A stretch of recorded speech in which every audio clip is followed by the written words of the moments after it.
comes in behind us. Leo's bouncing increases, and his elegant nostrils flare. 2 Daniels, Marjorie announces gleefully, putting the drinks on the counter. There's a snort behind us. Trying to be just like your boyfriend, Leo. Good luck with that, the guy in line behind us scoffs. Shut up, Todd, Leo says, spinning around to look at him and almost knocking both coffees over with his backpack.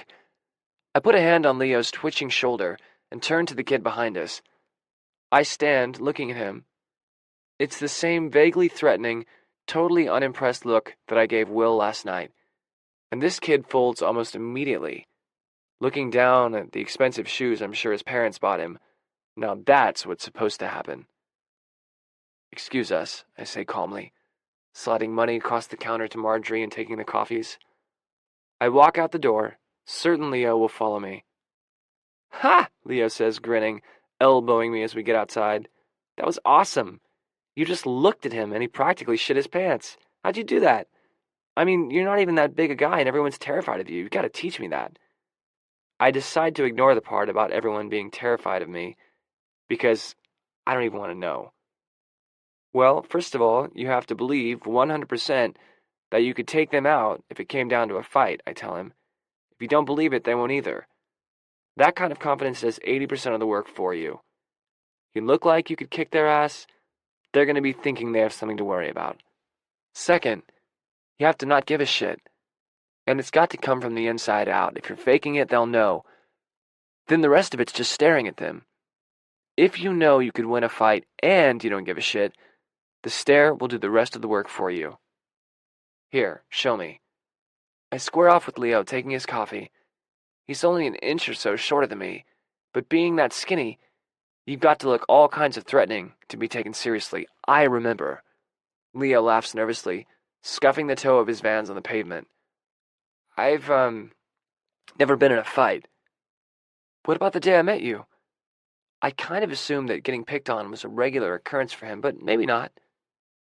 Oh, yeah, well, I've got my ass kicked, sure, but I've never actually thrown a punch. He blushes, and his eyelashes lower. Well, you've done the hardest part. It's a lot easier to hit someone than it is to take a punch.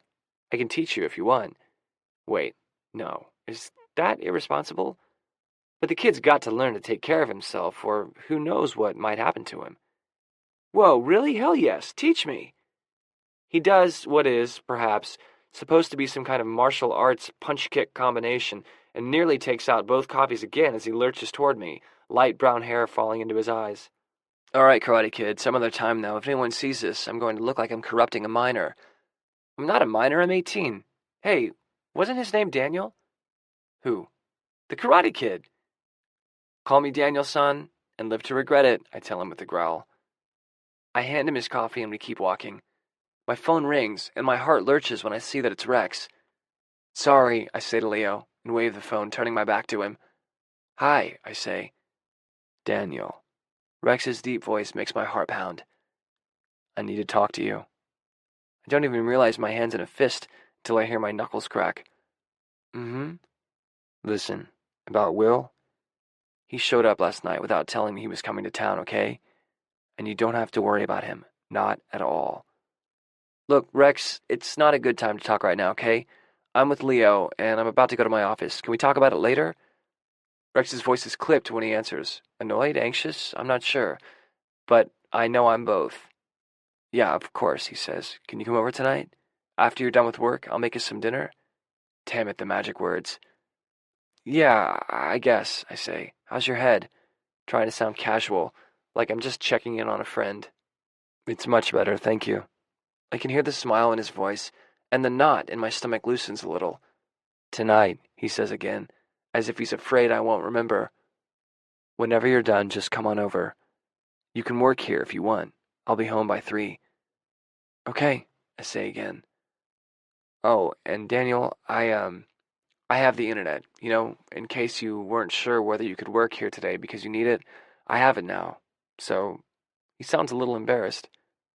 Oh, you do? Well, that's... Okay, cool, I say. I guess he decided he needed it after all. I'll see you later, Rex says, his voice even deeper. Bye. I turn around to find Leo practically in my face. I forgot he was there. Are you dating Rex Vale? Leo asks, his eyes wide. Would you quit eavesdropping? I ain't been dropping no eaves, sir, honest, he says in a dopey quasi-British accent. What do you... Hello? Sam from the Fellowship of the Ring? Have you seen a movie released after 1985? I grumble something, feeling seriously old. So, are you dating Rex Vale? Kind of, I mutter, more to myself than to him. Oh shit, you totally are, he groans. That is so incredibly hot. He looks me up and down and smiles that smile that's going to get him laid or laid out, depending. Me, I kind of want to punch him, but part of me can't help but be a little impressed. He's really elevated this whole small-town gossip thing to an art form. It's like he watches television and movies, then goes out and slots people in his real life into the holes. Hell, it's probably what I would have done if I'd grown up somewhere like this where nothing happens. What do you know about it? I ask him. Just that Rex is like the hot carpenter, and you're the hot tattooed bad boy, and I'm seeing tools and... Stop. Jesus, Leo, ground rule. Don't ever talk about sex with my boyfriend again. Got it? Oh my God, he totally is your boyfriend, Leo says softly. Okay, fine, sure, no problem. I will totally not talk about you and Rex having sex. Whoa, poetry. The look on his face says very clearly, you can't stop me from thinking about it, though. Whatever, I mutter. I think some old boyfriend of his is back anyway, so it probably won't last long. I sit down on the bench at the edge of campus, picking at the sleeve on my to-go cup, and Leo sits beside me, knee jiggling up and down. I can't believe I'm talking about my romantic problems with an 18-year-old. Honestly, though, it's like I'm talking to a younger version of myself anyway. Besides, when I was 18, Ginger definitely told me about hers.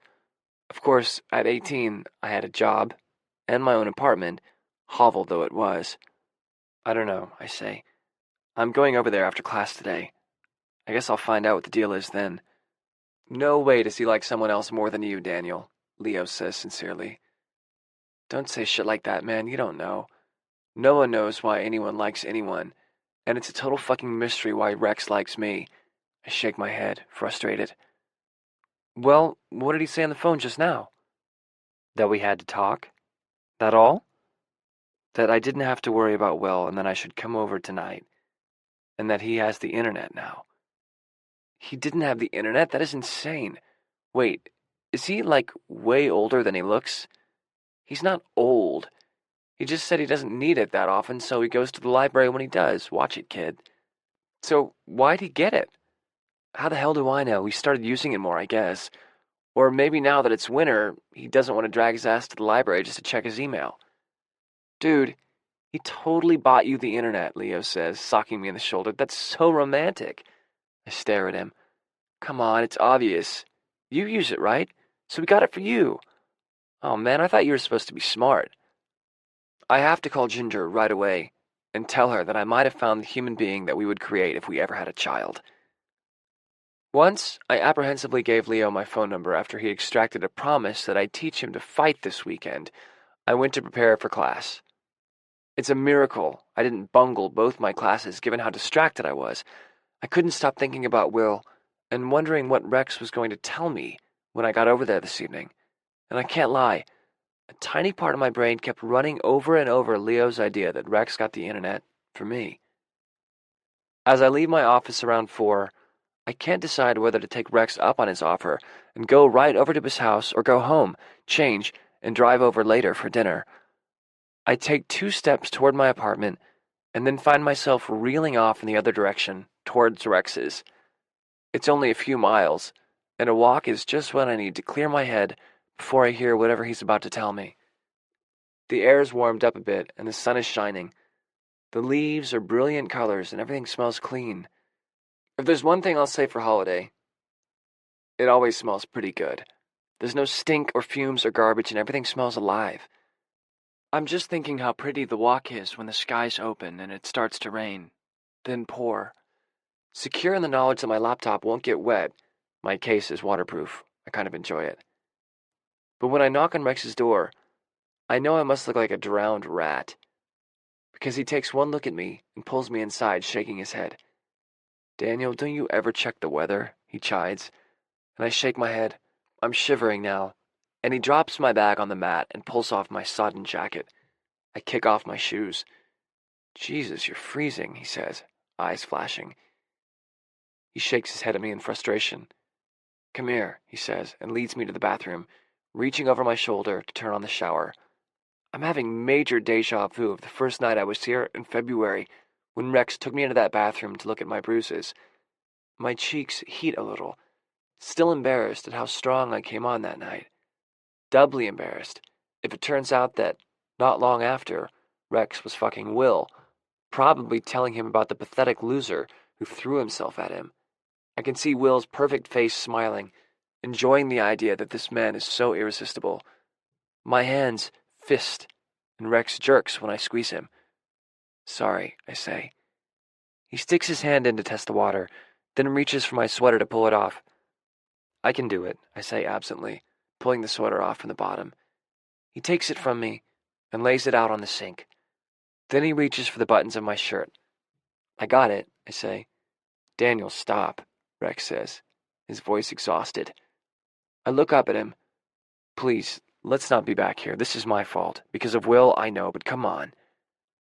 I narrow my eyes at him expectantly. Rex looks at me exasperatedly, but there's warmth there too. He steps closer to me and closes the door so Marilyn can't come in and drink the toilet water. He reaches for me and I step away from him. Well, I finally say. Rex sighs. Will and I used to date years ago, but that was a long time ago. We're just friends now. But every now and again, when he comes to town, Will... Fuck, I finish for him. Yeah, but that's all it is. I look up at him, trying to read whether it's true in his face. He meets my gaze intently, but he seems irritated or something. It didn't seem like that's all it was to him, I say. Rex snorts. Yeah, well, Will is contrary that way, but believe me, that's all it is. He just likes to be the alpha dog. I say, interesting. Rex blushes. Look, he says, running his hands up and down my ribs. I know it was real bad timing last night. It must have seemed bad, what with everything you tell me about Richard, but Daniel, you have to know that I would never do that. I let out a breath and nod. I love undressing you, he says. He kisses my cheek, his mouth warm against my cold skin. You always shiver just a little, and your nipples get hard. He strips my shirt off my arms and pulls my t-shirt off. Then he runs his thumbs over my nipples and my stomach clenches. You're so beautiful.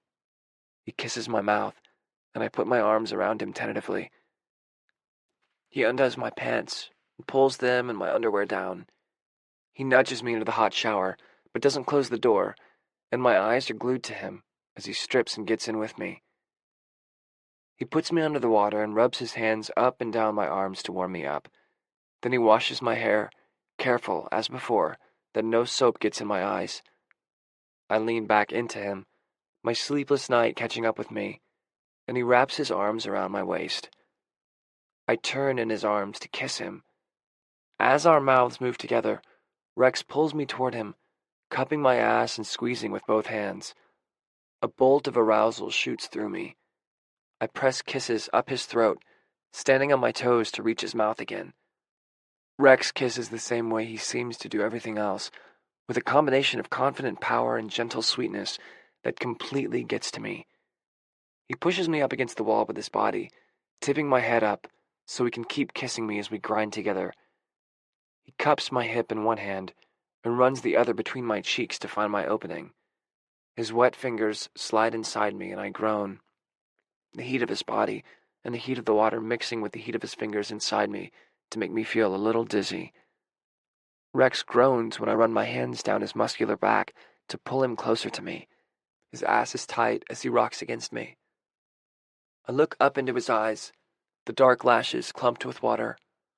I run my finger across his hole and he shudders. I push gently and he winces. Is it pain or arousal?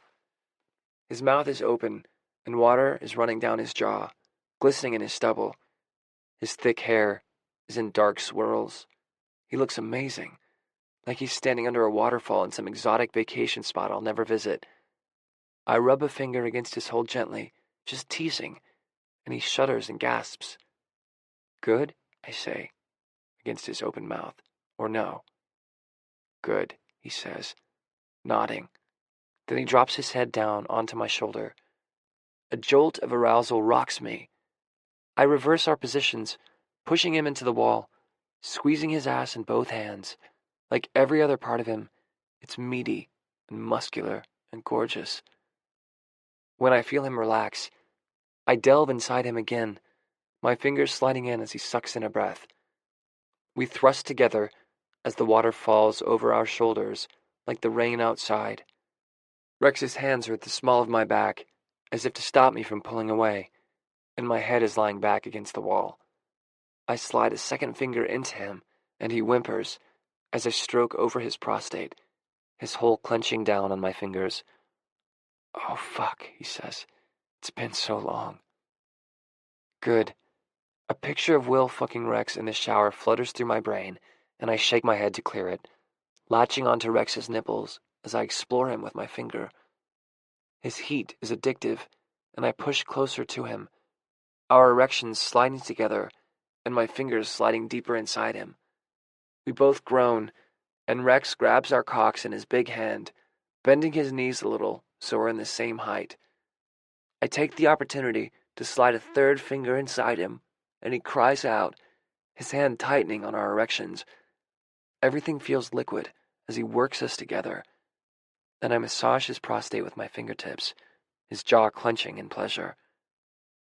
Kiss me, please, Rex groans, and pumps us even harder. I can feel my orgasm creeping up the base of my spine. I grab Rex's face in my hand and slam our mouths together, my tongue sliding into his mouth as I push my fingers as deep as I can. He gasps into my mouth and begins to tremble.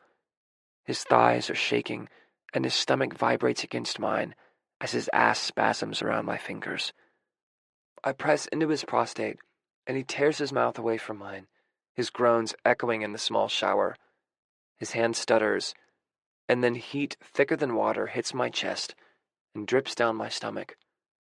Rex's mouth is open, and every one of his muscles is clenched, like some kind of glorious animal caught mid-jump. Then he lets out a shuddering breath and relaxes, his hole fluttering around my fingers. Daniel, he breathes, and he pulls me flush against him and kisses me so sweetly. He twists one hand in my hair and keeps stroking my erection slowly, watching my reactions.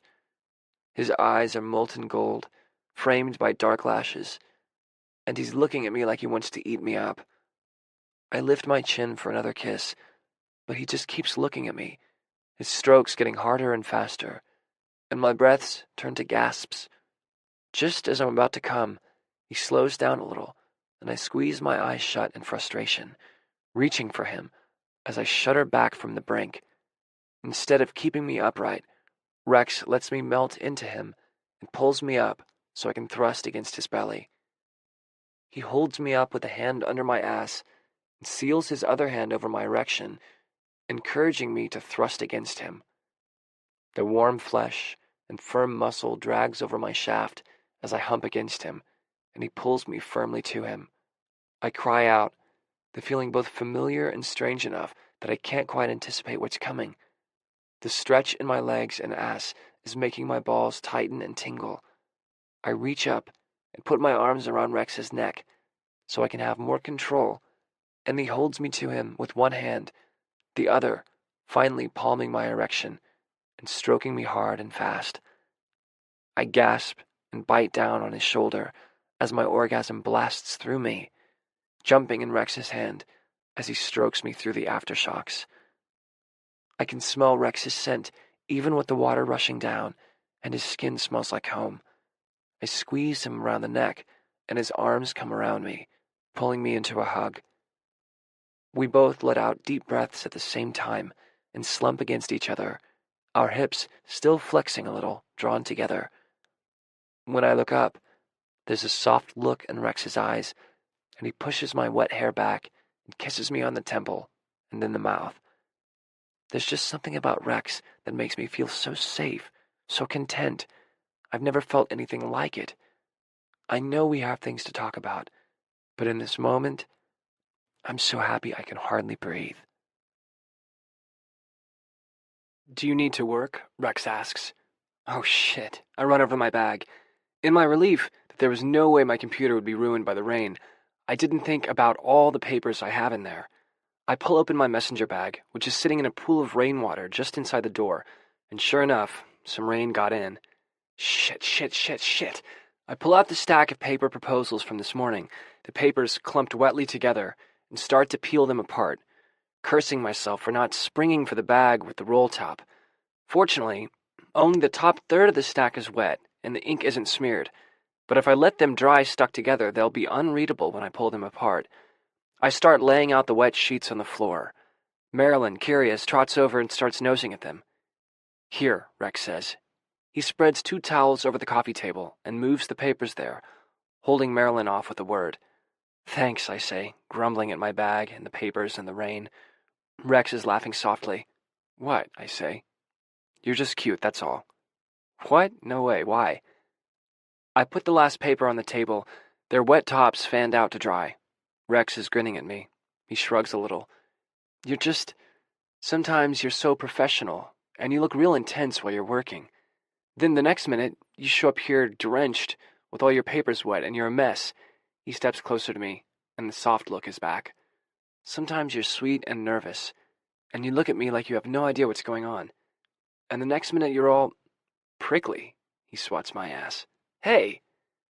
And sometimes, he continues, tilting my face up, you're so damn sexy I could just kiss you for hours. He kisses me, and I can feel myself relaxing into his arms. When he pulls away and looks at me again, then, I don't know. There are moments when I think you could kick my ass if you were mad enough.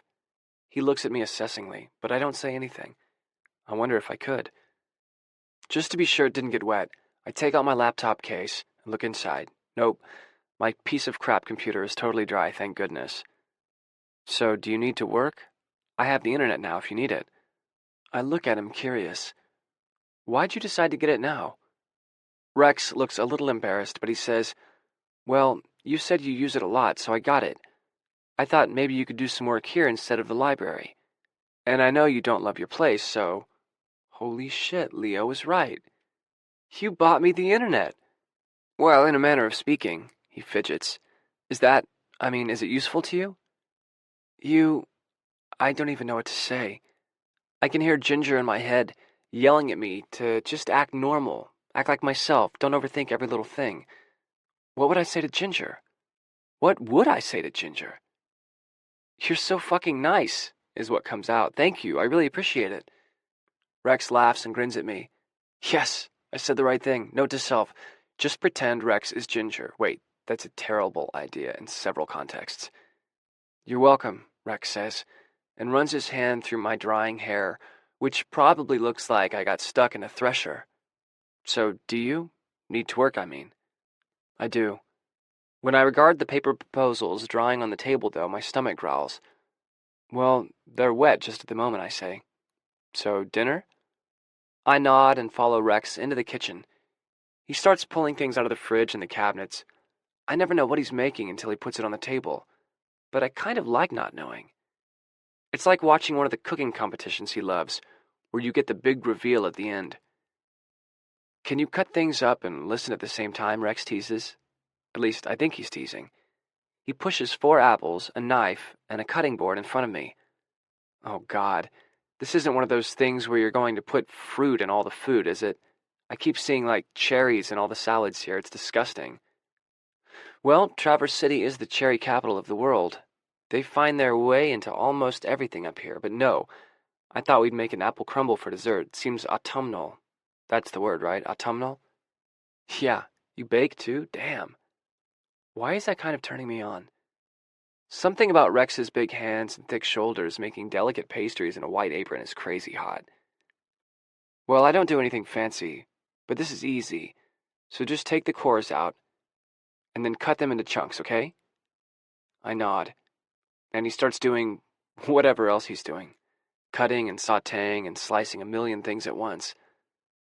So, how'd you end up here anyway? Huh? In the cherry capital of the world, I say. Oh, Sorry, I say, when he doesn't continue. You don't have to tell me if you don't want. No, it's okay, no one's ever asked before. It was because of Jamie, actually. He was from here originally, well, near here. I'd only ever lived in hot places when we met, and I used to complain about how I hate the heat. When it was really hot, and we'd be in the park or have to walk in the sun, he'd tell me stories about the winter in Michigan, the snow, and how he and his brother would build forts out of it and drink hot cocoa in there. It sounded magical to me. I'd never even seen snow in real life. Rex smiles at the memory. His hands gone still, and his eyes distant. Jamie told me he'd take me to Michigan with him one day for a real Christmas. He said Christmas without snow didn't even really count, so I just kind of made my way up here after my mom died. I was doing odd jobs, fixing stuff for folks. I got here just before Christmas one year. I love Christmas, he says sheepishly. He starts stirring again and continues. Anyway, I lived around here for a few years, really liked it. Then I was walking one day, and I saw this place. He chuckles at the memory. Man, it was a fall-down mess. Half the wood was rotten and the kitchen was a disaster. I asked around, found the guy who lived here died, and the county was going to tear it down. I convinced them to let me rebuild it instead. Took a while. He's running his hand along the countertop as if he doesn't even realize he's doing it. Jesus, you built this cabin? He nods. Most of it. A bit was salvageable. That's amazing. Rex smiles. I guess now that I look at it, it does seem like a nicer kitchen than you'd expect to find in a cabin. You have much experience with cabins? No. I turn back to the apples, unsure of what to say, so I concentrate on cutting them into chunks while not chopping off any parts of myself. I can't imagine what it would be like to build your own home. It must be amazing. So, about Will, Rex says, and my knife skids off the skin of the apple and thumps onto the cutting board, coming within a millimeter of my finger. Rex's head snaps up. Are you okay? Did you cut yourself? I shake my head. Here, give me that, Rex says, and takes my knife, tests it on his thumb, and hands me a smaller one. I open my mouth to say something, but he says, I think I need to sharpen that one. This one's sharper. I go back to cutting the apples up, but Rex is watching me now, probably worried that I'm going to require his emergency services. When I look up, though, his gaze is fond, and he seems a little bemused. What? It's not brain surgery, sweetheart, he says. You can just cut them up. I look down at the cutting board. My chunks of apple are perfectly uniform. I cut the apple into rings, and then strips, and then chunks. Wasn't that what he asked for? I look back up at him, puzzled. Never mind, he says. They're great. They're perfect. I just meant you don't need to try so hard to make them perfect. It doesn't matter if they're all the same. Okay, I say, but I really don't know any other way to do it. Never mind, he says, and pats my shoulder. Okay, so about Will, I prompt. Yeah, he's my friend, a good friend, and I don't make friends real easy. He sounds sheepish. I don't want my friendship with him to be a problem for you, that's all. And I didn't know he was coming to town. Sometimes he just shows up. If I'd known, I would have never let him just come over like that. How long did you date? About a year. That's a long time. I think we both knew it was never going to be anything permanent, Rex says, and he sounds a little sad. Why? We were just too different. And Will was never going to stick around here, you know? He couldn't wait to leave. I'm surprised he stayed that long.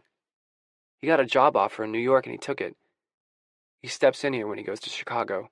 His sister still lives nearby, so he comes to visit. And to see you. Yes, sometimes. Do you still, if he hadn't left, would you still want to be with him? Rex pauses, like he's sincerely considering the question. Will and I had fun together, he says slowly. I met him at a time when I needed someone who didn't take things too seriously, but no, I don't think we'd be a good fit in the long run. Well, what's he do in New York? He does graphic design for a publishing company. Like book covers or what? Yeah, I don't remember what the company is. Huh, that's cool, I admit reluctantly. He's a cool guy, Daniel. I actually think you'd like him. He shakes his head and chuckles. You were something last night. I raise my eyebrows at him, nervous he's about to call me on being a possessive psycho. I thought you were going to drop him. He's smiling. So I guess that's not a terrible thing? Will likes to mess with people, find the things that get to them, and then push those buttons. What a charming trait, I mutter. Well, you know a little bit about ways to push people away too, don't you? Rex says gently. Is that what he thinks I do? Is that what I do? I never thought about it, because I've never had anyone to push away. Here, Rex says, tossing me a lemon. Put the apples in that bowl, and squeeze half of that over them, okay? He gets out butter, brown sugar, and some other stuff that he puts in a mixer. So I thought maybe we could all have a drink, you, me, and Will. I cut the lemon in half and squeeze it on top of the apples. Rex reaches in and pulls out a bunch of seeds. Sorry, I say. No problem. I forgot to tell you about the seeds. So what do you say? Do I want to meet Rex's ex-boyfriend/sex partner? No, because he seemed like a dick, and I can't stand the idea of watching him touch Rex. When was the last time you slept with him? I ask. Am I allowed to ask that? Of course, Daniel. The last time was, I guess, in the spring, April. That's when he met Marilyn, I guess. Listen, if you don't want to, I understand, but he's my friend, and I'd really like you not to hate each other. He hates me? God knows what that asshole said after I left last night. No, of course not, Rex says. It would just be nice if you got along, that's all I meant. I narrow my eyes at him suspiciously, but Rex just opens his arms. I kicked him out right after you left. He's staying with his sister. But he usually stays with you? Sometimes. I sigh. I know that my answer here is important. The question isn't actually, do I want to have drinks with this douchebag, right? God, I need to go to dating elementary school. So what's the question? Ginger, what's the question? The question, the Ginger in my head supplies, is, do you trust Rex? He's asking you to make his life easier, and if you trust him, then you should do it, right? Okay, drinks, I say. I trust you. I get another one of those warm smiles. Great, he says. Should I call him and tell him to come over tonight? Or is later in the week better? No, he can come over tonight, I say, swatting him in the stomach. My clothes are wet, and I look like a rag doll in yours. I love the way you look in my clothes, he growls, leaning down to kiss my neck and collarbone, where his shirt droops. Well, I feel ridiculous, I say, but I lean into his warm lips. Vanity, he teases. A whole new side of Daniel. I'm not, He kisses me before I can protest. I know, baby. You just want an even playing field. Well, he looks like a fucking model, so I'd at least like to be wearing pants, I snap, irritated just thinking about Will's stupid face. He's got nothing on you, Rex says. Note to self, Rex is either a liar or blind, but very sweet. I kiss him again. Okay, how about tomorrow night? Rex asks between kisses. We could meet somewhere near campus, and you could just walk over right after class. Fine, I say, distracted by his warm mouth. Thanks, he murmurs, and he pushes me against the counter and attacks my mouth. I'm disgusted with myself. I've been nervous about having drinks with Rex and Will all day. I mean, hell, I've poured drinks for major musical celebrities and attended lunches with academic ones, and I'm nervous to meet the guy Rex used to date? What the hell? My stomach is tight with anxiety. I stayed at Rex's last night and made some toast. Okay, burned some toast there this morning. But aside from that, I haven't been able to eat all day. Even if I could have, I haven't had time. A journal article I submitted around the time I had my interview here got rejected this morning, and I had to spend a whole chunk of unexpected time reformatting it so I can send it out again to another journal, which is depressing but not unexpected. Between that and Will showing up, I really need that drink. I'm a couple of minutes early when I get to the pub a few blocks from campus, so I grab us a table, praying that I don't run into any students, and pull out the reader's reports that the journal sent with my rejection letter. I'm having a furious internal dialogue with one of the idiot's comments when a hand falls on my shoulder and I jerk around to grab it. Oh, hey, I say to Rex. Sorry. He puts his other hand on my shoulder and gives them a squeeze. No problem, hi. He leans closer but hesitates, and I can tell he's not sure if he can kiss me in public Ordinarily, I'm fairly disgusted by couples who are all touchy-feely in public, and I've certainly never been one of them. But some equally disgusting primal neurotransmitter is screaming at me to lay claim to him in front of Will. So I tip my head back, inviting his kiss. His mouth is warm and he smells like Rex, which makes the tightness in my stomach unclench a little. "What are you doing?" Will asks as they sit down, gesturing to the reader's reports, which, for some arcane reason, are printed on legal-sized paper. "An article I submitted for publication just got rejected, and these are the notes from people telling me why," I say, when what I meant to say was, "None of your business." Oops. The strengths of this essay are that it is clearly written and that its author takes an imaginative approach to the Will reads from the top of the page before I notice what he's saying. "Hey, fuck off," I say, pulling the paper away and stuffing it back in the envelope. "Will," Rex says disapprovingly, and pulls me into his side. "Hey," Will says, hands up, "at least it's clearly written and imaginative. That's more than I can say for about 90% of the stuff I read." Rex glances down at the envelope curiously. "Do these people have the final say?" "For journals, yeah. They send your piece out to 3 people in your field, and those are the readers. It's just so frustrating because I read the comments that they make, and it's obvious that they didn't read the whole article, because they say that I didn't do things that I totally did, just in the second half. Anyway, whatever. It was a long shot to begin with." "Let me get the first round," Will says. As someone technically in the publishing industry, to express my sympathies that basically everything involved in it is crap. I can't tell if he's fucking with me or not. "Thanks, Will," Rex says, then to me, "I'm sorry, baby." He squeezes my hand, and I shake my head. His clothes smell like pine, and I take a deep breath of him. "Were you in your workshop today?" I ask. "Yeah." "You smell so good," I say, as Will comes back to the table with a beer, a whiskey, and a martini. He puts them down in the center of the table and gestures to me. Is this some kind of test? Like I'm supposed to guess what drink Will thinks I'd want? What the hell? Rex rolls his eyes, grabs the beer, and slides the whiskey to me. Will sips his martini and looks at me across the table. I stare back at him and down my whiskey like a shot. "So, what do you think of Holiday?" Will asks. "You're from Philly, right?" I nod. "It's okay. I like how clean everything is here. It smells kind of green, and the woods by Rex's are beautiful. There's not much going on, but I can't lie. It's nice to be able to walk around here and not worry about if it's safe or not. I feel like I could walk through the woods in the middle of the night and be fine." Unease flickers in Will's expression, but he just nods.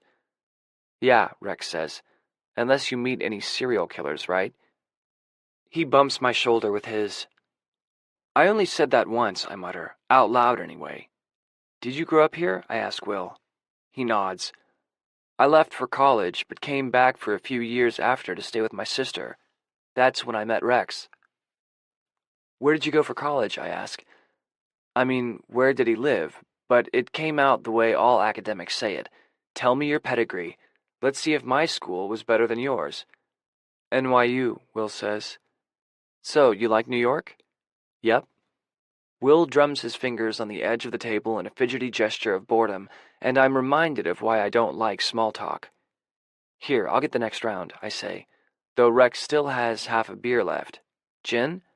"Vodka," Will says. "Dirty." He waggles his perfect eyebrows. Rex is looking back and forth between us, like a betting man at a dogfight. I nudge his knee, and he stands to let me out. "Can I have a Corona?" he asks. "Sure." He starts to say something to Will as I walk away from the table. "Can I have a Corona, a gin martini, dirty, and a Maker's Mark, neat, please?" I ask the guy behind the counter. "Is the martini for the guy who was just up here?" the bartender asks. Yeah." "He was drinking vodka before. Is he switching?" "Oh, no, thanks. I meant vodka. God, am I drunk after one whiskey? I guess it was a double."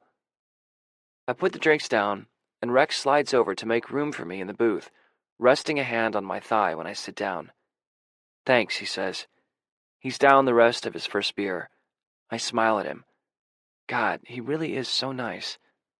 Cheers, Will says. Will and Rex start talking about someone who lives in town, filling me in on the backstory, and I sip my drink a little slower. But it's official, I'm basically drunk. Damn, I've turned into a lightweight since I moved here. Not that that's a bad thing. Honestly, tending bar makes it pretty easy to be drunk whenever you want to. And I don't want to end up like my dad, working all day and then drunk on the couch, watching sports all night. I wonder how he is, and my idiot brothers. I haven't heard from them since I called the last time, no surprise. At least Colin hasn't sent me any more nasty texts. My mind drifts to my dad's house, the smell of Rex's beer making it easy. When I was in middle school, before Sam moved out, I'd do my homework at the kitchen table while my dad and my brothers watched sports in the living room. I wanted to be able to see them, so it felt like I was part of the family. But if I sat too close, someone would eventually step on my school books or spill a beer on my homework. I ended up not turning in a lot of worksheets because they reeked of beer. I'm not sure how long I've been spacing out, but Rex is handing me my phone, which is ringing. It's Leo. Rex is looking at me with curiosity and a little concern. Hey, I say, and Leo's rapid-fire speech jolts me to awareness. He wants to take me up on my offer to teach him to fight on Friday, if I don't have plans. He says that part like since it's Friday night, I must be going out or something. But where the hell does he think I'd go around here? We can't do it in my apartment because there's no room, and we certainly can't do it where anyone would see us. Hold on, I tell Leo. Hey, Rex, I say, looking up at him. Would it be okay if I have Leo come to your house on Friday night and we use your yard? Who is Leo? Rex asks. His eyes narrowed slightly. I didn't tell you about Leo?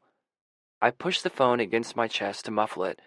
Rex shakes his head, his expression studiedly neutral. He's this kid I stopped from getting beat up the other week. He works at Mr. Zoo's. You been to Mr. Zoo's? Will says, like it's strange. What do you need the yard for? Rex asks, puzzled.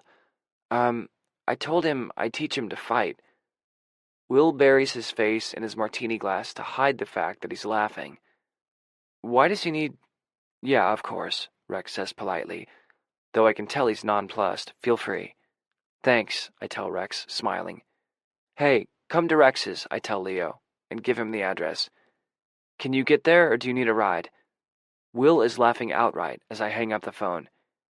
You're teaching some kid to fight, he says. Who are you, Mr. Miyagi? Would everyone stop it with the damn Karate Kid references? I say. Rex and Will exchange a look. So, who is Leo? Rex asks again.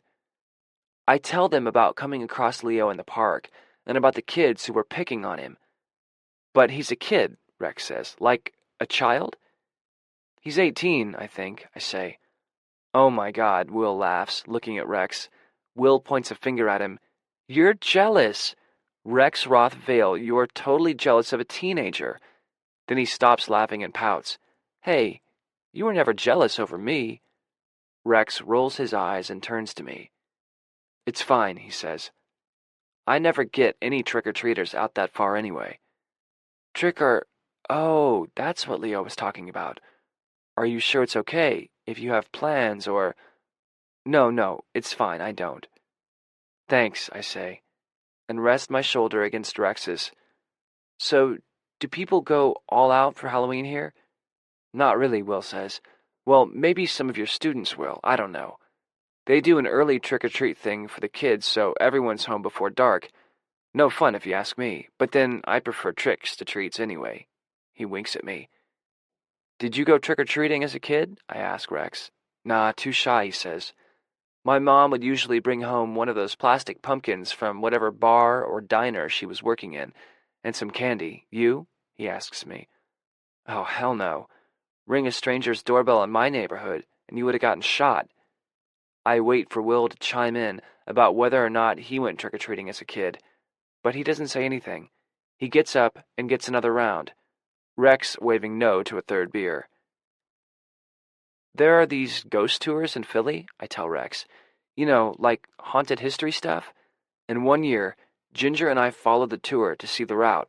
Then on Halloween, we dressed in all white, and Ginger did this makeup so we looked dead. She's really good at makeup. And we hid in this one old graveyard and old city that the tour went past. And when the tour guide started talking about the ghost of some elder statesman who supposedly haunted the graveyard, we jumped up and ran at the tour group. They all screamed and everything. It was perfect. But then this old guy came running after us dressed in, like, a rotted potato sack with this long, bloody hair, and we screamed and ran.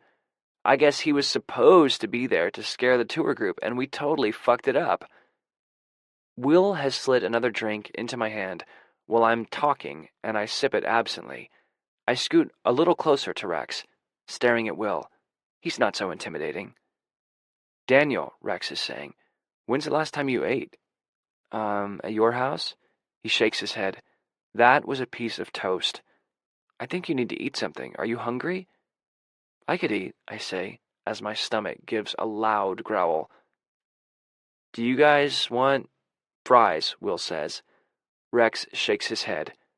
I order at the bar and stop at the bathroom.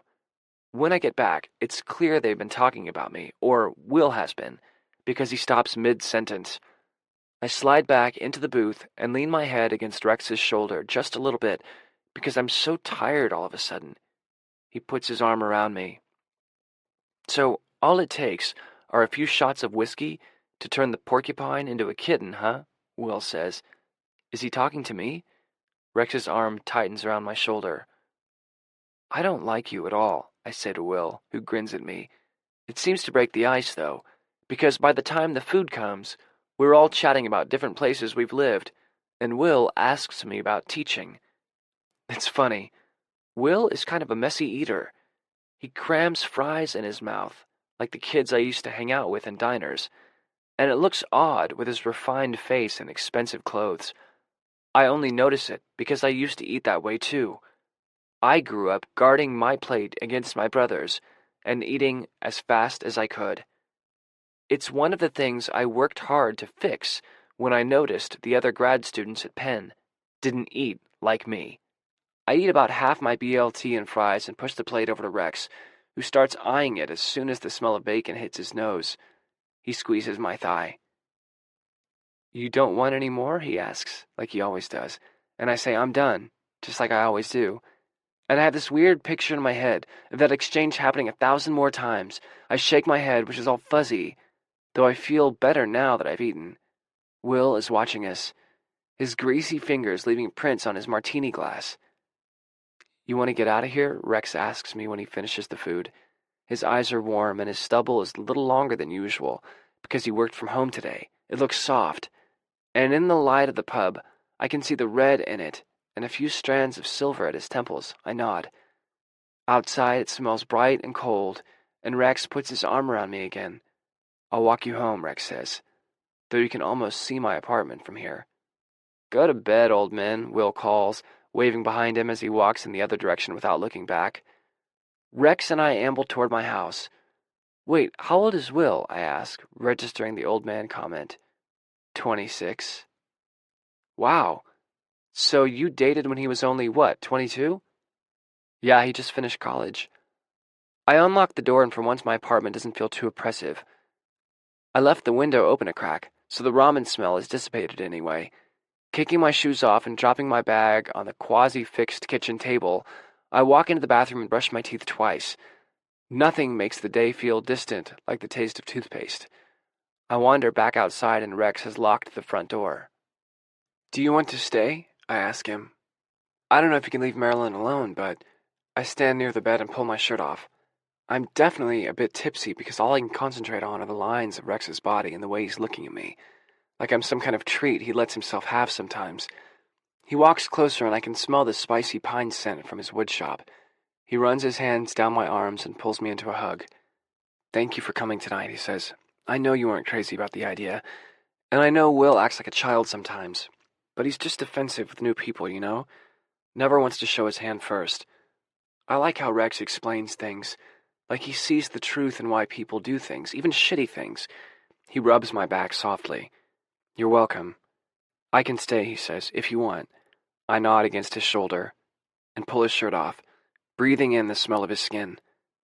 You're so tired, baby, he says, and maybe a little tipsy? Maybe a little, I allow. Sorry it's so cold. Isn't the heat on yet? No. Did you call Carl? I groan. I can't believe I gave him that opening. Daniel, he says, it's going to be really cold soon. You need to... I put my hand over his mouth. Do you need anything? I ask, removing my hand. Can I use your toothpaste? I kiss him on the mouth. He says. Can I use it from the tube? I nod and pull my pants and socks off before getting into bed. This bed is shitty. I feel a little bad making Rex sleep on it, though I've definitely slept on worse. His bed is so comfortable. My mind is drifting, picturing us on a bed the size of a room, when Rex slides in beside me and pulls me to him, nestling my head in his neck. Sorry my bed's so uncomfortable, I murmur. It's worth it, he says.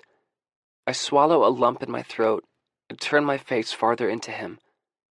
I just like you so much, I say. How do you do that? And I think he answers, but I'm already sliding toward sleep. Chapter 11. October. When I get to Rex's, he's in his workshop, using a belt sander on the surface of a tabletop, sawdust all over his chest and stomach and sticking to his sweaty arms. Damn, I mutter, and he looks up, lifting the sander from the wood and pushing up his safety goggles. Hi, he says, reaching for me, but pulling back when he realizes he's all sweaty. I pull him down for a kiss and brush the sawdust off my chest. He looks fucking sexy. In some ways, he's the type of guy I've always been secretly attracted to. Guys who could crush me as easily as the beer cans they swig from, wiping their hard mouths with the backs of dirty hands. But Rex is inclined less toward crushing and more toward putting back together. If only he could tinker me into shape as easily as one of his busted clocks. So, Leo should be here in a few minutes. We'll just hang out in the yard, okay? Just ignore us and keep doing what you're doing. It looks nice, I add, looking down at the satiny wood of the tabletop. Thanks, Rex says, running his hand over the grain. Needs another pass. Do you like Halloween? I ask. Rex cocks his head and shrugs. I really like old monster movies. Of course he does. Hey, I invited Will over for a beer while you guys are training, okay?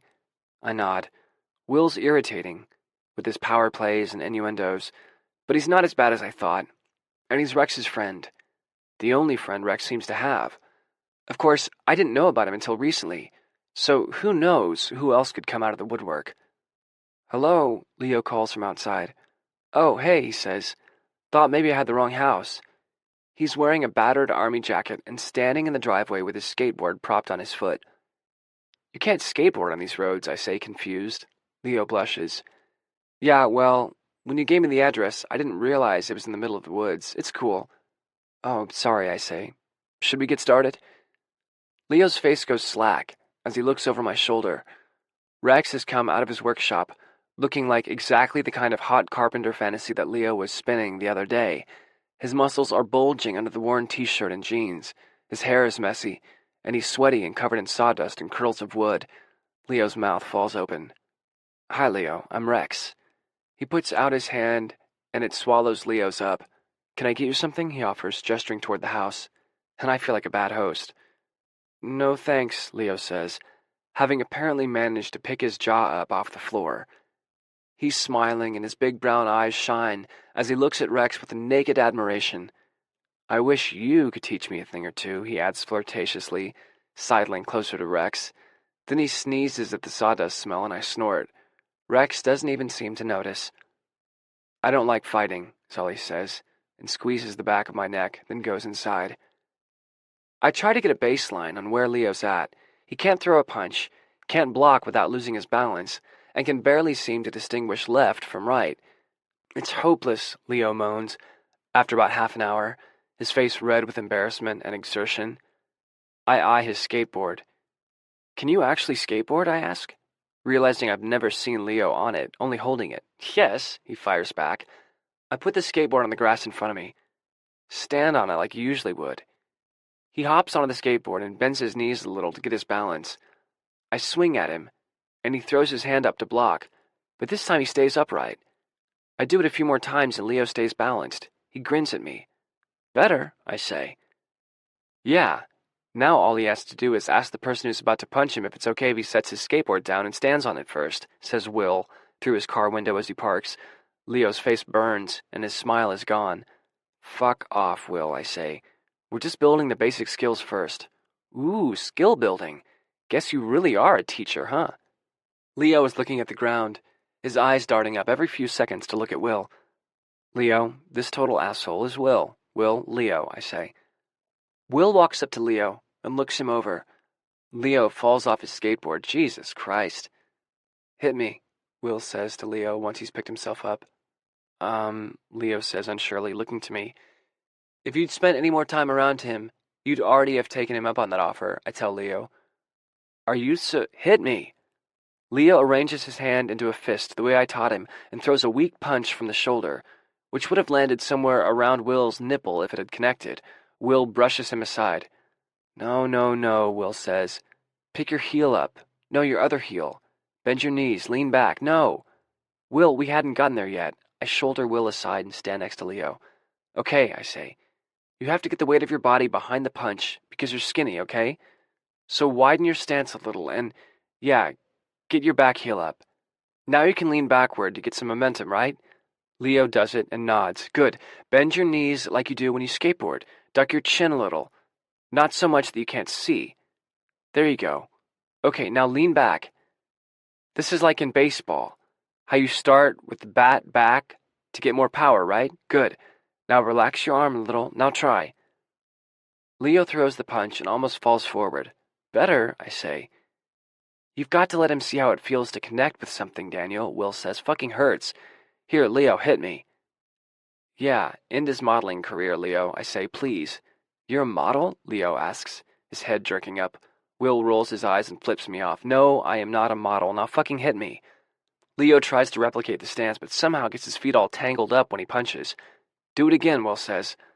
Leo repeats the maneuver a few times, finally landing a punch near Will's chin. At the last moment, Will puts his fist up, so Leo hits that instead, and Leo drops to the ground holding his hand. Will shakes his hand out, not even flinching. Will reaches a hand down to Leo, who blushes as he stands up. Will cups the back of his neck, and Leo smiles tentatively, looking up at Will shyly through thick eyelashes. You, Will says, shaking him a little by the back of the neck, are a terrible fighter. Leo drops his head. We just started, I muttered, but Will's right. Leo has no aptitude for this at all. Kid's just not a fighter. And I kind of like that he's made it to 18 without needing to be. Rex comes outside, hair still damp from the shower, and holds a beer out to Will. Why don't we leave them to it, Rex says. He must have been watching through the kitchen window. No way, Will says. This guy's helpless. Can't let him wander around like that. God knows what kind of trouble he'll get into. Especially with that come-fuck-me smile. Right? I say to Will. For once we're in total agreement. Leo looks mortified, and Rex looks uncomfortable. Will looks at me and back at Leo. He's not that small. Maybe 5'10". Only an inch or so shorter than Will and me. But he's skinny, and he's got no instinct for fighting. Maybe I should teach him what I taught Ginger, who had no interest in fighting. Just in making sure she could get away if it came down to it. Let's just show him how to get out of a fight, I say. Will nods and comes to stand next to me. Okay, Leo, you're never going to be a fighter, Will says.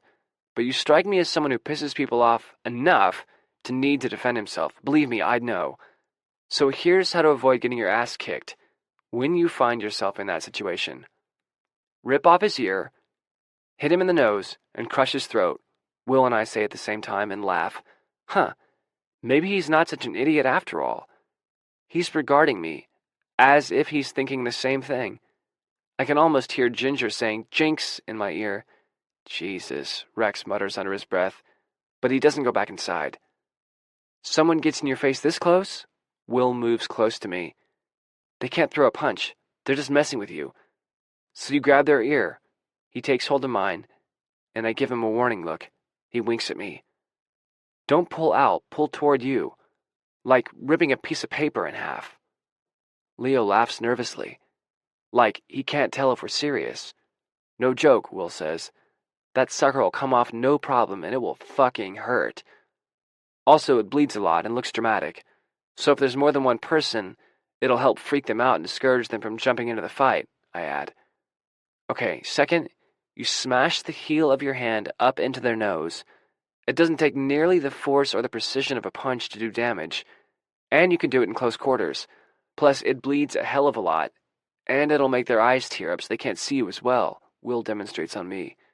Third, Will says, hit them in the throat, right here. It barely takes any force at all to totally incapacitate someone.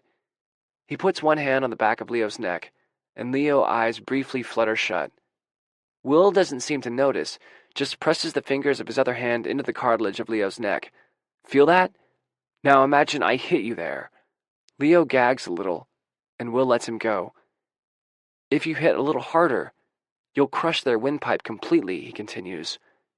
He comes over to demonstrate, grabbing me by the shoulder so that I can't pull away, and miming a first punch and then a chop to the throat. Leo looks a little freaked out. Will still has me by the shoulder, so I drop my body weight down and twist away from his hand, coming around so that my fist is at his throat. I'm looking at Leo, about to show him the move, when Will swipes my feet out from under me and takes me down hard. I roll over and throw my elbow up so he can't grab me. Then I flip us over and pin Will, with his hands behind his back. Will wriggles out of it somehow and pushes my face to the side. We're pretty evenly matched, I think. So I know I could probably take him if it came to it. This is just in fun, though. Stop it. Rex's voice cuts through the haze that has started to fill my ears, like always happens during a fight. He reaches down and hauls Will off me effortlessly, his bicep flexing, but his eyes never leaving mine. He pulls Will to his feet, and then turns around and stalks into the house. I look quizzically at Will. When he reaches a hand down to help me up, he looks guilty. Did he actually think he could have hurt me? I gesture to the house, leaving Will and Leo outside. Rex is in the kitchen, jerking things out of the cabinets and throwing them on the counter. The muscles in his shoulder and back are clenched, and his neck is corded. Are you okay? I ask, coming up behind him and putting a hand on his shoulder. I don't like fighting, Daniel, he says, his voice tight. It's the same thing he said to Leo outside. Don't worry, we weren't actually fighting, just messing around. Rex clenches his fists and slams one down onto the counter before turning to face me. I can't stand fighting. When I look at him more closely, he's trembling. His muscles clenched, not in anger, but in fear. His eyes look distant, and he's swallowing convulsively. He drops his eyes from mine, and I can see him trying to get himself back in control. Oh, fuck. I didn't even think about it. Rex already told me he hates violence. He told me about his lover who was beaten to death. When I asked him if I could teach Leo to fight, he hesitated. I thought he was confused about why Leo needed to learn, but of course he didn't want to watch it happen. He was just too generous to say no. He told me in so many different ways that violence upsets him, and I didn't even think about it. God, all I had to do was mention the internet once, and Rex got it installed in his own home so I could use it. He comes right out and tells me about how traumatized he was by violence, and I just invite Leo over and start fighting with Will right in front of Rex? I am such an asshole. How could I be so oblivious? Rex, I'm so sorry. I didn't think. I never should have done this here. Fuck, I'm sorry. I slide my palms up his chest and squeeze his shoulders, feeling them relax a little bit. Rex shakes his head, and his fingers trace my throat and my nose and my ears, all the places Will touched me. I put my arms around him and pull him into a hug, stroking his back. His heart is pounding, but he relaxes a bit more, burying his face in my neck. It's just, Rex starts again, his voice broken. When I saw him on top of you, all I could think of was how I couldn't get to Jamie, how if I had just been stronger, or if someone had taught me to fight, like you're teaching Leo, maybe I could have saved him. But they fucking killed him, and I didn't. His voice gives out until it's just breath against my neck. Rex, I say, hugging his trembling body closer to me. There were 3 guys with a weapon. Even if you'd been stronger, or known how to fight, man. There was nothing you could have done. And you probably would have gotten yourself killed trying. I push Rex down onto one of the stools next to the counter. But maybe if I'd known how to fight better. Have you been in a fight besides that day? I asked gently, pulling up the other stool and sitting across from him. He shakes his head. I'm not surprised. The only people who would take on someone as big and strong as Rex would be on drugs or wasted, and I doubt Rex is even around those kinds of people. After all, that was his goal in bulking up. It seemed like it worked. It all happens so fast you barely even notice what's going on. I can't even really explain it, but the adrenaline kicks in and everything is a blur. And you do whatever you need to do to make the other person hurt worse than he can hurt you. And you do it as fast as you can, because once that adrenaline wears off, it really, really hurts. I squeeze Rex's thighs between my knees. Maybe, if you had been in training for years, you could have taken on 3 guys, if they were crap fighters, and waited to take turns going at you. But 3-on-1, and all bigger than you, out in the open? I shake my head. All one of them would have had to do was hit you in the head with that stick while you were fighting with one of the others, and you would have been out. I take his hands in mine. What happened to you and Jamie is horrible, but I'm so glad you didn't throw yourself into that and end up dead, when it probably wouldn't have made any difference. Tears are running down Rex's face, even though his expression hasn't changed. He pulls me up so I'm standing between his knees and squeezes me tight, his face against my chest. I hate, he says venomously, that you've been in enough fights to know that, but thank you. He rests his chin on my chest and looks up at me. It's strange to feel taller than him, but I take advantage of it and lean down to kiss him. I can taste salt on his lips, but his mouth is warm, and he kisses me so sweetly. He pulls me down to straddle his lap and runs his thumbs over my cheekbones. I hate that you know all that stuff you were showing Leo, too, he says, but I could tell you're a good teacher watching you show him. Yeah? You explain things well, and you tied each new thing into something he already knew how to do.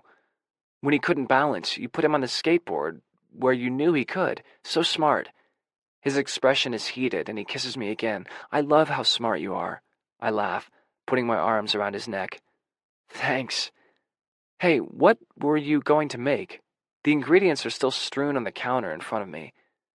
Huh? Oh, I don't know. I just wanted to be doing something with my hands. I kiss his neck and settle more firmly on his lap. I can think of something you can do with your hands, I tease him. He pulls me down firmly onto him and kisses my mouth again. He's running one big hand up my back under my shirt when the door opens and bangs shut. Whoa, I hear Leo say, and I slide off Rex's lap. Rex clears his throat but doesn't get up. Will has Leo by the back of the shirt, no doubt preventing him from walking into the kitchen. Maybe we should just order a pizza instead? After we've eaten pizza, we're sitting around in Rex's living room, and Leo is trying to teach Marilyn to roll over. She keeps sitting instead, as if Rex has taught her not to listen to people who tell her to do stupid things. Hey, don't you have any friends you should be hanging out with on Halloween? Will asks, lazily running his finger around the mouth of his beer bottle. It's become clear to me that this is just how Will talks, but Leo turns red and looks down embarrassed. Rex, how did you ever date such an asshole? I say without heat. Leo's head snaps up. You two used to date? He asks, and I can practically see the porn he's writing in his head right now. He doesn't mean anything by it, Rex says, leaning back into the couch and ruffling Will's hair. Will pulls away and shoots daggers at him as he fixes his hair. He just doesn't always remember that other people have feelings. He shoots the last 2 words at Will. Geez, sorry, Will says, looking at Leo. I'm sure you have hundreds of friends, and it's so kind of you to grace us with your presence, okay? He makes a face. No, it's okay, Leo says with a sigh. I guess I should go and leave you guys to your evening. God, Leo's a nice kid. He gets up slowly, giving us all every opportunity to stop him. I shoot Will a look and see that Rex is doing the same. Will's eyes get big, and then he rolls them at us. Wait, Leo, he says, don't go. Stay, and we'll, he looks around wildly. We'll play a game. Really? Leo is back in a flash. I love games. What are we going to play? I look irritatedly at Will. Does Rex even own any games? He doesn't really seem like much of a game player. Besides, he's alone most of the time. Oh wait, Rex doesn't have any games, Will says. Leo's face falls, like he thinks Will was just messing with him. We could do something else, I offer. Watch a movie? It's Halloween. There've got to be some good horror movies on, right? Leo doesn't look thrilled with that idea either, and twists his hands in his lap. Then he looks up, excited again. We could play celebrity. You just write the names of different celebrities on pieces of paper, and then you draw the names out of a hat, and try to get us to guess them as fast as you can. Will looks at Rex, his eyes shifting quickly back. No, that's no good, he says. Old man Rex over there won't know any celebrities unless they're circa Hedy Lamarr. Who? Leo and I say. Rex opens his mouth like he's about to tell us, but Will interrupts. How about Pictionary? Will says. 2 teams of 2, and each team can just tell the drawer what they're drawing. No work involved. I shrug. If you guys want, I can't draw for shit. Yeah, says Leo, I can't really. Here, kid. You can be on my team, and the lovebirds over there can be together.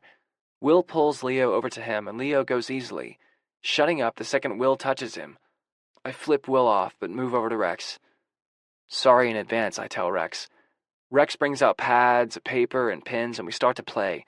I am an embarrassingly bad artist, trying to communicate things with stick figures and totally not to scale objects. Rex gamely guesses, following my trains of thought pretty well. He's a good artist, though. Everything he draws is neat and precise, with simple, clear lines like a blueprint. Leo, like me, isn't good. He draws fast and large, taking up the whole page only to scribble it out and start over, which drives Will crazy. He guesses at rapid-fire pace, going in a different direction practically every time Leo draws a new line, to the point where the kid gets flustered and starts narrating what things are, which loses them the round. But Will is an amazing artist. He begins to draw, and, with only a few pen strokes, he pulls a whole story out of the page. His drawings have style and personality, even when they're things like milk or flyover states. We're playing to 10, and we're tied at 9, our team having lost the last round. So if Will and Leo get the next point, they win. It's Leo's turn to draw, and I give him the talking heads. A corpse, a mummy, a mannequin, Will guesses. A guy blowing a bubble, a guy blowing a bubble through a straw, a guy fishing with his mouth, 2 guys mouth fishing, 2 guys blowing bubbles. Come on, Leo, what the hell is that? Wait, fellatio? Come on, Daniel, you gave the kid fellatio? I can assure you that I did not. People with dentures blowing a bubble, people with waxed lips and clown noses sucking each other off, robots, dick-sucking robots. There are no dicks, you asshole, Leo finally yells. That is not a penis. He points to his paper. Draw, draw, draw, Will yells. Oh, they're talking heads, he says suddenly, with a grin that suggests he's known it all along. Yes, fuck, Leo yells furiously just as the timer on his phone goes off. Will lets out a whoop and launches himself sideways into Leo, knocking them both onto their sides on the rug, Marilyn pawing at them curiously. An hour later, after Will and Leo have bonded over a Halloween episode of Buffy that they swear is ingenious, Will has shuttled Leo home, and the 3 of us sack out on the couch, drinking beer, and I rib Will about having a crush on Leo. To my surprise, Will looks guilty, and I can't help but wonder if it might actually be true. Before I have a chance to examine it too closely, though, my phone rings, and I know it's Ginger, since no one else ever calls me. Happy Halloween, Ginger crows when I answer. Happy Halloween, Ginge, I say, as Rex and Will start laughing at something. Ooh, are you with Rex? She asks. Put me on speaker. I put the phone on speaker and gesture to Rex. Hi, Ginger, he drawls. Nice to meet you. Hi, Rex. You have a hot voice. Don't ever stop talking to me. I already like her more than you, Will says. Everybody does, I tell him. Not me, Rex says, smiling at me. Who is that? Ginger says. God, I hate speakerphone. He's Rex's ex-boyfriend, Will, who showed up out of the blue to try and sleep with Rex. Oops, I didn't mean to say the last part. Will is staring at me wide-eyed. Well, okay then, Ginger says uncomfortably, clearly wanting information from me, but unwilling to ask for it in front of Rex and Will. Have a good night, Dandelion. Ha! Dandelion, Will whoops. Don't make me kick your ass, pretty boy, I say, glaring at Will. Pretty boy, Will says, getting in my face. Pot, meat, kettle. Rex picks up my phone and takes it off speakerphone, talking to Ginger as Will and I glare. Ginger, I have two beautiful drunk men who are about to fight in my house. If I didn't hate fighting, it would almost be, yeah, I should. Huh. Okay, thanks. Nice to talk to you. I hope so too, thanks. Will is staring at me. I'm staring at Will. I won't hit the idiot because Rex wouldn't like it, but damn it, I want to. Rex shakes his head. Hey, tough guy, he whispers in my ear. His voice is low, and his breath raises the hairs in the back of my neck. I lean into him a little, but keep my narrowed eyes on Will in case he makes a move. Then Rex digs his thumb into the incredibly ticklish spot on my ribs that only my brothers and Ginger know about, and I'm done for. God damn it, Ginge, I yell, squirming. Rex and Will laugh, the tension gone. Now would you two idiots stop it? Rex says, dropping onto the couch.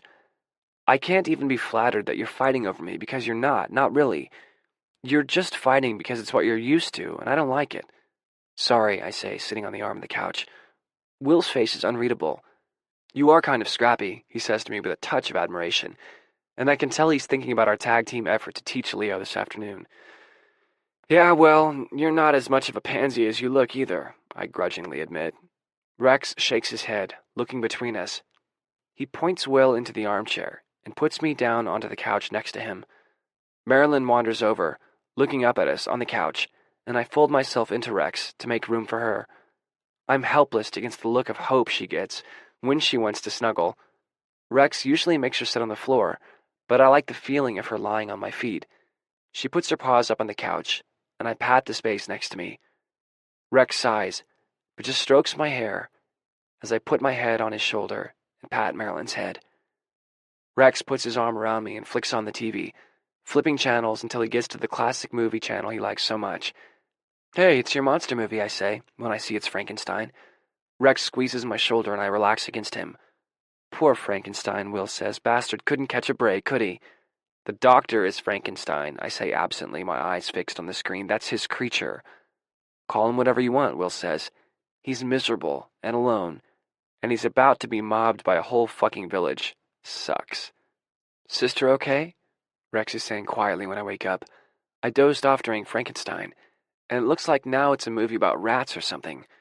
Marilyn is a warm weight on my feet, and Rex smells delicious. I'm kind of lying on him now. I must have been out for a while. I decide I'm not in the mood to talk to Will anymore, and I close my eyes and relax into Rex again. She's all right, Will says, and then starts talking about some boyfriend or her boss, and I'm not really listening, just thinking about how comfortable I am, and how I wish Will would disappear in a puff of magic Halloween smoke and leave me alone with Rex so we could go to bed. I must have fallen asleep again for a minute. When I drift back awake, Will's voice sounds different. He really likes you a lot. My first thought is to sit up and ask Will who the hell likes Rex, but then my sleepy brain catches up, and I realize he must mean me. I know I should tell them I'm awake, but I can't make myself do it. I want to hear what Rex says in response. Also, part of me is curious to hear how he and Will interact when it's just the two of them. Sure, Will isn't turning out to be quite the asshole I thought he was, but I haven't seen much that makes me understand why he and Rex are friends either. Yeah, you think so? Rex asks, his voice vulnerable. He's stroking my hair, which feels amazing. Sometimes he's just so, I don't know, like he doesn't want me close. He's lying on top of you, Will jokes. Ha, smartass, you know what I mean. I do, Will says, sounding serious. And I think for a guy like Daniel, what he's like when he's drunk or tired says more about how he feels than he'll say out loud. Yeah? Rex asks. Well, you saw how he went right for me today and the other night. I can tell he's been fighting his whole life. That shit's ingrained. Yeah, you weren't exactly discouraging it, Rex says. Hey, man, I reacted to him. You know I don't start fights. I'll fight back, but I don't throw the first punch unless I have to. You know that. Daniel, he doesn't like it, but he's used to it, you know? Like, he throws the first punch to stop whoever from throwing the second and third and the fourth. I get it. He didn't hurt you, did he? Rex asks. Nah. Stronger than I thought, though.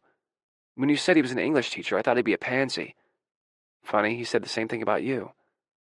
Anyway, I saw how he jumped when we startled him at the bar yesterday. He's either been jumped a bunch of times or he's been abused. Maybe both, am I right? It's not your business, Will, Rex says gently. That's fine, babe, Will says, and I resist the urge to jump up and throttle Will for the term of endearment. All I meant to say is that for someone who's used to fighting, the fact that he defaults to relaxing around you means something, that's all, besides the way he looks at you. Yeah? Rex says fondly. Wait, how do I look at him? Will changes the subject, even though now I'm desperate to hear more. I don't like that he could tell so much about me, having only known me for a few hours. More than that, though, I'm curious, because he's right. I never relax around people the way I do around Rex. I hadn't really thought about it because I've been anxious about other shit, but I've never fallen asleep on anyone except Ginger. I've never put my head on someone's shoulder while we were sitting next to each other. It's never even crossed my mind. And yet, with Rex, I have. I've done those things and not even really thought about them. Maybe Will is right. Not only do I like Rex, but I let my guard down around him in a way that I can't even verbalize. Maybe Will's not such an idiot after all.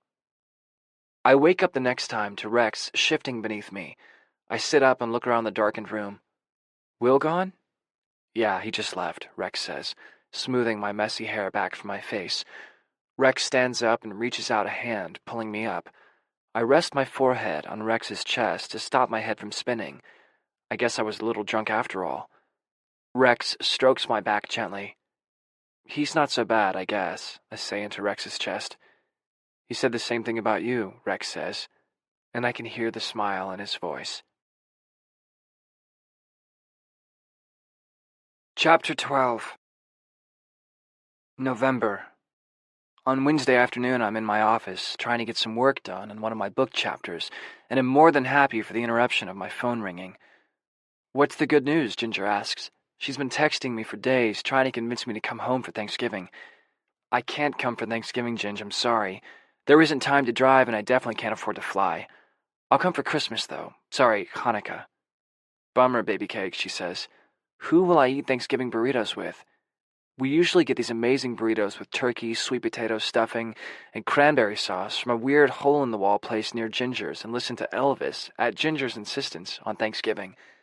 Maybe I'll keep the shop open and only give Thanksgiving-themed tattoos, but like literal ones, like I'll tattoo turkeys, Thanksgiving foods, the genocide of indigenous peoples, etc. What do you think? I like it. Maybe you could also tattoo Wednesday Addams as Pocahontas from that Addams Family movie where they go to camp and are tortured by Disney movies. Good one. Sorry, Ginge, really. No worries, Pumpkin. I know money's tight. If I could afford to fly you out, I would. But if you abandon me for Hanukkah, I'll Jewish guilt you until you're dead. I need your ass on my couch, eating Chinese food and listening to Christmas music, or our friendship is basically over. And lucky you, Hanukkah goes all the way up until Christmas this year, so your schedule should be fine. I'll be there, I tell her. Hanukkah at Ginger's is one of my favorite traditions, even though I hate Christmas music.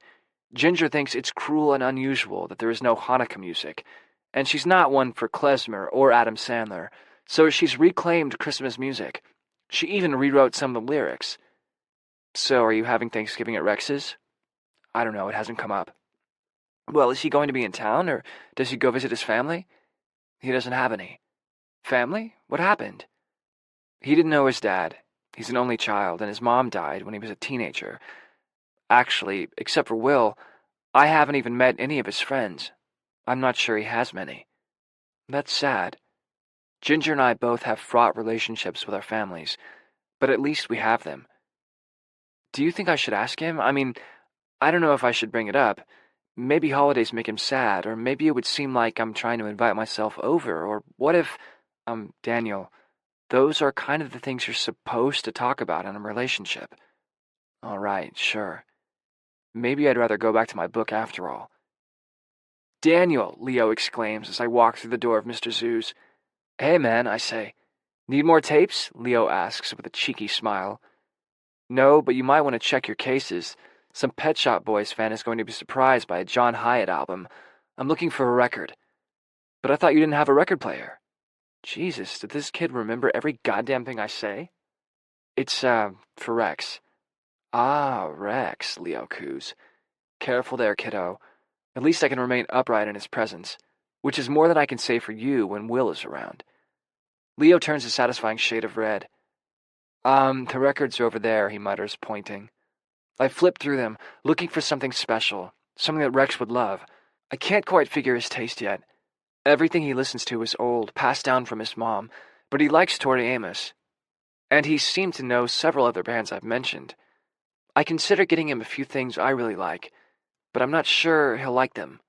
I linger over an Etta James album and a Lou Reed, then consider some of the bands I first saw play live, but that seems sappy. I finally decide on an Emmylou Harris record and take it up to Leo. So, what's the occasion? Leo asks. No occasion. He just did something nice, and I want to say thank you. Jesus, it sounds like I'm describing National Secretary's Day or something. That's nice of you. What did he do? Leo seems to have no clue that certain things are none of his business, but the kid is growing on me, and it's not like it's particularly personal. Last night, Rex came over carrying something that looked like the beautiful piece of wood I'd seen him working on in his wood shop a few days before. What's this? I asked him. You needed a new kitchen table, he said. His posture was comfortable and commanding like usual, but I could see his uncertainty in his face, no doubt because of my totally ungrateful response to his previous efforts regarding my table. I took a deep breath.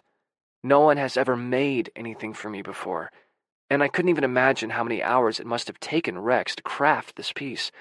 Rex doing that, showing up like that, was a test. Not that Rex engineered it as one. He's not manipulative like that.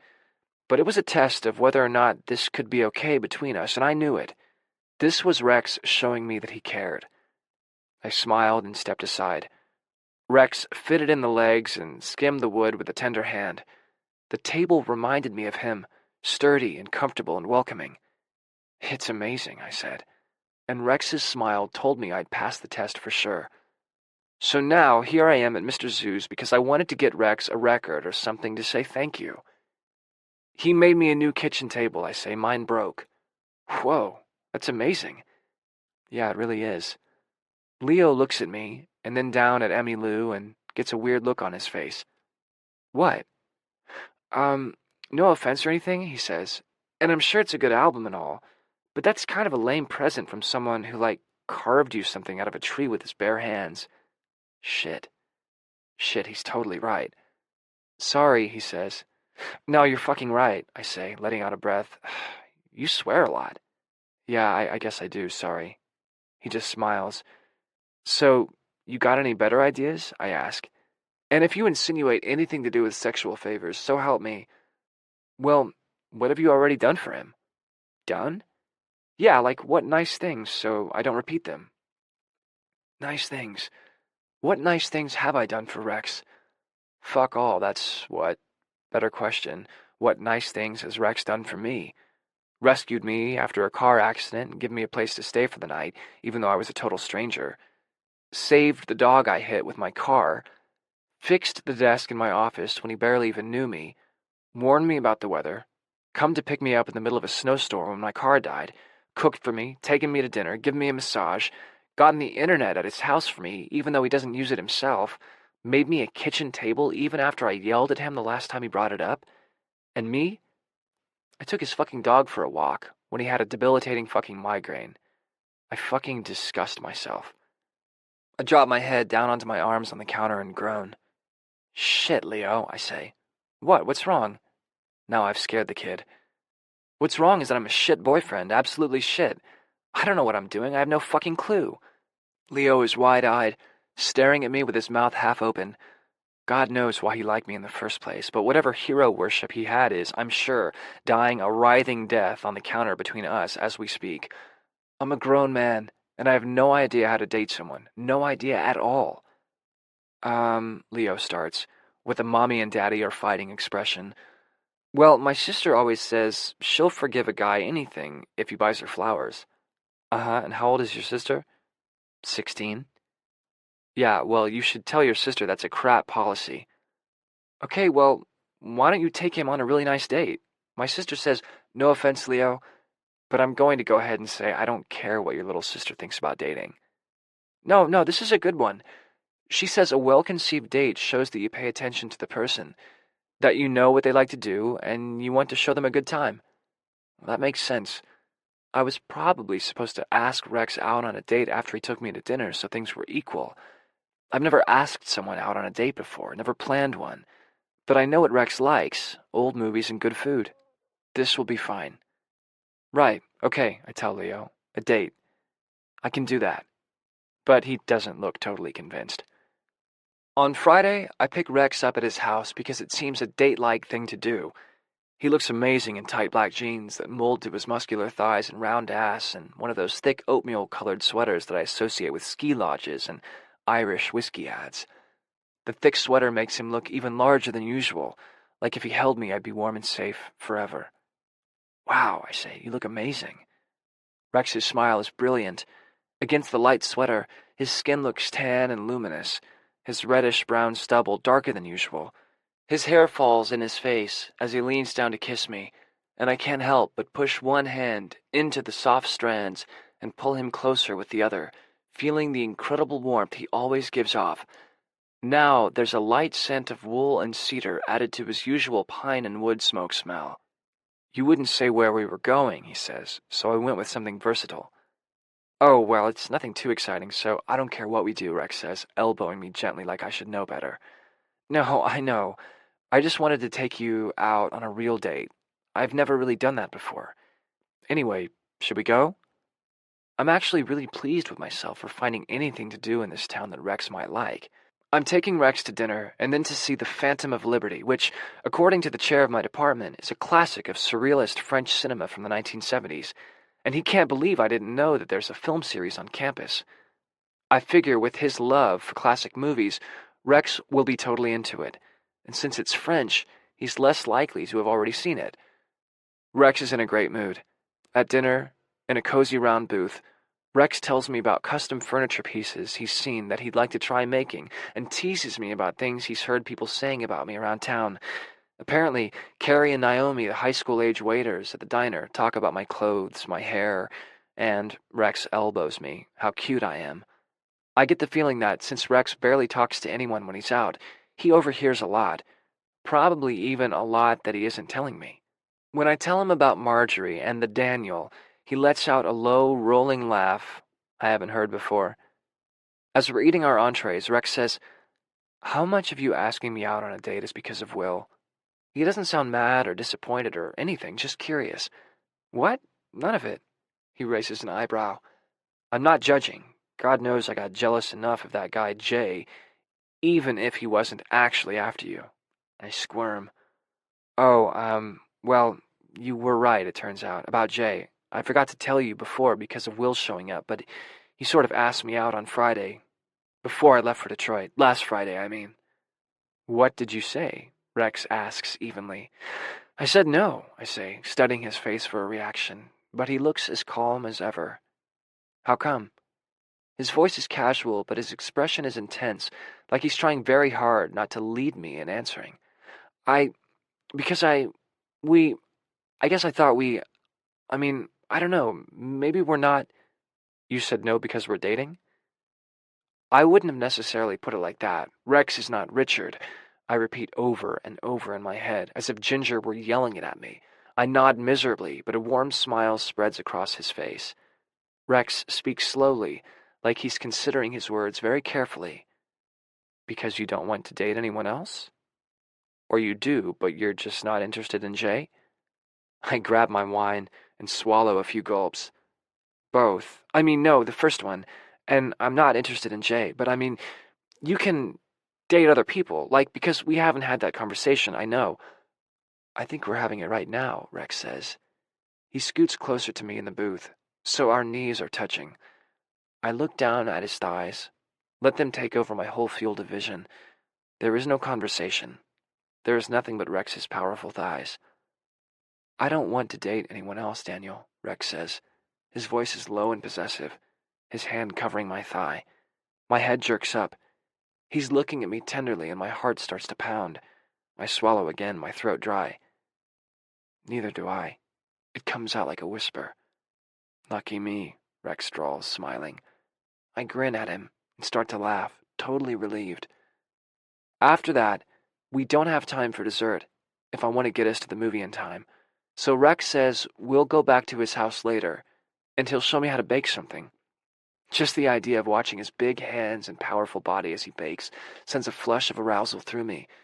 I picture him peeling off that heavy sweater and doing it shirtless in those tight jeans. Rex throws an easy arm over my shoulder as we walk to the movie, pulling me into his warmth. Suddenly, I can't believe that this is my life. I have a... There was no other word for it. Boyfriend. I have a boyfriend, and we're out on a date, and he has his arm around my shoulder. I don't even have a frame of reference for this feeling. The theater is in the basement of a building on campus that I've never been in before. It's an old movie from the 70s, a film series, I tell Rex as we walk downstairs. As soon as the words are out of my mouth, all the stupid self-satisfaction I felt at picking something Rex would like fades away. It's just a movie, and we went to dinner. I took Rex to dinner and a movie. It's literally the most cliché date of all time. I just thought you might like it, I finished lamely. Rex just smiles at me, a soft, intimate smile. He cups the back of my neck and pulls me in. Thank you, he says softly and kisses my ear.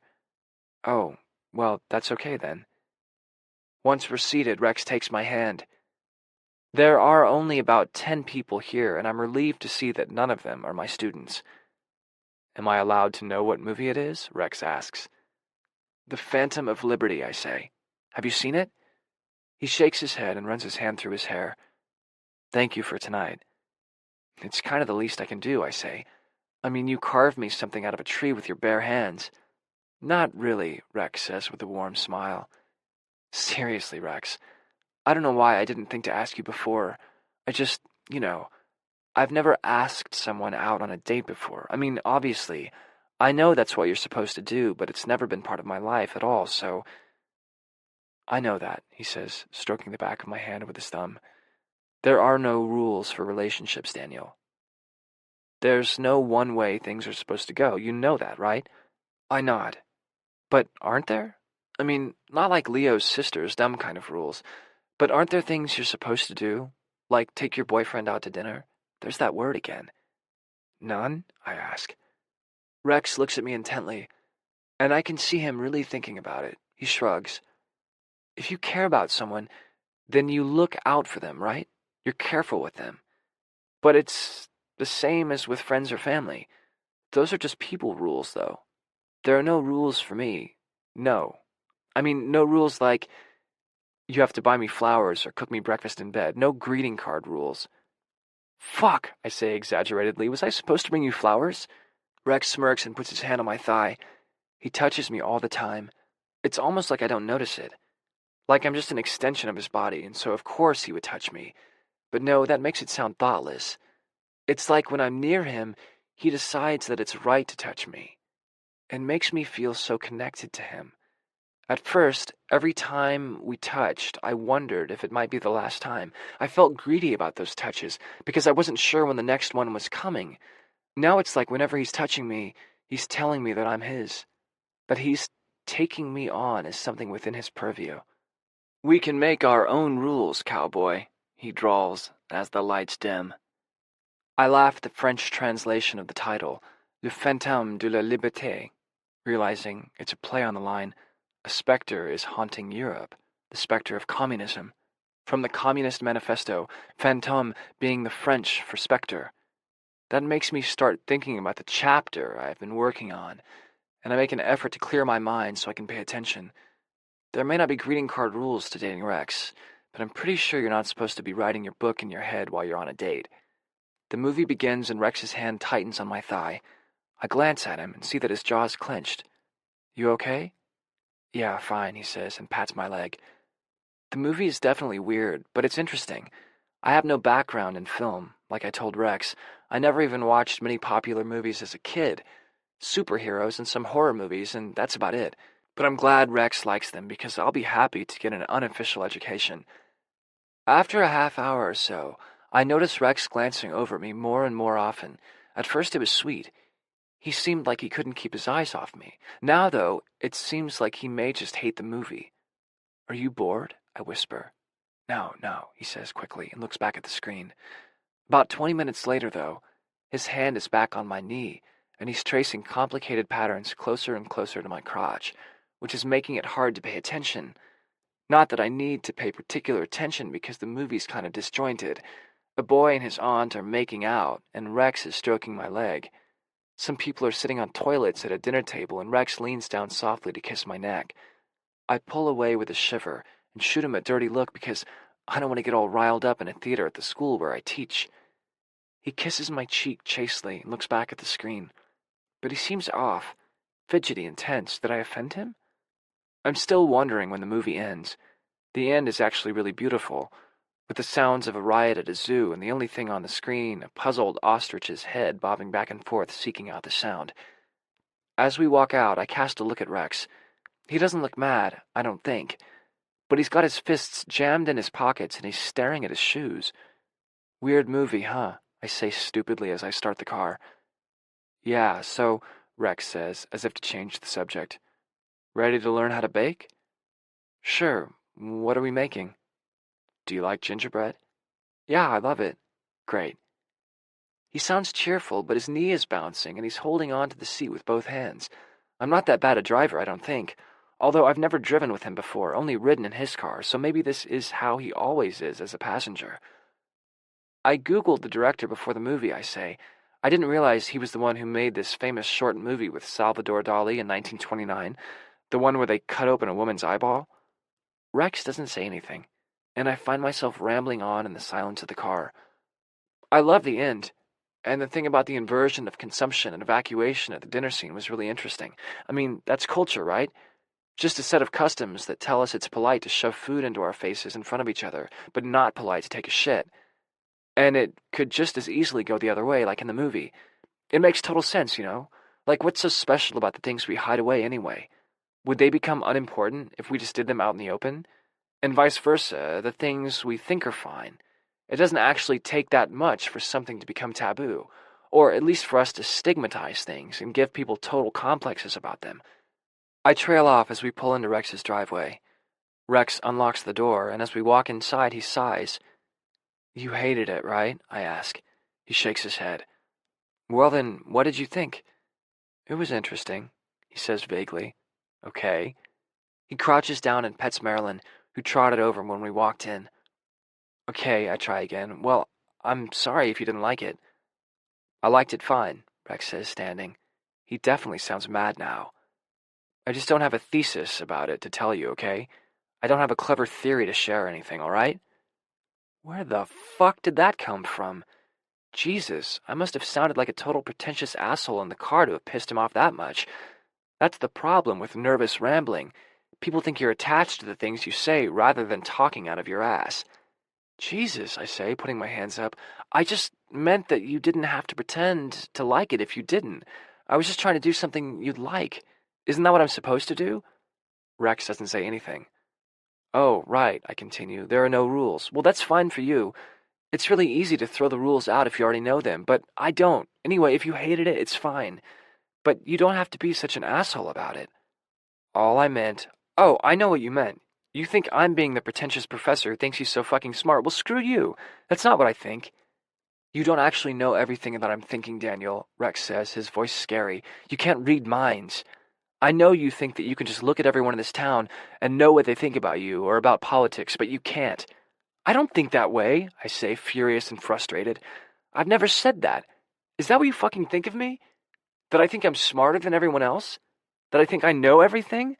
Because if that's what you think, you'd better say so right now. Rex says nothing, the look on his face unreadable.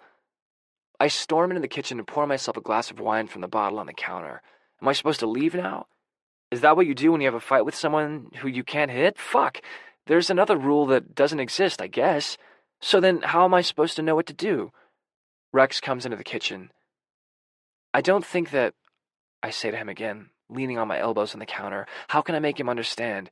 This is what people always think, my brothers, my father, that I think I'm better than everyone just because I went to grad school. But it isn't what I think. I just like talking about books and movies. And I notice when people look askance at me for it, that's all. I drop my head down between my shoulders, but I can feel Rex's heat at my side. I'm so furious with myself for this lame date that I want to punch myself in the face, or punch a wall hard enough that my knuckles will be swollen tomorrow in reminder. And I'm fucking embarrassed. I guess Leo was right not to look convinced. Fuck, Rex. I suck at this. I'm shit at romance, or whatever the hell a date's supposed to be. I don't know how I'm supposed to act. I don't know what I'm supposed to say or do. I don't know how it's supposed to go, and don't tell me there is no supposed to, because I know there is. I know there is, because if I were doing it right, you wouldn't be looking at me like that right now. I wouldn't have pissed you off, and damn it, I yell. I hit the counter with my fist, since I'm relatively sure I won't break it. The counter, I mean. I can't even take you out on a date without fucking the whole thing up. I should never have taken you to that stupid movie. You're right. It was fucking pretentious of me, and of course you hated it. I didn't hate it, Rex yells. Would you stop? I didn't hate the movie, Daniel. I didn't fucking understand it, okay? He puts his hands over his mouth, like he's just said something he can't take back. Oh, well, I mean, surrealism's pretty disjointed, so... No, I mean... Shit. He breaks off, shaking his head. I couldn't read the subtitles. I don't read very well. He shakes his head again, like he's frustrated with what he said. He looks up at me, as if it takes a lot of effort. I'm dyslexic, he says, severely.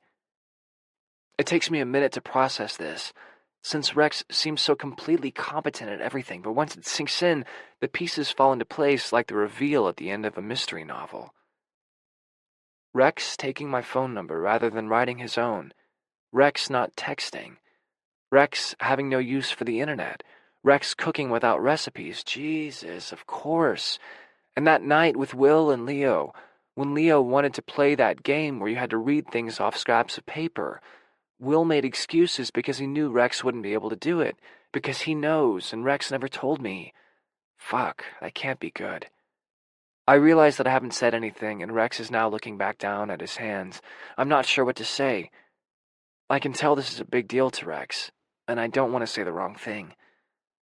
Absent anything helpful to say, I decide to take a page out of Rex's book, and I put a hand on his shoulder. He's shaking. He looks so tired all of a sudden. His forehead is wrinkled and his mouth is tight. He shakes his head in frustration. I'm not stupid, he spits out the word.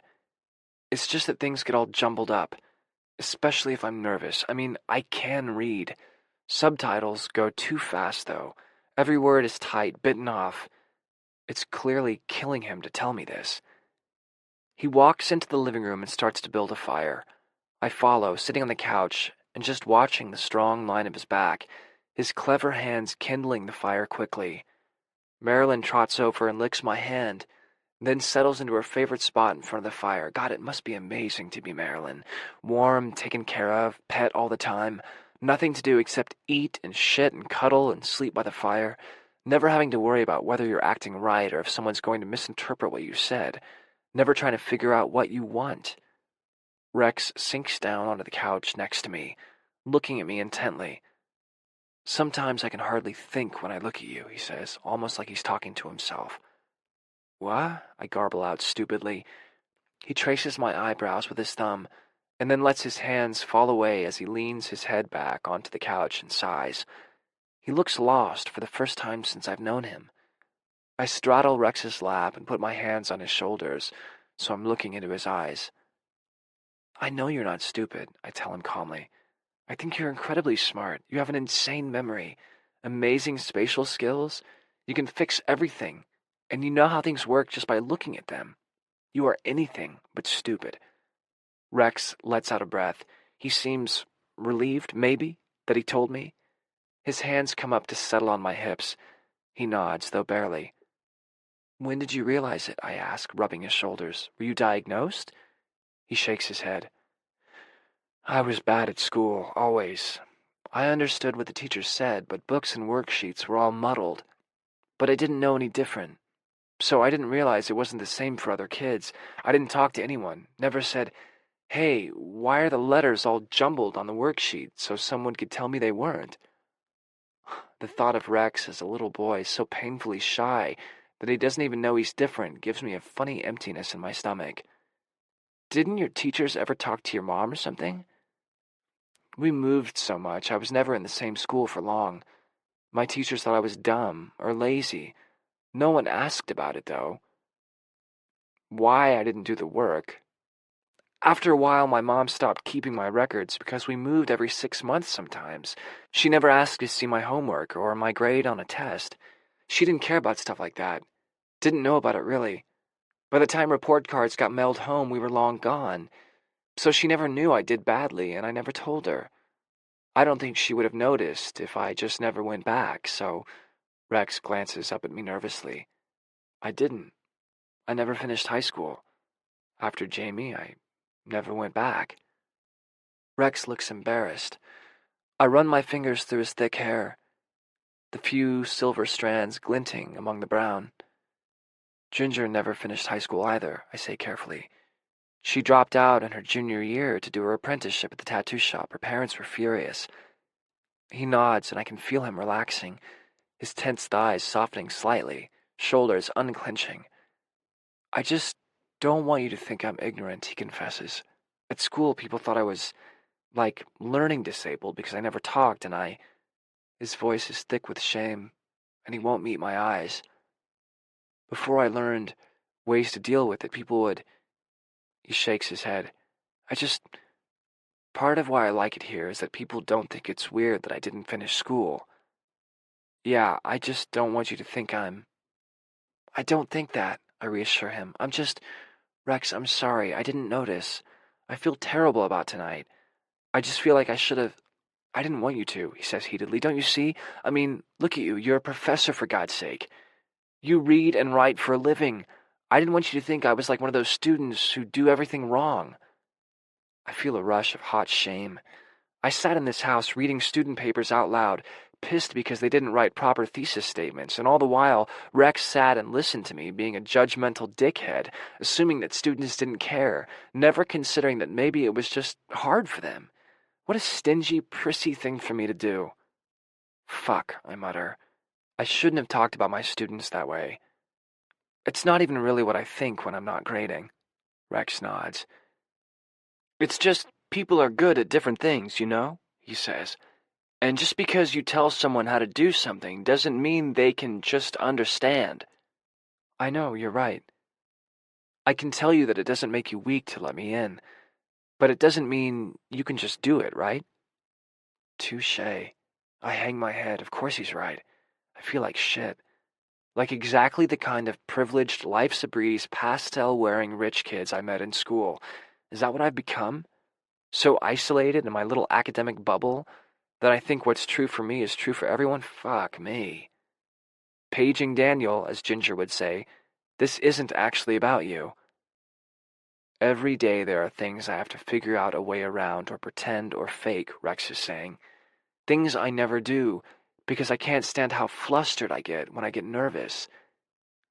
How everything goes to mush. I don't want to feel like I did as a kid. Smart enough to know everyone thought I was an idiot, and too fucked in the head to do anything about it. Hey, don't say that, I tell him. It's pathetic, Daniel. I ordered the special when we went to dinner the first time without hearing what it was because I could barely keep my dick in my pants, much less concentrate on reading with you sitting right next to me. With your hair and those goddamned eyes. I couldn't even think. His eyes are boring into me. God, he seemed so in control that night until the whole thing with Colin, but now I remember that his pasta had artichokes, which he didn't like. What was I going to do? Ask you to read the menu to me like a child? There's bile in his voice that I've never heard before. I fucking hate it. His hands tighten on my hips until they're almost painful. Rex drops his head forward onto my chest. Fuck, he says. I'm sorry. I didn't mean to get all self-pitying on you. He lets out a deep breath, slides his hands under my thighs, and stands up, lifting me too. Gingerbread? He asks. And just like that, it seems, the topic is closed. I nod dazedly and follow him into the kitchen. He pulls things from the cupboard and the refrigerator. Rex? He freezes, and when he looks at me, I can see the uncertainty he's trying to cover up with his motions. I think you're perfect. I mean, shit, that sounded sappy, but I mean perfect in my opinion. Ugh, how do I explain what I mean? That all those things that he is came together like the perfect recipe. For you, he says. Perfect for you, maybe. He looks shy and pleased. All I can do is nod. He hoists me up onto the counter and kisses me silly. Daniel, he says, the things you say sometimes, you kill me. He kisses me, and it's hot and sweet, flushing heat from my stomach to my throat. I start to harden, arousal tingling through me. I chase his mouth, but he pulls back to look at me. His whiskey-brown eyes are warm, and there's a bit of color across his cheekbones. His lips look swollen from mine, and that line between his eyebrows is a perfect crease. Einstein was dyslexic, I say, a little out of breath. Rex cocks his head. Yeah? And Lewis Carroll, who wrote Alice in Wonderland? Oh, and Ozzy Osbourne, forgot about him. And Rex kisses me hard and pats my cheek firmly. Then he pulls me down off the counter. All right, so I'll tell you what to do and you do it, okay? You wish, I snort, pushing my hips against his. Rex explains things clearly and gropes me often enough that the time flies. Before I can believe I've made something that didn't come from a can, there's gingerbread on the counter. Holy shit, I moan, tasting it. That's delicious. So with cooking and baking, how do you learn the recipes? Well, I get a lot of them from watching cooking shows. If I can see someone do it, then I can do it myself. But for baking, I usually have to look at a recipe the first time. He looks at me intently. I can read. You get that, right? Yeah. It just takes a while, and it gives me a headache. Wait, like the migraine you got? He nods. Reading gives you migraines? Just if I look at something too long. Or on a computer screen. So, what were you reading too long when you got the migraine last month? Rex looks embarrassed. Just some stuff about starting your own business. For your furniture? He nods, but his eyes track sideways like there's something else. I can help you, I say, hoping it sounds casual rather than pitying.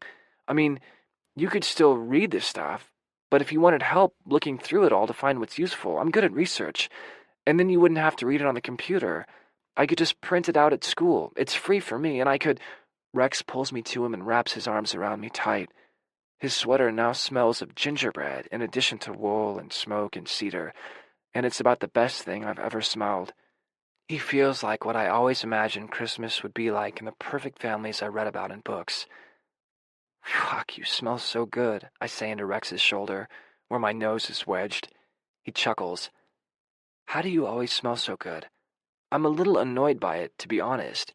It seems unfair that Rex, looking like he does, and feeling like he does, should always smell this fucking delicious. It's like he was designed specifically to conquer every one of my senses. Don't even get me started on how good he tastes. He laughs again. Apparently I said that out loud. He strokes my hair away from my face and keeps a hand at the small of my back. You smell great, he says. Like pencil shavings and coffee shops and peppermint. My shampoo might be peppermint, I say, trying to picture the bottle.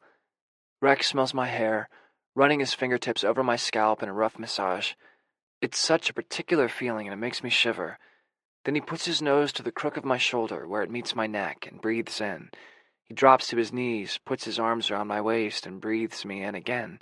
He drops lower and my breath catches when he buries his face in my crotch, hands on the backs of my thighs. You smell amazing everywhere, he says. I laugh, but then Rex unbuttons my jeans and nuzzles my crotch, and my laugh turns breathless. He kisses my belly and then lower, taking me in his mouth. His mouth is hot and slick, and his tongue wraps around my shaft, cradling me. His hands rub up and down my thighs as he takes me deeper in his mouth. It feels amazing, but something's off.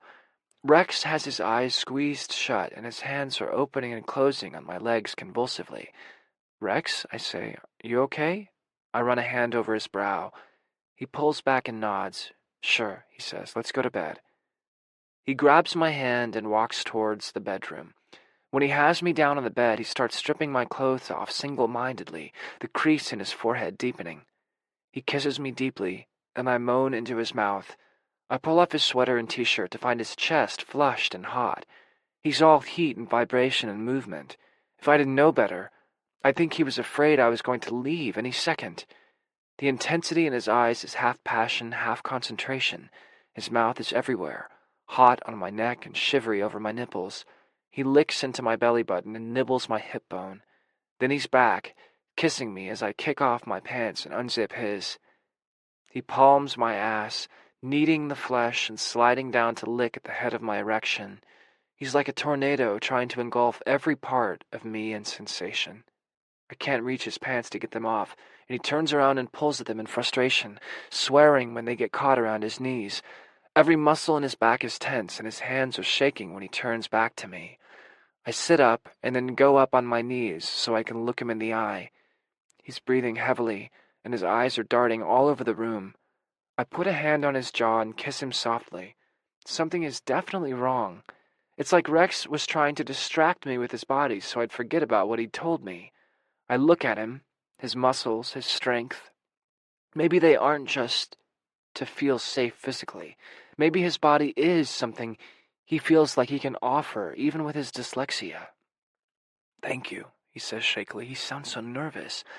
I cock my head to ask for what? Just for not saying I'm pathetic or stupid. "Fuck, Rex, no way. You're not. I could never think that." He's nodding, but not in agreement, more to say, okay, whatever. I should know. I've done it often enough when I don't really believe someone, but want the conversation to go away. I cup his cheeks and kiss him again. "Shh," I say, "it's okay." I kiss one corner of his mouth, and then the other. Then I kiss him again. I kiss him over and over, each time a little longer and a little deeper, until finally he opens his mouth. His tongue comes out to touch mine tentatively, like we've never done this before. I push Rex onto his back on the bed, and his hair splays out on top of his sweater, the dark strands beautiful against the light wool. If this were a scene in a book, it would look like a halo. I kiss Rex deeply, trying to put everything I feel into it. How much I want him to trust that I don't think he's stupid, how wonderful he is, how grateful I am that he likes me for whatever reason, how strong he is. I kiss him until his arms come around me, heavy weights against my back, and he starts rocking his hips up into mine. His eyes are glazed, and he looks tired. I reach between us and cup his erection in my hand, stroking softly. A full-body shiver runs through him, and he bites his lip. "What do you want, baby?" I ask him. "Please, I'll do anything you want." Rex opens his mouth and closes it again, hesitating. He closes his eyes and spreads his knees so that our erections rub together. I want... His voice is scratchy and I can hear him swallow. I brush his hair back and look into his eyes. "You want me to fuck you?" I ask, and his hardness jumps in my hand. His eyelids drift shut for a moment, then flutter open. He nods shakily. Arousal shoots through me at the thought of burying myself inside Rex's tight body. The idea of opening him with my cock, turning all that muscle to a quivering puddle of pleasure, makes me dizzy with lust. "Oh, fuck yes," I say, and I kiss him, letting him feel how much I want him. "I've thought about you like this so many times," I say. "Yeah?" His lips quirk into an almost smile. "Usually people just want me to top," he says, biting his lip, "but oh," he moans as I palm his ass, enjoying the firm roundness and the incredible heat between. I can imagine that people don't look at Rex and see someone who wants to get fucked, but it was right there in his eyes, and how he trembled against me, so eager to give me pleasure, like he thought it might be the only thing he could offer, but so heavy with the responsibility it required. He wants this, wants me to take care of him, and I need it too. The dynamic between us has been the opposite ever since Rex found me in the woods all those months ago, and I've barely noticed because I felt so messed up about everything else in my life, so off-kilter because of my feelings for Rex. I've let him take care of me or resisted it, but I haven't been taking good care of him, and maybe before I could tell myself it was because I didn't know how, but right here, right now in this bed, I know how to take care of Rex.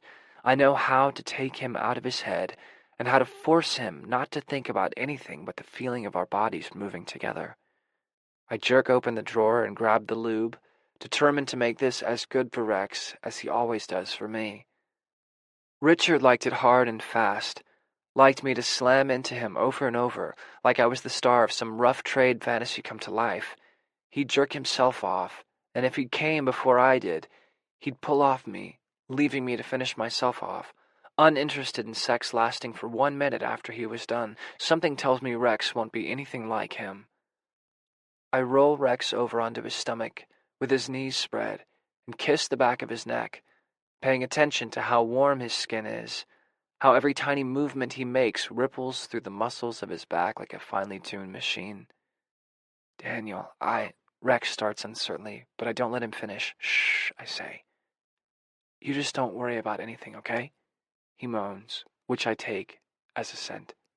I run my hands along his rib cage and watch goosebumps rise on his arms. I kiss down his spine toward his gorgeous ass and watch the shivers ripple over his skin. I kiss the dimples just above the swell of his ass and then lick them. Rex groans, fisting the sheets, his face now buried in the sweater. Your body is so fucking gorgeous, I tell him, squeezing handfuls of his ass and watching the flesh bounce perfectly. I kiss the insides of his thighs and he jerks, his breath coming faster. I reach under his hips and pull his erection so it's pointing down between his legs. Then I run my tongue along the sensitive skin between his hole and his balls, then down over the tip of his erection, which is leaking his arousal. With one hand, he reaches back and pats my cheek clumsily, trying to look over his shoulder and failing. He's muttering something into the pillow, but I can't make it out. I spread his ass apart and tentatively run my tongue over his hole, never having done it before. Within seconds, I can tell that it's about to become my new favorite thing to do, though, as Rex's whole body comes off the bed. "Oh, God," he practically yells. I chuckle and put a soothing hand on his hip as I lean back down. I lick over his hole, feeling it spasm, and then, as he slowly relaxes, push the tip of my tongue inside. Rex is moaning like crazy, and the feeling of this big, powerful man coming undone with the motion of my tongue intoxicates me. I rub at his slick hole with my thumb, encouraging him to open to me, and then I slide my tongue inside. Rex whimpers, then goes slack on the bed. "Oh God, oh God, oh God," he says, as I flex my tongue inside him. "Oh God, Daniel." All I can feel is the slick heat of Rex's hole, and the way it seemed to short-circuit the rest of his body. "Please," Rex says so softly I can barely hear him. I slide up his body and bury my face in his neck. I can hear his breath coming fast, feel the incredible heat coming off his skin. "Daniel, please," he scrapes out. "You need me inside you?" I say low in his ear, and he shudders. He nods immediately, reaching for a condom and passing it back to me. "I want you just like this," I tell him, running my hand down his spine. He nods again, and I can see the relief in his face. I slick my fingers and slide one inside Rex's heat, watching his shoulders for any tension, but he just moans softly. I push his knees farther apart and add a second finger, feeling him clench a little around me. He's all slick heat and strong muscle, and I crook my fingers, searching for his prostate. He cries out when I find it, his knees falling even farther apart as he tries to hump against the mattress. "Uh-huh," I say, and lift his hips away from the bed. I slide a third finger inside him and stroke his erection lightly. He writhes against me. "Ready?" "Yes," he moans. "Please." "So polite," I murmur, pressing against his prostate once more before removing my fingers. He shudders and hangs his head, now up on his knees and elbows. With one hand steadying his hip, I slide against the crack of his ass. I'm hard as a rock, and just the feel of him sends bolts of pleasure to the base of my cock. I give his erection a few hard strokes as I start to slide inside him. We both groan as I breach his muscle. It's like I'm being swallowed up by the most perfect pressure, his body hugging my erection so tightly I can barely slide in. "Oh, fuck, Rex," I say. "Don't stop," he says quickly. "Not on your fucking life," I say, pulling back a bit and adding more lube before sliding forward again. This time I slide all the way inside him, and it's not like anything I've ever felt before. Usually I feel a sense of relief when I slide inside a guy's ass, the sense that soon I'll get to come and it'll feel great. Now I feel something like desperation. Desperation to be inside Rex for as long as possible. Desperation to make him feel as good as I do. And yeah, okay, desperation to come. "Jesus, you feel amazing," I say. Rex just grunts in response, but I can see him nodding against the bed. He pushes back against me, fitting us even closer together. I hadn't realized I wasn't moving. I drop a quick kiss on Rex's spine, and then I pull back and start thrusting into him. I feel like every single nerve is concentrated in my groin, like all feeling has left my extremities and migrated there, turning me into one desperate, heat-seeking missile of pleasure. As I push into Rex, he pushes back against me, driving me even deeper. I press his shoulders down, changing the angle, and he cries out. I'm hitting his prostate now as I thrust into him, and I feel like with each snap of my hips, I'm trying to push the pleasure out of my own body and into his. The muscles of his back are tensed, and his hair is spread out against that fucking sweater, and his arms are thrown out to the sides like he's pinioned on the bed. All of a sudden, it's imperative that I see his face. I pull out, and Rex makes a sound of complaint. Come here, I say, and I pull him over by the shoulder. Rex's face is flushed, and his hair is a mess, and I can see the impression of cable knit on his cheek, and he's the most beautiful thing I've ever seen. I tilt his hips up and push his knees apart, and then I'm right back there, sliding us back together, connecting as we should be. I drag his chin to mine and kiss him with everything that I have, feeling his erection pulse between us. Daniel, Rex says brokenly, as I start thrusting again. His voice is choked, and he squeezes his eyes shut as he moans. With every thrust, he rolls his hips to meet mine, causing us to meet powerfully and sending tiny explosions of ecstasy through me. I can feel the tingling in my lower back and belly as I push my orgasm back, determined to make this last as long as I can.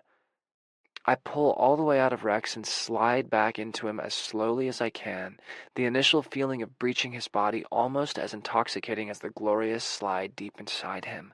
I pinch his nipples, just watching his face, trying to read what he needs from me there. Seeing Rex like this, all this strength at the mercy of my body and him loving it, is about the hottest thing I've ever seen.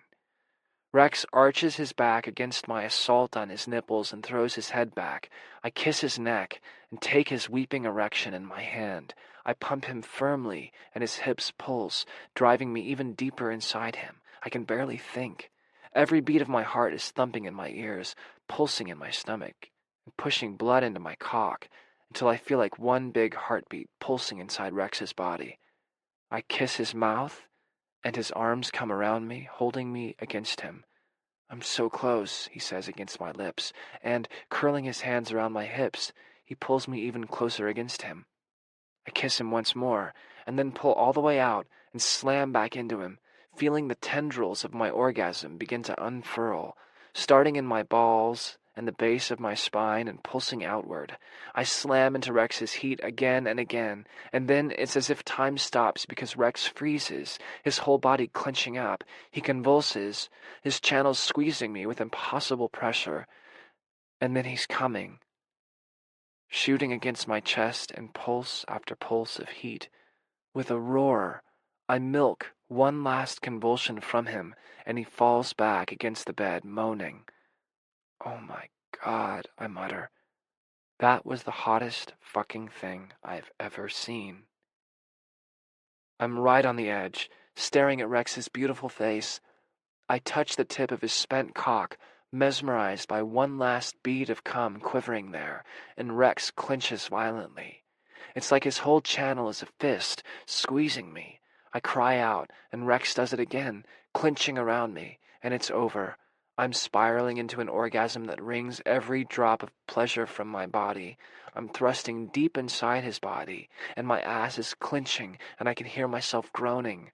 But all I can concentrate on are the bolts of electricity tearing through me, pushing everything out of me. I collapse on top of Rex, and his arms immediately enfold me. Oh, Danny, he murmurs. Oh. The nickname shoots straight through me, bringing the warmth of a very different kind of pleasure. But even though every nerve is singing, I'm asleep in seconds. I awaken sometime in the night to feel Rex moving against me. I'm half asleep, but I wrap my arms around his neck, and our mouths find each other again. I can't see anything, but I can feel Rex's hard body and his heat, and I can feel his erection pushing against my thigh. I roll so our chests are touching and throw my leg over his hip, opening myself up to him.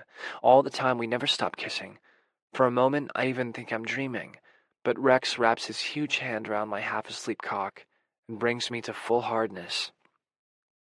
In the dark, he's everywhere, arms and legs and chest and hands and sweet hot mouth. As we grind together, slowly working ourselves back up, Rex hums into my mouth with pleasure. He drops an arm over my hip and dips his fingers into my crack. "Can I?" he asks, and I kiss him yes. Then he has the lube, and his fingers are moving inside me, slicking me up and transforming my liquid, dreamy arousal to hard need. "Come here to me," he says, and pulls me on top of him. As he lies on his back, we grind together while he fingers me, and my eyes have adjusted to the dark just enough to see that his eyes are closed, and he has a little smile on his face. I close my eyes too and pretend we're in one shared dream. He lifts my hips and fits me on top of him, sliding me down so his erection breaches me slowly. I cry out in ecstasy, and I have the strangest sensation that I'm still fucking Rex, that my cock is inside him at the same time as his is inside me. I know my oversensitized body is just playing tricks on me, but every pulse of Rex's cock inside my body feels like an answering movement to my own earlier motions. In the dark, it's like all that's holding me up is Rex's erection inside me and his hands clutching my hips. "Oh, baby," he says, and he starts to move, pulsing his hips as I roll mine, our bodies coming together in a liquid rush.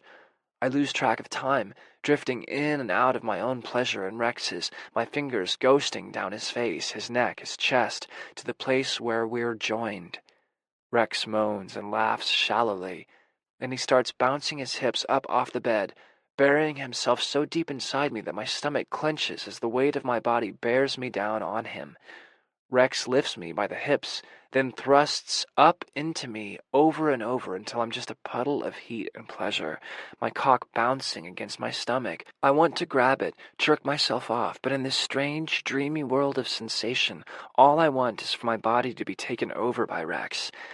I'm completely enthralled to him. Finally, after what feels like hours or maybe only seconds, Rex runs his thumb over the head of my cock, spreading the slick fluid down my length. I cry out and steady myself on his shoulders, sure I'll fall if I don't stop the spinning in my head and the buzzing in my groin. Rex strokes me hard and the orgasm pours out of me, till I'm jerking on his cock, spewing cum down on his belly, the milky whiteness quickly disappearing in the dark. My breath stutters, and I feel like a rag doll as Rex moans and keeps thrusting inside me. The sensation is almost overwhelming, and just as I know I can't take any more, I feel him come, his groan vibrating his chest beneath my palms, scalding heat flooding my ass as Rex becomes a part of me.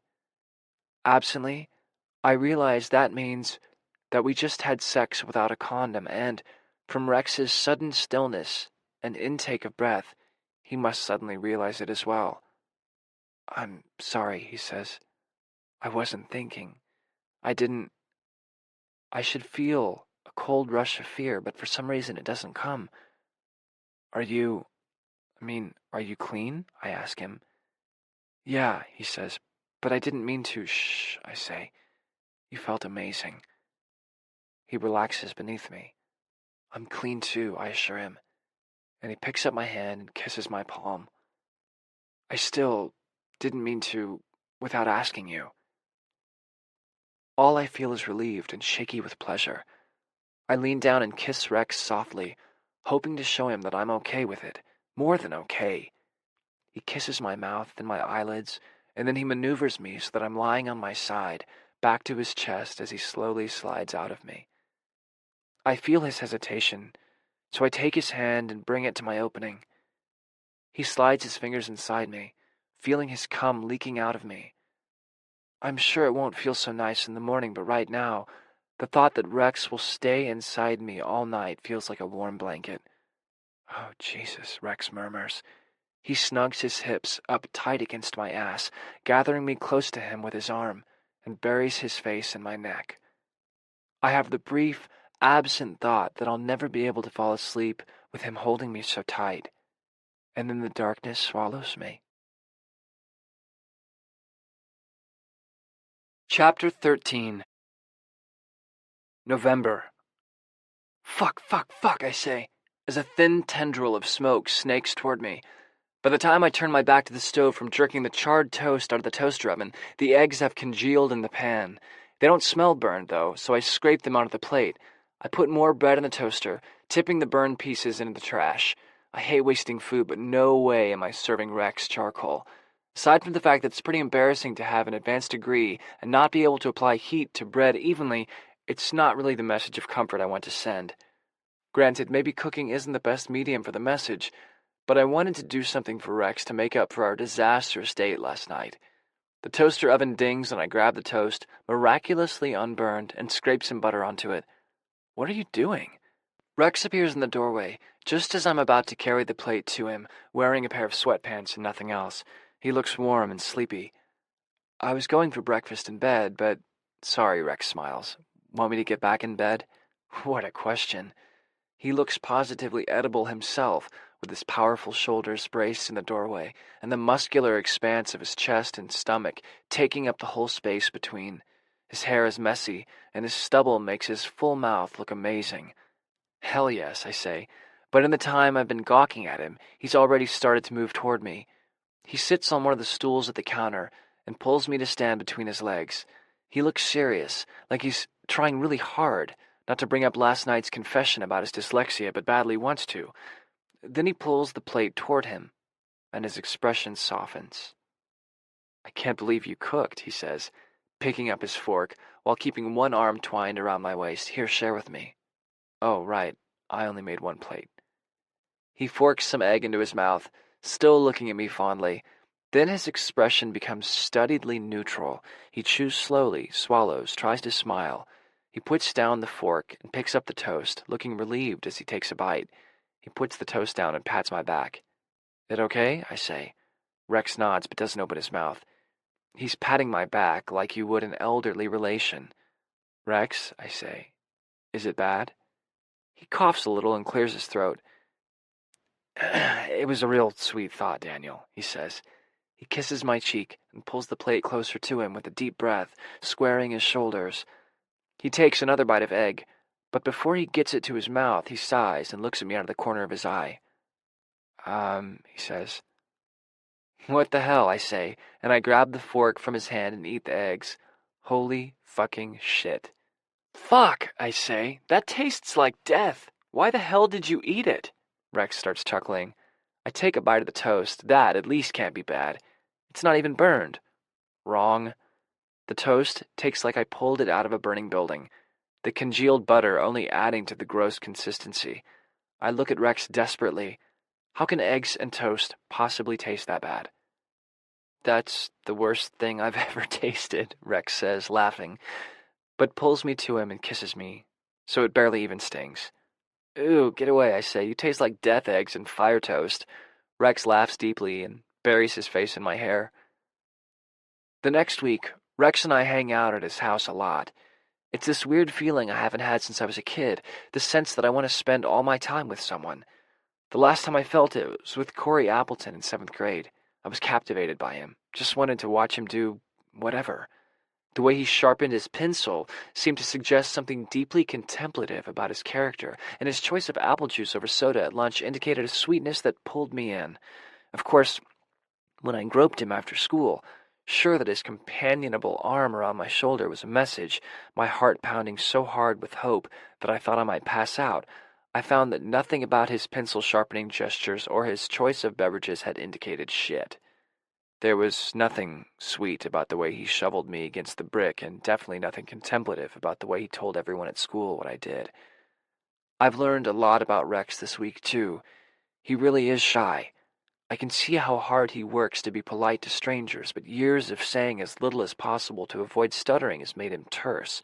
It's clearly made people intimidated by him. He's also incredibly healthy. He exercises and eats well and stays hydrated, but he's not obnoxious about it. It's like his body is the only thing he can depend on, so he tries to make it run as well as possible, like customizing a luxury car. There's something about Rex that makes me feel calm, as if I'm scattered until the moment I see him, and when he touches me, I fly back together in a configuration that makes sense. And ever since he told me about his dyslexia, things feel more settled between us or something. It makes sense, and that it must have been weighing on him, trying to keep it a secret. At first, I was surprised it didn't come out sooner. I mean, how many times might I have asked him to read something to me or look something up? Then, when I thought about it, it became clear how hard he's worked to make sure those situations didn't arise, how much thought he must have put into avoiding them, how on edge he must have been, wondering if he'd be forced to out himself every time we were together. I hate that he felt like he had to do that, but I'm glad he can just relax now. He's worked incredibly hard to educate himself, partly as a reaction to people thinking he was stupid due to his dyslexia, and partly because he's just interested. He taught himself vocabulary and listened to books on CD. He keeps trying to teach me to cook, but I'm hopeless, mostly because when he starts moving around the kitchen, all I can do is watch him. He'll be explaining how to mince something or how long it takes to make a hard-boiled egg, and I'll be watching the way his muscles bunch as he wields the knife or the way he blows his hair off his forehead. When he's trying to show me how to roll out pasta dough or knead bread, I'm looking at his huge hands and strong forearms, which I'm basically obsessed with. Once I was so distracted by the thought of him kneading my ass the way he was kneading the bread that I was shocked to find cheese in the bread when I bit into it. Rex thought that was quite amusing, but I think he knows how hot I find watching him in the kitchen and milks it on purpose. Jesus, no wonder I can never recreate anything I see him do. I'm cutting up pears for some delicious-sounding dessert when Rex comes up behind me, slow so he won't startle me into cutting my finger off. He learned the hard way that I zone out sometimes when he came up behind me while I was making a fire, and I almost clobbered him with a large piece of kindling. "Sweetheart," he says against my neck, "you don't need to make everything so exact. You can just chop it up. It doesn't need to be so much work." "I am just cutting it up," I say. He's said this to me before, but I'm not sure why he wouldn't want it done perfectly, since it's about the only thing I can do when it comes to cooking. "Here, look," Rex says, easing the knife from my hand, but keeping his arms around me. It really shouldn't be so hot to have Rex around me with a knife. In a few easy, practiced movements, he takes the pear apart. He knows exactly how deep to cut to miss the core, just how much force it takes to rend the flesh. It's effortless. Everything seems this effortless for him. He just has this way with objects, like at his touch, the world becomes manageable, falling into place to be taken apart or put back together at his will. "Got it," I say, my throat suddenly thick with something like jealousy at Rex's ease, except I know it's not that simple. Hell, I know just how uncomfortable he often is because of his shyness, his dyslexia. I still can't help but feel like a major failure for not noticing his dyslexia earlier. He puts the knife down and picks up a bit of pear, holding it up for me. I eat it from his hand, then kiss him, knowing he can taste it on my tongue. "I know you think you have to be perfect at work, out there," he says, gesturing with his shoulder while keeping both hands on the counter, trapping me against his body. "But you don't have to try so hard here. Not with me." I open my mouth to protest, but is that what I'm doing? I never thought about it like that. I suppose I have been on my best behavior around Rex, but that's just because I don't want to scare him off. I look down at Rex's big feet, unsure of what to say. "I just meant you don't have to think so much about everything you do." "Yeah, I've heard that before. I challenge you to find someone who went to grad school who hasn't.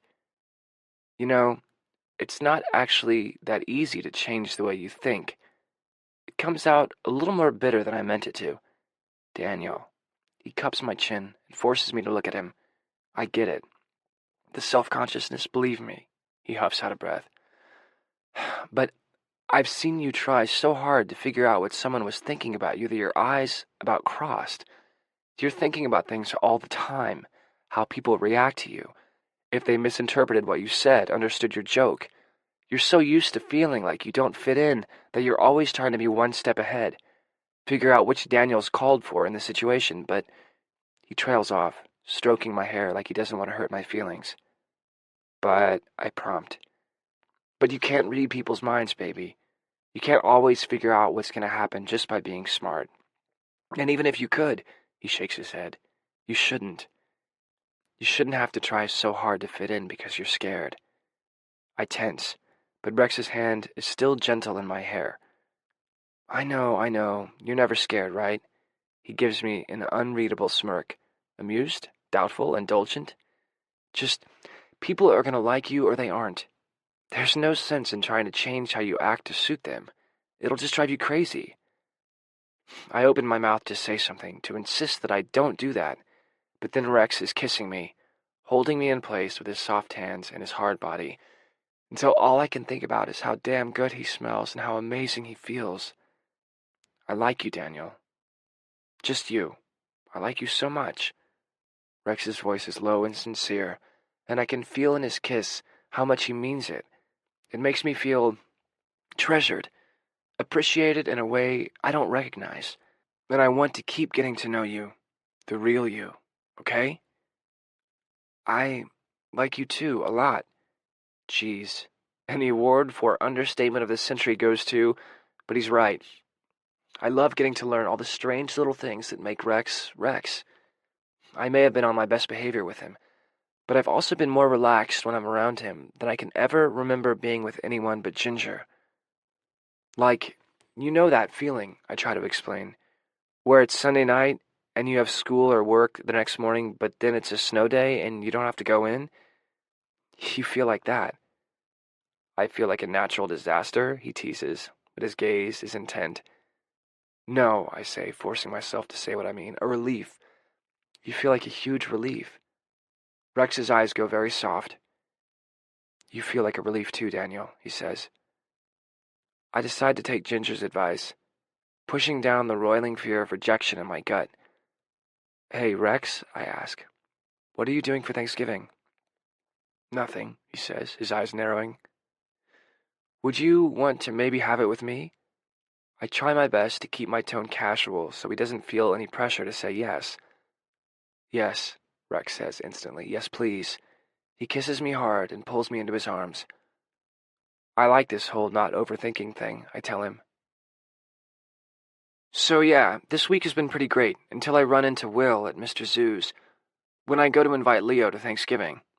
And I remember that he knew about Rex's dyslexia and purposely hid it from me, until I remember that he's touched Rex, and therefore I hate him. Okay, so apparently I've also turned jealous and irrational this week, at least where Rex is concerned. Will and Leo don't notice me at first. Leo's behind the counter and Will is leaning on it, his chin in his hand as Leo talks quietly. When I wave, Leo turns bright red, as if I've caught him doing something he shouldn't be. Will just straightens up and levels me with a look that dares me to tease them about their obvious flirting. Hey Daniel, how's it going? Leo asks, fiddling with the tape dispenser. Can I have a word? I say to Will, and walk back outside before he can answer. Let me guess, Will says, as he leans against the shop window. This is about Rex. Now that he's standing in front of me, I don't know what the fuck I'm thinking. What I want to say is, why didn't you fucking tell me about Rex's dyslexia? But why would he? He barely knows me. Rex was his lover. It's not his place to say a goddamn thing. But I'm so angry with him for knowing and so angry with myself for not noticing that I say it anyway. Excuse me? Will says. Fuck, I say. I know, never mind. God damn it. Look, Daniel, everyone Rex has ever cared about either died on him or left town, okay? Then here's you. The hot professor from Philly who's slumming it in our little town until something better comes along. I mean, I get it, I do. You're so Rex's type it isn't even funny. The perfect lost cause. I'm not surprised he's all over you like a dog on a bone. But before you come in here with your accusations and your self-fucking righteous demands about Rex, I want to ask you one question. Are you here to stay? Or the second the ivory tower says jump, are you going to say from what window? Because in case you can't tell, Rex thinks you might just be passing through. I can tell just by looking at you together. He's hung up on you something good, but part of him won't let himself open up to you because he thinks you'll be fucking out of here on the next train. Frankly, I'm shocked he told you about his dyslexia. And if I were a betting man, I'd say he didn't.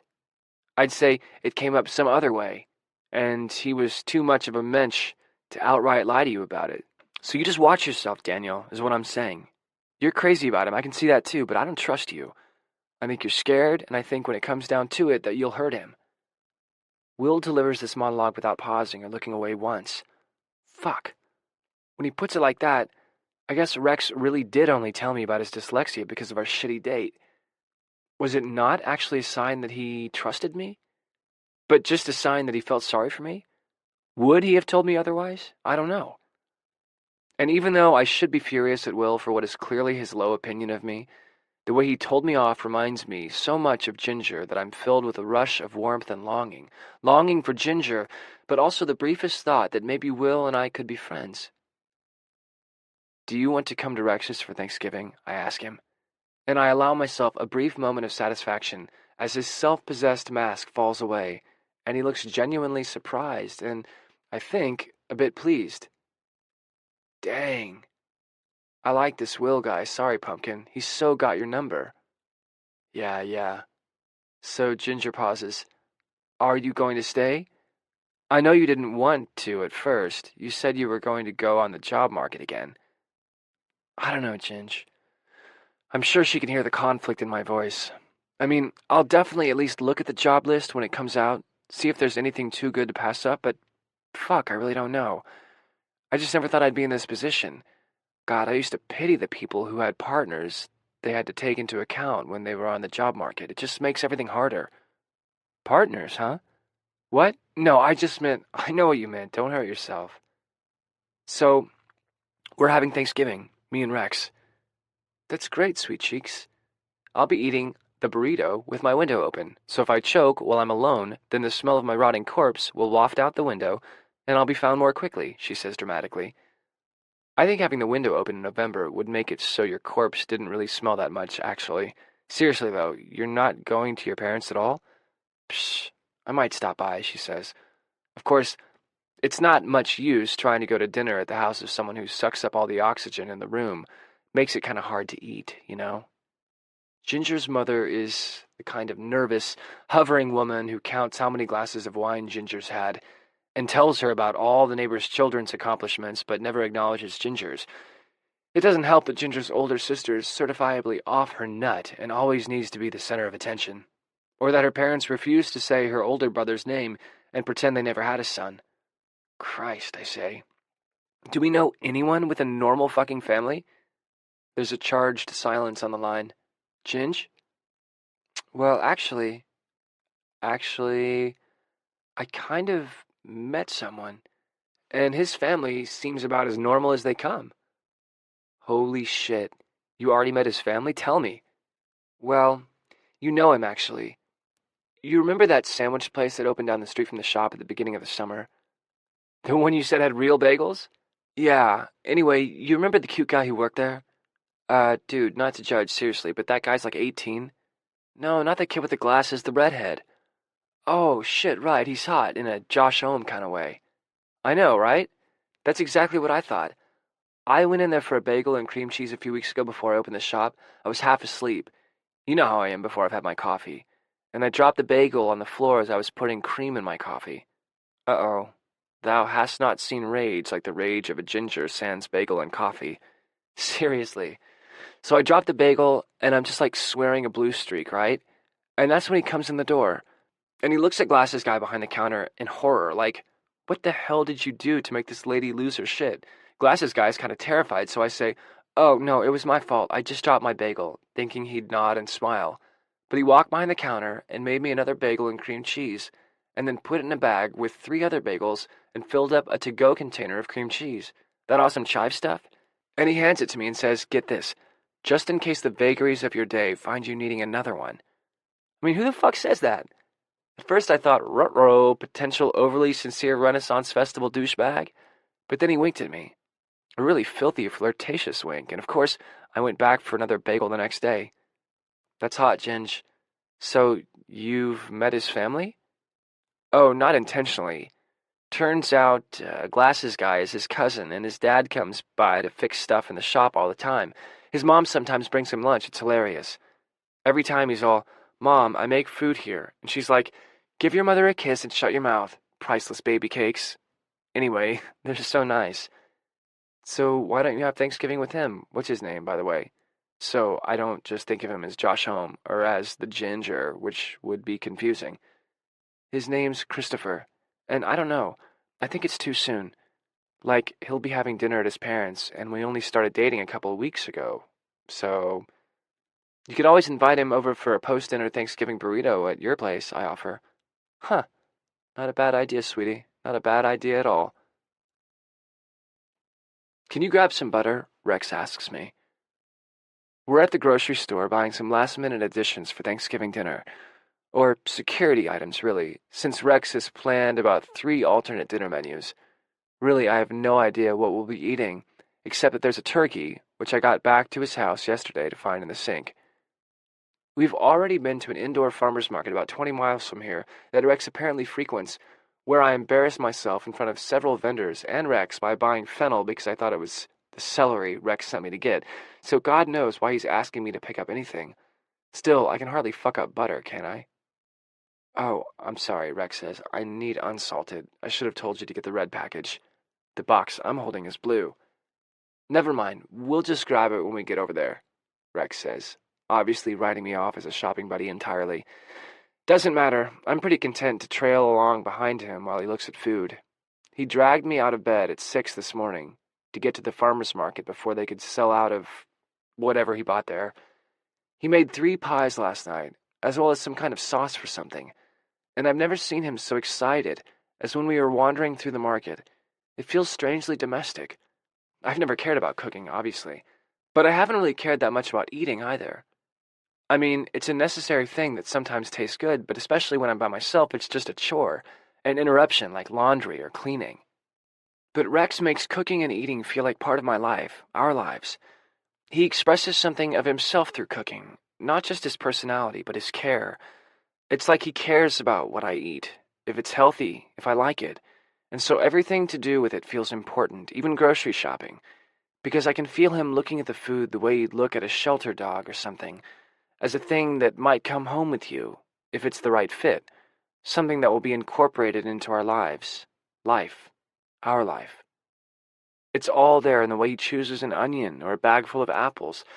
His attention is totally focused on it. I can see the path from the apples in the store to apple pie, can see his hands kneading the pie crust, and I realize that the more I pay attention to Rex as he moves through the store, the less I think about myself. The less I notice if people are staring at me, and the less I wonder what they're thinking. The less I pay attention to who sees when I knock over a pyramid of limes. I noticed that this week, when we were talking, when I paid close attention to Rex. It was like I escaped the present, kind of like I do when I'm reading. It's so fucked. I started reading and making up stories to escape how shitty things were. Then, that habit made it hard for me to be back in the real world, hard to connect with anyone, which made me super self-conscious and want to escape. Jesus. Anyway, I've decided that if I'm going to escape, it's better to escape into Rex than into a fantasy world where no one will ever find me. The second we've unloaded the groceries, Rex remembers something he forgot and runs back out to get it. Will and Leo are coming over to help us cook, and Rex promised them breakfast, so I'm going to give it a go.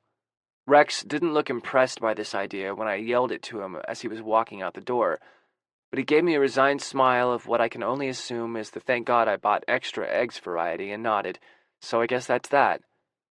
I've seen him make pancakes, and I know I can look up a recipe online, so I think it'll be fine. I'm not even going to try eggs again because I still can't figure out how they tasted so disgusting the last time, and I'm not risking it again. Pancakes and bacon, and then Rex will put us all to work on dinner. The bacon is in, and I'm pouring the first pancake into the pan when Leo and Will show up, bickering. It's set in the 80s, Will is saying. That does not qualify as historical fiction, even if you didn't happen to live through the decade. Wait, he freezes, looking shocked. Oh my Christ. You really didn't live through any of the 80s, did you? Leo rolls his eyes and walks over to me. Happy Thanksgiving, Daniel. Thanks for inviting me. He's practically bouncing in place. Well, the kid definitely has manners. Ask the professor, Will continues. Daniel, a book set in the 80s is not historical fiction, right? Tell him, please. When was it written? 2009, Leo says.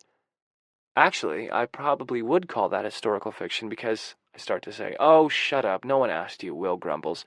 Leo says, I think your pancakes... Shit, I yell. My pancake is black and smoking in the pan. Let me guess, Will says. You're used to letting people cook for you? Before I can throttle Will, I scrape the remains of my poor pancake into the trash and put the pan in the sink. What's this? Leo asks, peeking into the pot on the stove. Hemlock, Will mutters. Oh my holy God, Leo says, sounding genuinely upset. What? I ask, thinking he burned himself or something. Are you boiling bacon?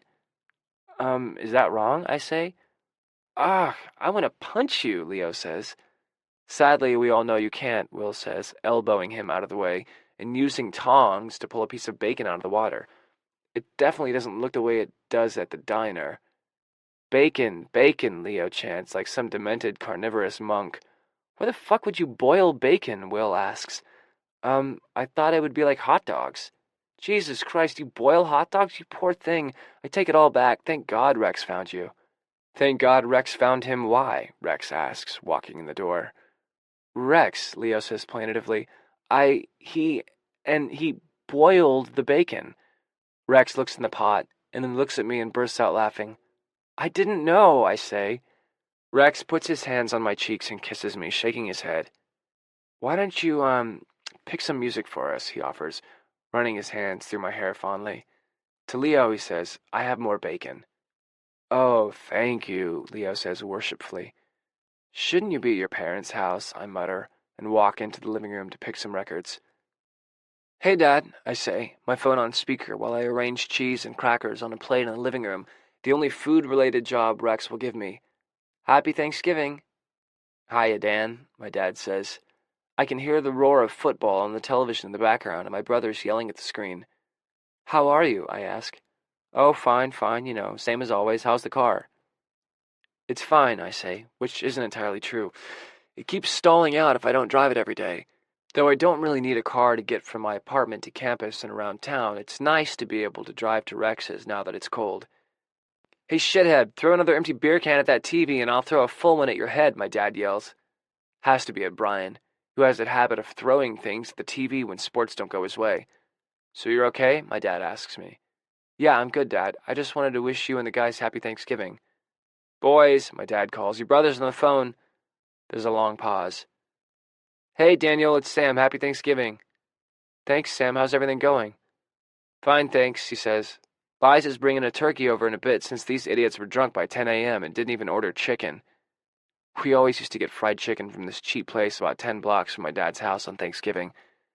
That's nice. How's Liza? She's fine, good. Work's busy. There's a long pause. All right, kid. Well, I'll see you later, Sam says, and hangs up. My phone beeps with the disconnection. You okay? Rex asks, sliding an arm around my chest. Yeah, I'm done, I say, gesturing to the cheese plate. Okay, Rex says, but he holds me against him for another minute, and I breathe in his comforting smell. Dinner is delicious, of course. Leo turned out to be quite the little helper, and I can tell he liked feeling like he had something to do. He never says why he's here with us instead of at his parents' house, but I'm glad he is. At one point, he started asking everyone to tell about their best Thanksgiving ever. Rex was silent, and I caught Will's eye, and all three of us started cracking up at the same time. What? Leo asked, and I didn't have the heart to tell him that he was probably the only one of us who had a single happy Thanksgiving memory. Will took Leo home around 10, and Rex and I exhaustedly abandoned the dishes until tomorrow, choosing to take Marilyn for a walk instead. It's beautiful out, cold and sharp, but with no wind, so you can smell everything. By the light of the moon, I can just see Marilyn as she trots ahead and circles back to us, joyfully peeing on trees and nipping at low-hanging branches. Rex has his arm around my shoulders, and I feel so fucking peaceful. It doesn't hurt that I'm also full and wearing Rex's heaviest sweater and coat. Marilyn stops to contemplate a bush, and I find myself pushed up against the strong trunk of a tree with Rex in front of me. We have got to stop meeting like this, I say. He huffs out a laugh and kisses me, one hand pulling off my hat to tangle in my hair. Rex really likes to touch my hair. He kisses my neck and then both cheeks. Then he kind of sags against me, hugging me and the tree. He says something, but it's so muffled by my shoulder that I can't hear him. What's that? I said, I'm really glad you're here, that we did this. I think he means Thanksgiving dinner, but I'm not totally sure. Me too, I say. It's actually the only time I've ever eaten turkey. That wasn't in a sandwich, I mean. As I'm about to say something incredibly sappy, my phone makes a loud and unfamiliar sound. What the? It's a text, but I always keep my phone on vibrate. Rex chuckles. Will. Huh? I bet Will changed your ringtone. He does that. It's a gesture of goodwill, I promise. Some fucking gesture, I grumble as I open the text, and immediately grin, tilting the phone to show Rex. There, lying against Ginger's purple velvet couch, is a naked and red-haired chest, and on it, a huge, half-eaten Thanksgiving burrito. Chapter 14. December. The last week of classes, my students are in the usual frenzy, flooding my office hours for help with their final papers, writing me desperate emails at 3 a.m., probably from the library, to beg for extensions and falling asleep in strange contortions in the middle of class. Usually, I kind of like this final week. It feels buzzy with the promise of winter break and the end of another semester. Unfortunately, this semester, in addition to grading all my final papers, I also have to read all the essays for that damned committee I accidentally volunteered for. As a result, I've been locking myself in my office every day since classes ended. I can't bear trying to work in my shithole of an apartment. It's dark, depressing, and now freezing. I do have to smile every time I see the table Rex built, though, which looks amusingly out of place among my otherwise disposable furniture. Rex. I can't stop thinking about him. It's like once we started spending more and more time together, I got addicted to him or something. Everything reminds me of him, or of something I want to tell him.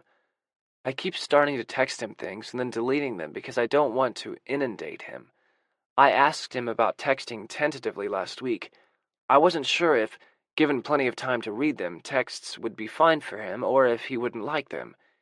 He said he'd never texted with anyone, so he didn't know, but he was happy to try. I promised him that I wouldn't care about his spelling, which he's very self-conscious about. So finally, this morning, after accidentally falling asleep and spending the night at my office, I sent him a simple, if sappy, text. Hi, I miss you. About 5 minutes later, he texted back. Come here when you're done? It made my heart beat with anticipation. I didn't exactly mean to sequester myself, but I know from long experience that the only way I can make grading bearable is to tackle it all at once. So I've been motoring through it all for the last few days. I've been grabbing to-go food from the diner, or eating out of the vending machine in the basement. And I really need a shower, but I'll be goddamned if I'm not done by tonight. I'll submit my grades to the registrar, drop my essay selections in the main office, and then I'm done for a blissful month. Just thinking about it makes me giddy with desperation to finish. I text Rex back, absolutely, see you tonight, and then dive back in. Now that I'm so close to seeing Rex, though, I'm back to what's been distracting me for weeks. Will's comments before Thanksgiving about whether or not I was in Michigan for the long haul. Whether I was with Rex for the long haul. I'm fucking crazy about Rex, that much I know. But I don't even really know what a long-term relationship would look like. I've just never thought about it before. Does it mean like holidays and vacations? Barbecues and choosing paint colors? There's a hollow feeling in my stomach thinking about it. But it isn't precisely anxiety. It's something more tentatively hopeful.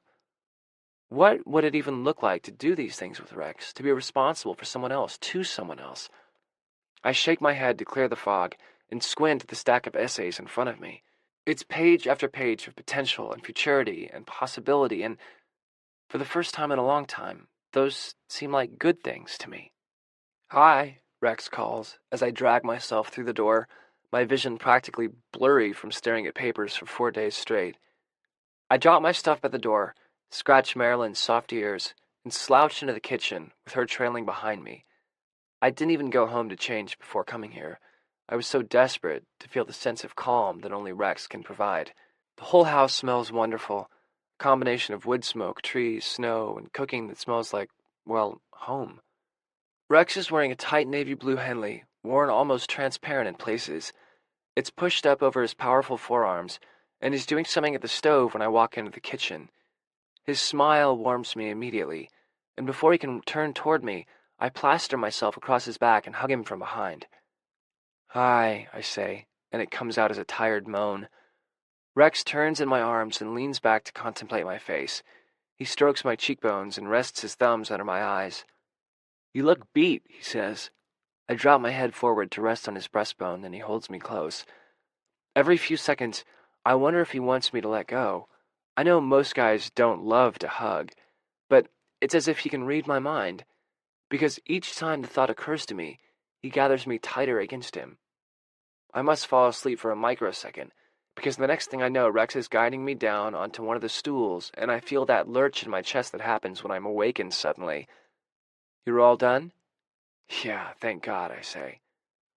We talk a little bit about a new commission Rex has for a sleigh bed, and he makes magic happen on the stove, and the next thing I know, my forehead cracks against the counter. I have such a clear memory of this kid, Martin, in the 10th grade, who was always falling asleep during class. We'd all watch his head start to slump, and usually he'd jerk himself awake. But once a week or so, he'd fall out of his chair, waking up halfway down and scrambling to catch his balance. At the time, I thought it was hilarious. Now I wonder what shit job was he working until late to make him that tired at 15. "Jesus, are you okay?" Rex asks, rounding the counter toward me. "Shit," I say, rubbing my head. "Sorry, what were you saying?" "You're asleep on your feet, sweetheart," Rex says. "Why don't you go take a hot shower? When you're done, dinner will be ready, and then you can crash." "Do I smell that bad?" I tease as he hoists me up on my elbow. "Only a little," he says, brushing my hair out of my eyes. "Go on." I manage to stay awake in the shower. Under the hot water, my mind wanders to my apartment, and I realize that I should make sure to start running the taps every day so they don't freeze. At my old apartment in Philly, the kitchen taps would sometimes freeze because I never used them. I feel a little better after my shower, more floaty than lightheaded, and wander back into the kitchen to find Rex putting what looks like roast chicken, mashed potatoes, and peas on the table. "Oh my God," I groan. "That's like the dinner I've been waiting for my whole life." It smells amazing and looks perfect, like one of those fake dinners on a 1950s TV show. Rex crosses to me in 3 steps and practically knocks me over when he kisses me hard. "You look so fucking hot in my clothes," he growls, and kisses my neck. His smallest t-shirts are baggy on me, and I'm wearing the sweatpants he left out for me the night we met. "Got a binder clip?" I tease, and Rex smirks. "Nope," he says wolfishly, looking torn between pulling my sweatpants down himself and waiting for them to inevitably succumb to gravity.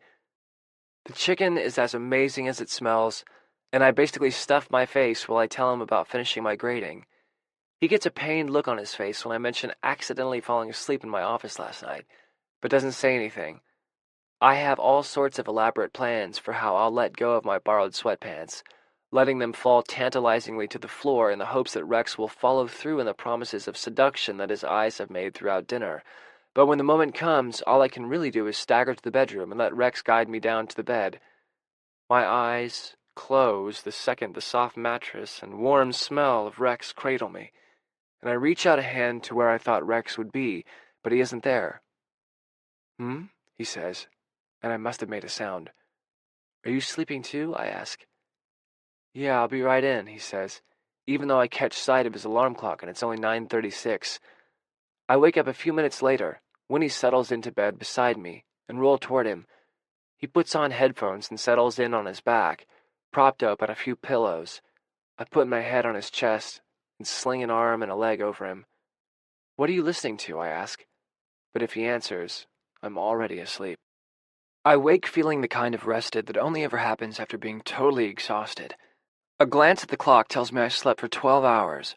I hear the shower running and slide out of bed, suddenly desperate to feel Rex's skin against mine. I knock on the door because I still can't imagine barging in on someone while they're in the bathroom, even if it is Rex. He opens the door, not even in the shower yet, and pulls me in. "You're up," he says, "perfect timing." I watch him strip in the mirror as I brush my teeth, a glob of minty spit falling into the sink when he drops his boxers, revealing his thick erection. "Can I be of some service?" he asks, smiling at my open mouth and stepping into the shower. I rinse my mouth and practically trip over my clothes to join him. I'm barely even under the water before I reach for his gorgeous cock, the skin like velvet over steel. And he murmurs his approval, caressing my nipples with his thumbs.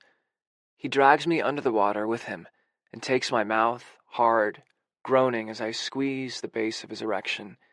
He pulls me into him, clutching my ass roughly as he grinds our hips together. We kiss, straining together, hands roaming one another like it's been months rather than days since we were last together like this. I nip at Rex's neck, and he practically lifts me off the ground, crushing me to his chest. "Please, baby, I need you," he grits out, voice rough with lust. His pupils are huge in his whiskey-colored eyes, wet eyelashes shadowing them, making him look intense and desperate. His cock is so hard he's pulsing against me, and I can tell it took some effort to even form the words. I nod at him, tacit permission for him to take whatever he needs from me. I love when he gets like this. Rex spins me around and squeezes conditioner from the bottle to slick me up. He kneads my ass cheeks as he spreads the slickness at my opening and slides 2 fingers in. Christ, his fingers are big. It takes my body a moment to adjust, but when my muscles rearrange themselves, a bolt of desire shoots from my ass right up my spine and leaves me shivering. "All right?" Rex asks, more growl than query, and I nod frantically. "Now you, please." He swears and squeezes more conditioner out to slick himself up. He takes my hands and puts them on the bar inside the shower door, bending me over and lifting my ass to him. "Stay," he says. He swipes his fingers over my hole one more time, making me clench in anticipation and moan when that's all there is. Then I feel his heat hovering over my back, and he slides against me, filling me slowly. I can feel the trembling in his thighs as he seats himself fully inside me. He's so tall he has to crouch to fuck me like this, and that tremble makes everything more intense, like he's willing to do anything to get inside. "Oh, God," he moans, resting his forehead at the nape of my neck. I clench around him and he swears, curling his hands around my shoulders from the front, dragging me down even farther onto his cock. As he penetrates me, this last little bit, it sends shockwaves of pleasure through my ass, and I can't help but clench up again. "Move," I beg, so of course he stays still, kissing and sucking the back of my neck. I can feel him, pulsing inside me with the beat of his heart. Now that we're not using condoms, it's like I can feel his blood close to the surface, his heat always just about to merge with mine. Then he starts to move, tiny little pulses of his hips that seem to stir my pleasure so slowly that I'm moaning and panting before I even realize I'm doing it. He reaches down and spreads me wider, and I can see our blurry reflections in the mirror through the shower door. Rex is looking down at where we're joined, and I wish I could see through his eyes. Our hazy shapes in the mirror look like smears, shaking against each other with desire, straining to become one. Rex ghosts his finger over my hole, around his erection, then pushes at my rim experimentally. My breath catches and I go still, my body tensed, every bit of my attention focused on the spot. He just keeps running his finger around my hole, sending shivers through me, until he flexes his finger slightly, sliding it in alongside his cock. I shudder, the sensation of being too full making me writhe away for a moment, but when he eases his finger out, I immediately want it back. "Do that again," I breathe, dropping my head down and trying to relax. Rex pulls out and slams into me, that first stroke catching me so off guard that I cry out. He fucks me deeply for a few more strokes, then surges into the hilt and pauses again. He squeezes more conditioner, and then his finger is back, sliding gently into me alongside his erection. Rex moans and I shiver, my breath coming fast. Rex slowly pulls out, leaving just his finger inside me, and he curls it to nail my prostate. As I cry out, the sudden bright pleasure is so intense and so different than the diffused pressure of his cock that it's shocking. He leaves his finger inside me and slowly slides back in, filling me. "Oh, fuck," I murmur, trying to squirm away, but he won't let me. He's trembling again, clutching at my hip with his other hand. As his erection slides in, it presses his finger against my prostate, turning my insides to liquid heat. I tentatively clench my internal muscles around him, and pleasure shoots through my channel. Rex convulses my back, groaning. I can't take much more of this. I feel racked on Rex's cock and finger, my whole body straining simultaneously to get away and to move closer. I can hear myself moaning brokenly, but it sounds like it's coming from miles away. The water sounds close, though, like we're fucking under a waterfall. Rex gives one more flex of his finger against my prostate, then slides his finger out. I'm panting, my legs barely able to hold me up. I've left my hands where Rex put them, on the door rail. As Rex starts to fuck me in earnest, long, deep strokes that fill me so perfectly, I let go to grab my own rock-hard erection. Rex, his hand, now free, catches my wrist before I can, and guides it back to the door rail, squeezing his own over it. No, he says roughly, and I groan in frustration, but can't seem to form actual words of protest. Rex pulls my hips up farther, so I'm almost on my tiptoes, and keeps fucking me. The heat prickles in my lower back, and I can see my erection jump each time Rex's hard cock slides past my prostate. I squeeze my eyes shut, trying to concentrate on not stroking myself off. There's something about the way Rex tells me what to do when we're fucking that makes me want to do whatever he says. It's like he owns my body and controls it, and I let him. Rex puts a hand to my belly, just above my groin, holding me tight to him. Then he starts thrusting up into me, changing his angle so he penetrates me even deeper. I can feel my whole channel throbbing with pleasure and a little bit of soreness from his powerful thrusts. Then Rex slides his hand down and starts jerking me off. The second his rough hand closes around my erection, I'm done for. My balls are pulled up so tight I can't believe I haven't come yet, and every nerve ending in my body feels electric. Rex thrusts into me a few more times and my orgasm shoots through me. The fingers of pleasure stroking me inside and out, pushed out of me by Rex's cock and pulled from me by his hand.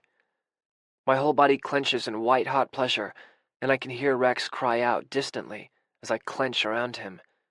His hand is shaky on my cock as he gives a few last thrusts, and then he's coming too, legs trembling, chest heaving, and cock branding me inside with heat. My own cock gives a final, sympathetic pulse, a few last beads of pleasure welling from me as Rex collapses on my back, his breath loud in my ear. "Fuck, baby," he moans against my neck, and he slides out of me in a rush of heat, leaving me feeling empty in his wake. I feel wrung out, my opening still spasming a little, as Rex's cum slides out of me. I have the absent thought that I should find that disgusting, but actually it's really hot to feel evidence of his pleasure still inside me. Rex spins me around and pulls me to him, kissing my mouth. I put my arms around his neck and kiss him passionately, trying to communicate how good he made me feel. Our kisses turn lazy, and we get out of the shower shakily, our eyes meeting in the mirror as we pull our clothes back on. It's only as we leave the bathroom that I realize we didn't even wash our hair or anything. Not that I could possibly care about that now. I'm so warm and satisfied, as if Rex fucked the stress right out of me. In fact, I'm in such a post-orgasmic haze that I barely notice Rex asking if I want breakfast, just mindlessly trailing after him into the kitchen. "I need to do laundry and go to the store," I say, half to myself. "I haven't done anything but grade all week, and I have no clean clothes, nothing to eat at my house." "You can do it here if you want," Rex offers, pushing a mug of coffee I didn't see him make toward me across the counter. I sink onto one of the stools to drink it and immediately change my mind as my tender ass meets the hard wood. Rex must see my wince because he kisses me in a way that would be creepy and possessive if he were someone else, but because he's Rex, is possessive and hot. "Okay," I say, "if you don't mind, I'll go to the store and drop my stuff off, then grab my laundry and bring it back." "Sounds good," Rex says. He's looking at me closely and his eyes are soft. "What?" I ask, suddenly self-conscious. "Nothing." He shakes his head and kisses me on the cheek. "You want some breakfast before you go?" I shake my head. and go change back into my gross, dirty clothes from yesterday. Okay, I tell Rex. I'll be back in a few hours. He smiles and kisses me, his hand falling to rest on Marilyn's head, where he strokes her absently. My phone rings as I close the door behind me, and I grab for it, assuming it's Ginger, since no one else really calls me except Rex.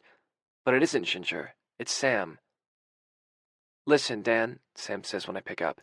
His voice sounds thick and weird, nasal. Pop's gone. What? I ask stupidly. Pop's dead, Sam says, and it sounds like he might be crying. I'm not sure, I've never heard him cry. What do you mean? I ask. I've read about this in books, but never experienced it. The feeling of being unable to process a simple sentence, even when you know what all the words mean. Vaguely, I wonder if this is what Rex feels like when he tries to read, grasping after meaning and finding only nonsense. Damn it, Dan, Pop's dead, Sam says, as if I'm being intentionally obtuse. He had a heart attack and died. When? I hear myself ask, as if at the other end of a tunnel. Yesterday. Momentarily, fury pushes aside some of the fog in my head. Yesterday. I look at my watch. It's almost noon. Why the fuck didn't you call me? Sam's talking, but I barely hear him. There's a roaring in my ears so loud that I look around, wondering if someone's riding a motorcycle down the street outside Rex's house. Dan! Dan? What? I say. Did you fucking hear me? No, I say. I said you don't have to come if you're busy or something, but are you fucking crazy? Of course I'm coming. I'm leaving now. I close my phone and slide it into my pocket, staring at the snow-heavy branches of the fir tree next to the driveway. Little lumps of snow come off it onto the hood of my car as the wind sways its boughs. It's beautiful. When it snows in Philly, the trees are all bare. I jump when I feel a hand on my arm. Hey, Rex says. I thought you were going to... Baby, what's wrong? What? I ask. You were just standing out here. What's wrong? Rex cups my face and I try to blink away the weird black spots at the edges of my vision. I say. My dad died. I have to go home now. Oh no, Rex breathes, and he looks so sad. I have to go home, I say again, fumbling for my keys. Let me just grab my keys and I'll drive you, Rex says. No, I mean, I need to go home, to Philly. But of course my damn car won't turn over. I pop the hood and start automatically going through the list of things that are usually wrong with it. Honestly, there's no way the thing is going to last the winter. It started okay for me yesterday, but now it's just dead. Fuck, I say, kicking at the tire. Baby, Rex says, coming back outside with his keys. I shrug him off and slam the hood. Rex reaches out a hand to me. Let me drive you, he says. No, Rex. I need to go home now. I know, he says. You need to go to Philadelphia, but your car's dead and you're in no condition to drive anyway. A last-minute flight will be very expensive. I don't have any jobs lined up this week. Let me drive you home. Let me help you take care of everything. Let me help you. This is it. This is the moment that everything we've talked about has been leading to. Either I trust Rex enough to let him help me or I don't. I can't ask you to, I start to say. You didn't ask. Daniel, look at me. Rex pulls my chin up. I can't quite breathe. Baby, he says again. I'm so sorry. Please let me help. I nod, and Rex is in action immediately. He puts me in his truck, starts the ignition to get some heat, and runs inside. He's back 5 minutes later, carrying a duffel bag and thanking someone on the phone. He hangs up and gets in his car. Okay, he says. We pull up in front of my apartment and Rex leads me to the door. I look up at him, confused. You need to grab some clothes, Rex says. Right, of course. Fortunately, I think I have some clean underwear and a pair of jeans that aren't too dirty. I start to put things in a backpack robotically. Rex runs his hand over the wood of the kitchen table he built, which is currently home to stacks of library books. Daniel? Has he been calling my name? Huh, I say. It's freezing in here. Sorry, I say. I can try and turn it up.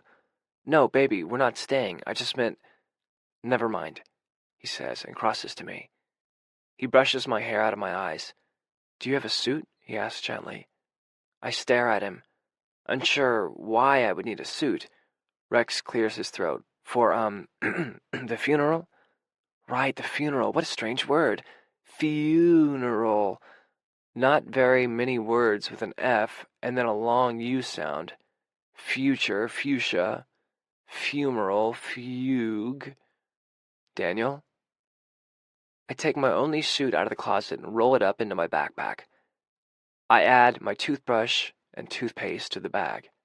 Do I have to do something with the pipes? I ask Rex. So they don't freeze or something? We can call your landlord and let him deal with it. What about Marilyn? I ask, suddenly remembering the dog. I called Will. He's going to take care of her. Is there anything you need to see at school? I shake my head. I submitted grades before I went to Rex's the night before, and I'd dropped the essays off in the main office. Okay, Rex says, as we walk back out into the Michigan snow. I have the strangest feeling that it's the last time I'll ever see my apartment. But of course, that's ridiculous. It turns out that Rex is one of those people who know how to get places. He has an atlas in the truck, and I ask him if he wants me to look up directions, but he says he doesn't need me to. For the first few hours, I keep expecting him to ask me to check something, but he never does. Rex doesn't talk to me, for which I'm grateful. I have no words right now, and to demand any of me would be cruel. I can't even answer no when he asks if I'm hungry. I know I should offer to take a turn driving, but when I gesture vaguely at the steering wheel, Rex just shakes his head and squeezes my knee. I'm not sure if I sleep or not, but it's been dark for hours before I notice. Rex gets off the highway in Youngstown, and the Springsteen song starts playing in my head. Good song. We pull into the parking lot of a motel. Are we stopping? I croak. Rex nods. I bite my tongue. I want to keep going, but Rex has been driving all day, and he must be tired.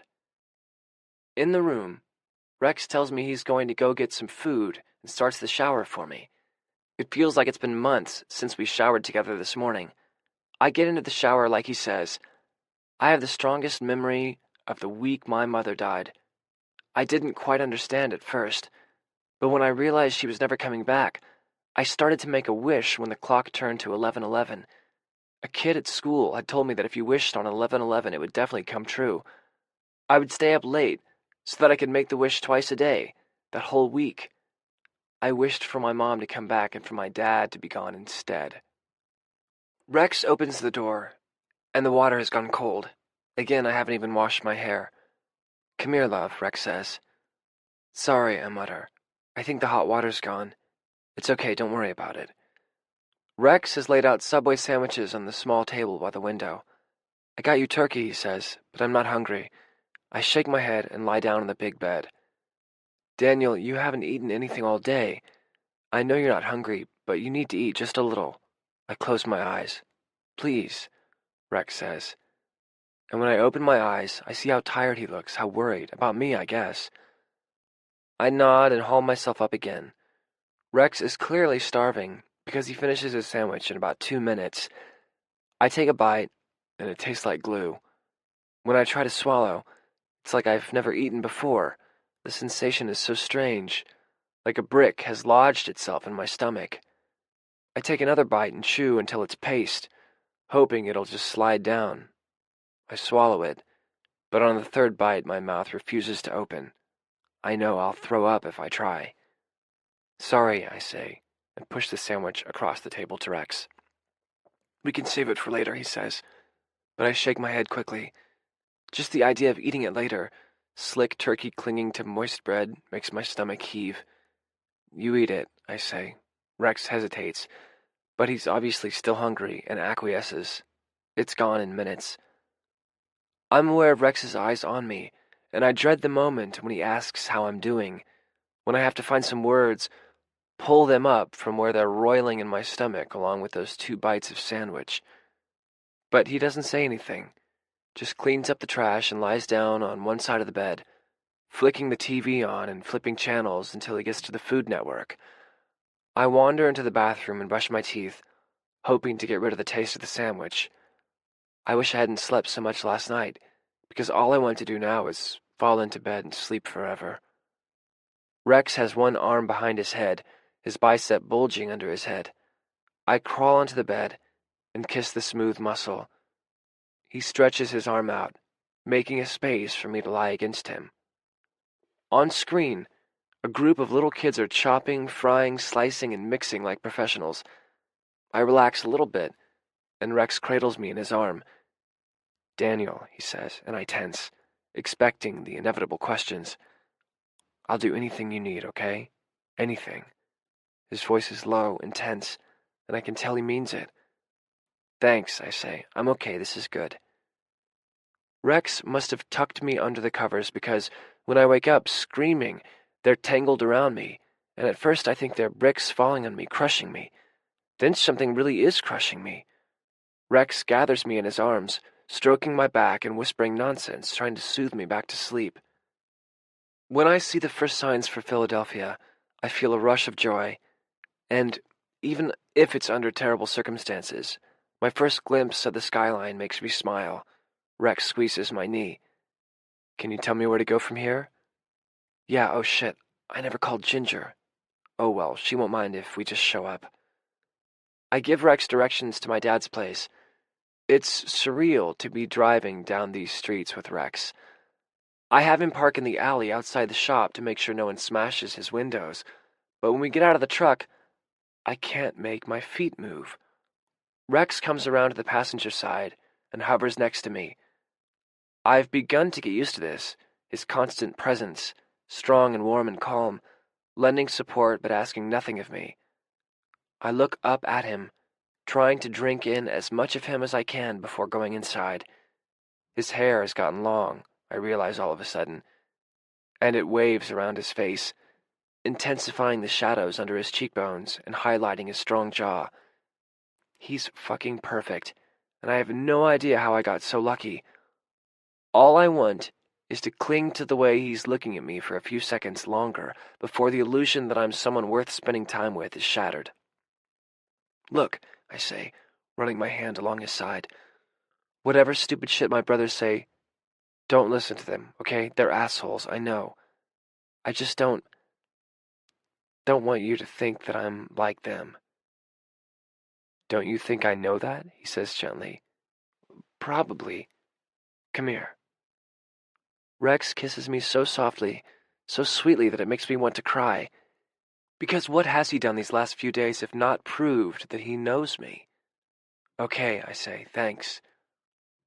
We walk in through the shop entrance, and the smell of oil and hot metal and rust is so familiar that it makes my head spin. The shop's not open, of course, but it's a smell that never goes away. It's what my dad and my brothers always smell like, no matter how often they shower. The shop door connects to the kitchen, and I walk in, Rex at my heels. The kitchen's a mess, as usual, with stacks of pizza boxes on every counter, sauce-crusted pots in the sink, and beer cans stacked in precarious pyramids against the wall. The TV is on, and I can hear my brothers' voices and smell the sweet malt of what is probably a lot of beer. I reach back and catch Rex's hand, squeezing it hard. "Here goes nothing," I say, immediately embarrassed that such a dumb cliché is the first thing that came to mind. Squaring my shoulders, I walk through to the living room. Sam is sitting in the recliner, staring at the hockey game on TV. Liza's next to him, perched on the arm of his chair. Brian is sitting where he always sits, on the floor in front of the TV, leaning against the couch. Colin is on the couch, knees splayed open, to take up twice the space he really needs and ensure no one will sit next to him. It's almost like I never left. The scene is so familiar. Except all three of them look terrible. Sam's eyes are swollen to slits. Brian looks like a child, with his shirt inside out and his hair hanging in his face. And Colin, it may be the first time in years that I've seen Colin look almost vulnerable. He isn't wearing his usual look of scorn. His mouth is slack, and his brow furrowed, like he might actually be thinking about something other than his next barb. "Hey guys," I say, when they don't seem to notice us. I can feel Rex's warmth at my back. 3 dazed heads swivel to look at me. "Hey," Sam and Brian say. Colin's expression immediately turns sour, and he looks familiar again. Only Liza gets up. "Hey," I say to her. She hugs me briefly. "Sorry, Daniel," she says. I nod at her. This is Rex," I say. "That's Sam, Colin, and Brian. And this is Liza," I tell Rex, pointing. Sam nods at him, Brian gapes, and Colin's eyes narrow. Liza holds out her hand and Rex shakes it, smiling at her. "Nice to meet you all," Rex says politely. But I notice that his voice is deeper than it usually is. He looks so out of place here, like a figure in a painting razored from its background and pasted in another. He's so clean and fresh and honest. In our shabby living room, he also looks huge. I look around, trying to see it through Rex's eyes. The floorboards are dark with oil that's been tracked in from the shop year after year, the shellac peeling in places near the front door. The plaster is uneven, so the yellow light from the overhead fixture highlights every dip and bulge. The reclining chair is broken, forever over-reclined, so it has pillows shoved in the back, so you can still see the TV. The couch is threadbare, with a grimy red blanket thrown over the back that my mother crocheted when she was pregnant with Brian and wanted something to do with her hands. And suddenly I want to be back in Rex's clean, cozy cabin more than anything. Want to be watching a movie in front of the fire or sitting on a stool in the kitchen watching Rex cook. Want to be walking Marilyn in the woods around Rex's house or lying in Rex's big bed while Rex reminds me how good it's possible to feel. When it's obvious that the guys aren't going to say anything to Rex, I walk farther into the room and, seeing no safe place to sit down, stand against the wall next to the TV. So what the fuck happened? I asked. Was Dad sick? If he was, he didn't say so, Sam says. Liza has walked back to his chair and is resting her hands tentatively on the back of it, as if she thinks Sam might tell her to leave at any moment. I don't think he went to a doctor or anything, Brian adds. So he just dropped dead all of a sudden, I say. Can you please tell me what happened? We were in the shop, Sam says. Everything was fine. Then I heard a crash in the office and Pop was on the floor grabbing at his heart. Luther called 911. Sam's getting choked up. He died at the hospital. Shit, I say. So the doctor said it was a heart attack? Sam nods. What else did they say? Are you a fucking medical doctor now too? Colin's voice is poisonous. No, I just want to know what happened. We're having the funeral tomorrow, Liza says, taking pity on me. Jesus, that's fast, I say. Of course, at this point, it's already been 3 days since they didn't call me right away. Well, we can't keep the shop closed, and Vic got us an inn at his cousin's funeral parlor, Sam says. Seriously, Sam? Vic's a fucking slimeball. Just because you don't like him, Brian says. Dude, he's a criminal, come on. I look at Liza, hoping for some backup, but she's looking at the floor. Well, you weren't here to make other arrangements, Colin says, his voice shaking with anger. So we took care of it. If you're too good to go to the funeral because you don't approve of Vic, then that's your fucking business. I grit my teeth. At this point, just trying to get all the information before I get the hell out of here. Of course I'm going to the funeral. What can I do to help? Nothing, Sam says. It's taken care of. He gives me the details. Okay, well, I say. I feel like I should say something, but I have no idea what. I'm sorry I wasn't here, but I'll see you tomorrow, I say. Not like you ever gave a shit about him anyway, Colin mutters. Fury lances through my chest, propelled by the old familiar cocktail of frustration, pain, and injustice. You know that's not fucking true, Colin, I say, furious to hear my voice shaking. I just didn't have that much in common with him. Rex takes a step closer and puts his hand on the small of my back. I'm sorry, Brian says, but who the fuck are you? Well, yeah, Colin says, standing up. He sways on his feet. Shit, he's trashed. What would Pop have in common with a stuck-up little faggot? He puts his finger in my face. He looked out for you, and you didn't even care enough to stick around. Carlin, Sam warns. Colin's staggering drunk, but his speech is horrifyingly clear. He actually believes that they're loyal sons who loved our dad, and I'm the selfish piece of shit who took him for granted and then bailed. I can feel it, the tickling in my ears and the tightness in my throat that means I'm going to cry if I don't do something quick. So I do the only thing that always works. I get mad instead. What the fuck, Colin? I shove him, thinking that this unsteady on his feet he'll go down like a sack of cement. But even wasted, Colin's a fighter, and he sways back to center like a punching bag, grabs me by the shirt, and slams me against the wall so hard the light flickers. I hear Liza's intake of breath. Colin's face is a mask of fury. He's the only one of us who looks like our mom, with light brown hair and light blue eyes. He's my height, but he's built like a tank. I've never won a fight with Colin, not ever. Then there's a large presence at my shoulder, and Rex peels Colin off me. His expression is neutral, but when he speaks, his voice is murderously calm. Don't fucking touch him, Rex says. And you would have to be out of your goddamned mind to start anything with that voice. Colin, though I've wondered over the years, is not out of his mind. The tension in the room is thick.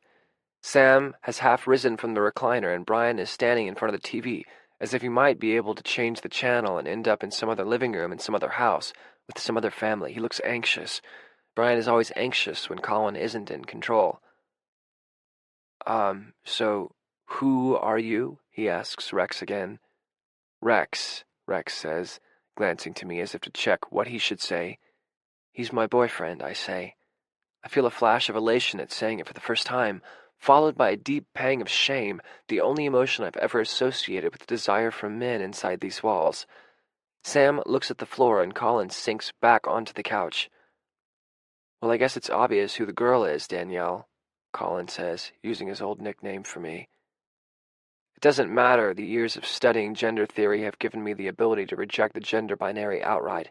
It doesn't matter that I understand my negative reaction to being called the girl is due to a whole lot of entrenched cultural misogyny, and not my own feelings about women.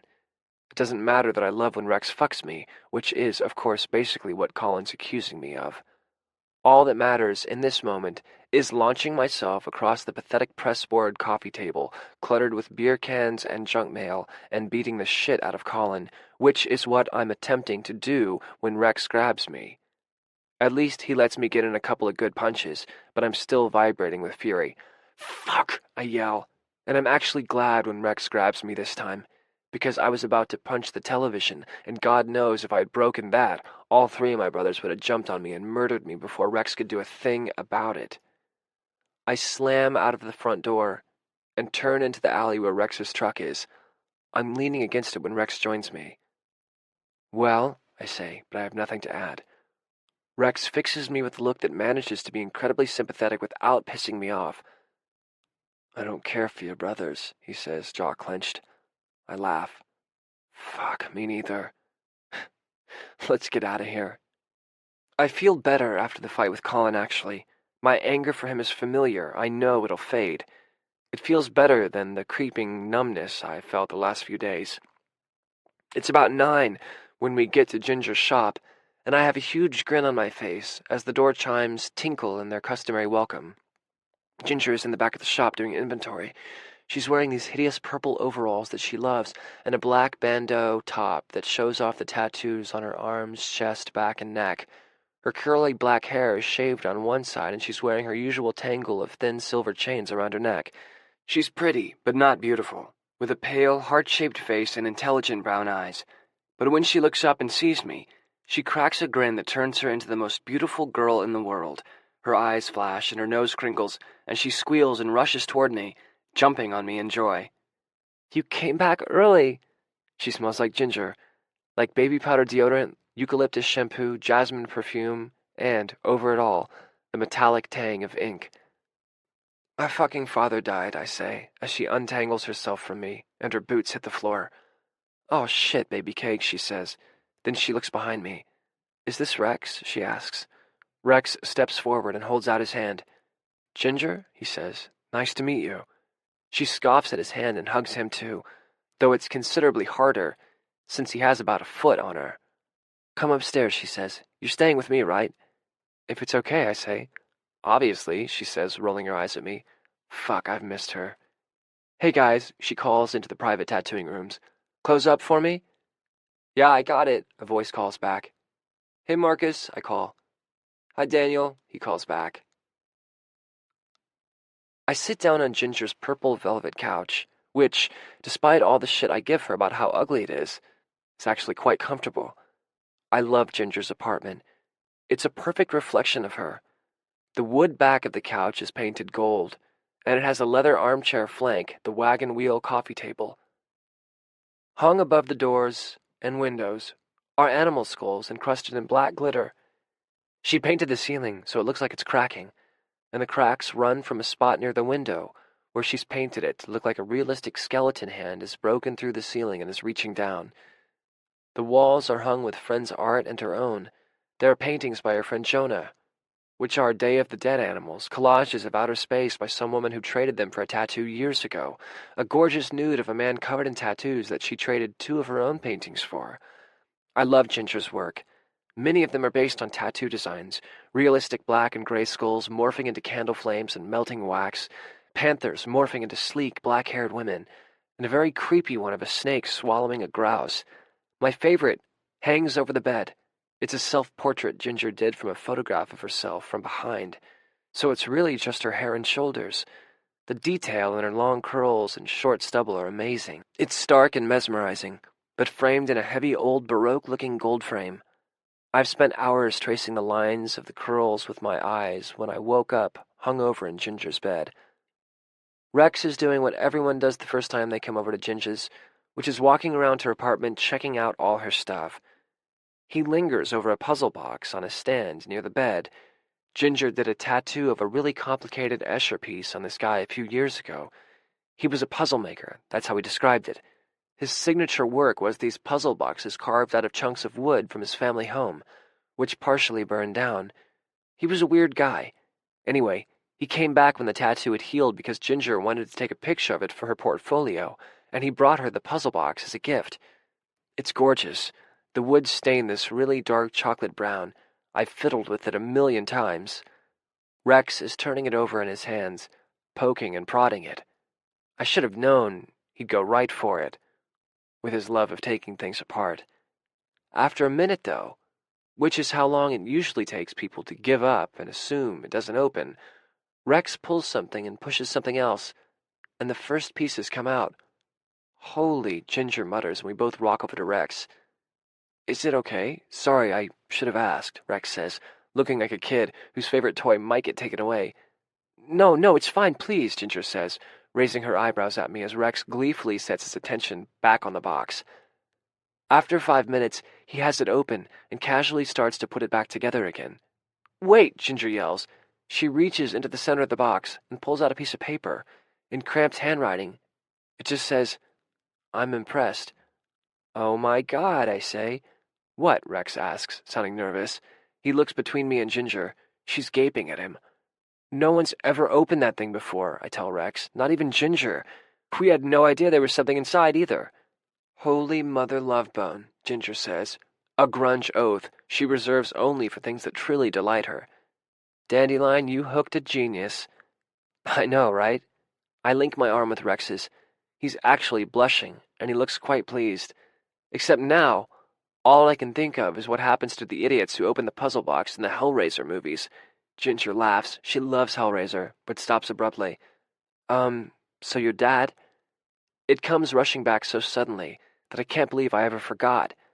I sink down onto the couch, and Rex sits next to me, looking ridiculously beefy reclining against purple velvet. I tell Ginger about my dad, about getting the call, and how the guys waited a whole day to bother telling me. When I get to Colin's accusation that I didn't care that Dad was dead, Rex is vibrating with anger. Rex might have had to pull me off Colin, I say. Has he called you that before? Rex asks hesitantly, and it takes me a minute to remember which of Colin's vile comments he might be referring to. What, Danielle? Ginger asks.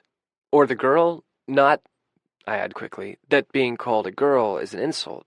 Just, Colin. Oh, I know, Ginger says. That little asshole. Not, she adds, looking at me and drawling suggestively, that there's anything wrong with assholes. Oh, fuck, I've missed you, I say. Got a drink? Ginger nods and grabs a bottle of whiskey from the kitchen. I take a sip and feel the heat feather down my throat and spread through my breastbone. How is it then? Ginger asks seriously, finally raising the question I've been dreading. Oh, fine. A little harsh for my taste, I say, raising the bottle at her. Ha ha, she says. Then she just waits. I close my eyes and lean back against Rex's shoulder.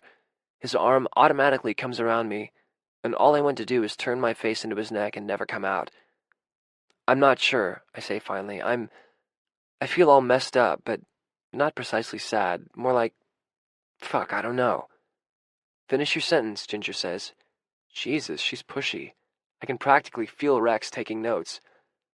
I don't know if I'll miss him, but I guess a part of me always thought maybe the way things were was temporary, that eventually we'd be closer, understand each other better. So now I feel like that potential future has been interrupted, stolen from me. More, please, Ginger says. I close my eyes again. I hate when she does this. I love when she does this. It's like I don't know what I'm thinking or feeling until I say it out loud. I was thinking, over Thanksgiving, that I don't really know him. I don't know what makes him tick, made him tick. Like, if I were the main character in the book I was reading, it'd only be chapter 2.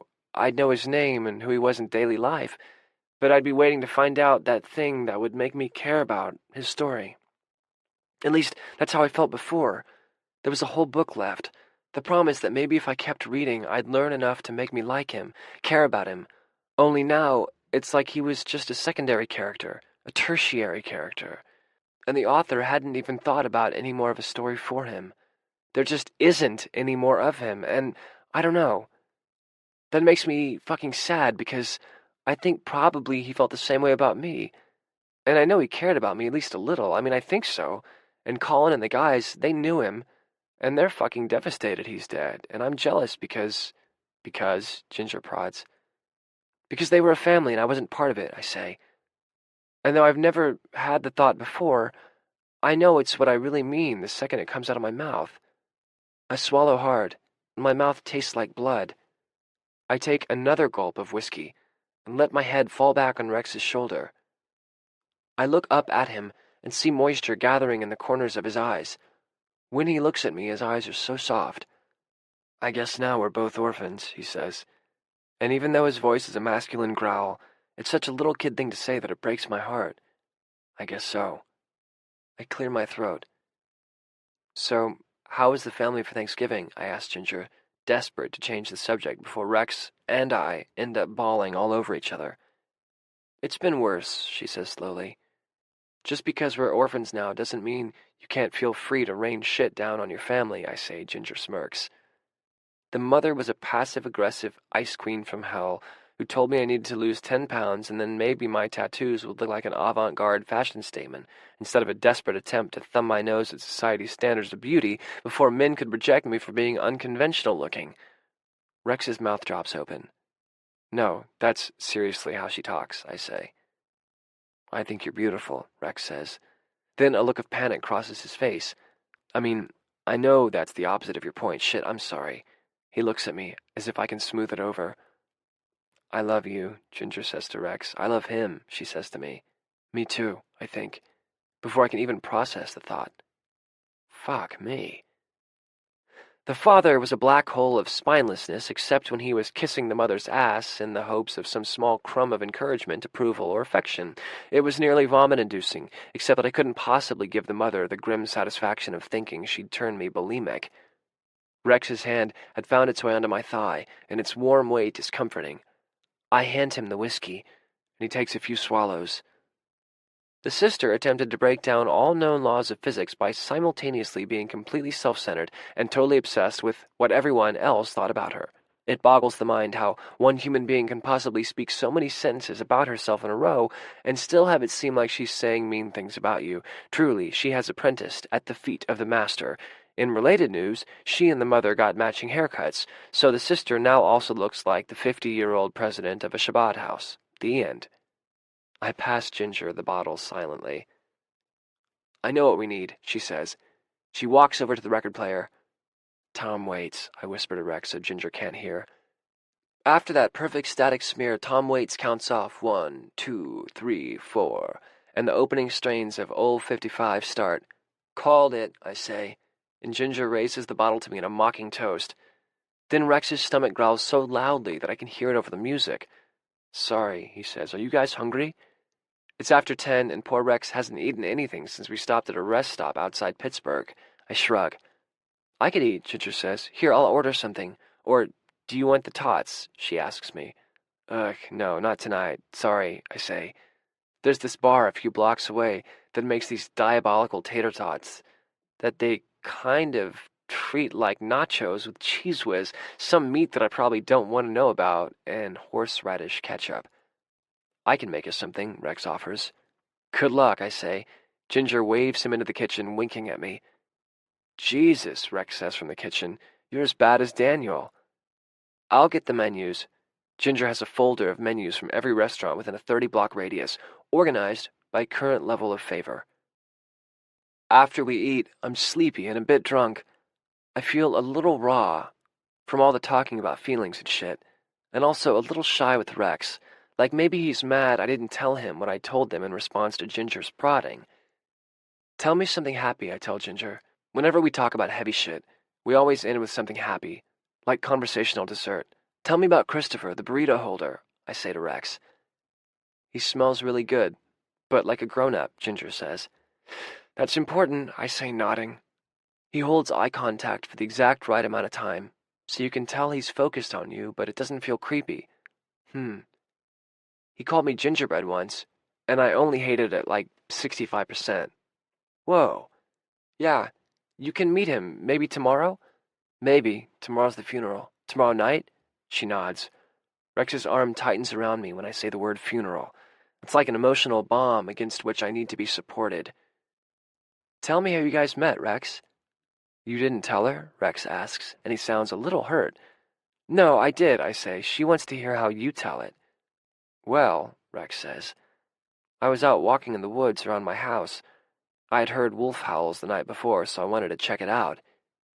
You said you were hunting, I accuse. No, you asked what the gun was for. I've only been hunting once. You just thought everyone in the country goes out to shoot their dinner every night.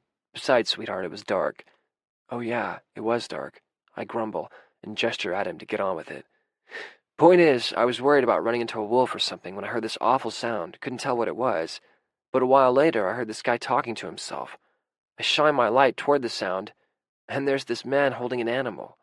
When the light hit his face, I froze because I'd never seen someone so beautiful. My heart beats faster, and I look up at Rex. He looks a little embarrassed. Clearly a city guy, wearing a suit and all, but he looked so out of place or something, not just in the woods, but in the suit. And he looked terrified. At first, I thought he was just really worried about the dog, but then he was looking at me like I was something out of a horror movie. You had a gun, I say weakly. When I got close to him to take the dog, he started babbling about whether the dog was a boy or a girl. It was adorable. I liked how he talked, like I was smart and could understand whatever he was on about. He was just different. I thought, if I can help that dog, maybe this guy will give me the time of day. So I brought them back to my house, even though I never bring people there. I was trying so hard not to check him out that I took about twice as long to fix the dog's leg as I needed to. When I ran a shower for him, I felt like a total pervert because here was this beautiful kid who'd gotten in a car accident, and all I could think about was how to get him out of that ugly suit. When he took his shirt off, and I saw those tattoos, I was done for. Now I can tell Rex is really talking to me. You took my shirt off. Whatever, Rex says, smiling at me. He got drunk on a couple shots of whiskey, and then paraded into the kitchen with my pants so close to falling off that I almost swallowed my tongue. They were too big, I say, elbowing him. I made him a sandwich, and he told me a bunch of stuff about the job he was interviewing for. I thought, shit, this guy is smart and gorgeous, and from what I saw with the dog, a sweetheart. But he clearly thought we were in the middle of nowhere, so I knew there was no way he'd ever be back. He let it slip that he was gay, and I thought he was going to pass out. I could see how scared he was, but he just stared me down like he was daring me to have a problem with him being gay. It was hot. So when he started freaking out, I couldn't help myself. I kissed him.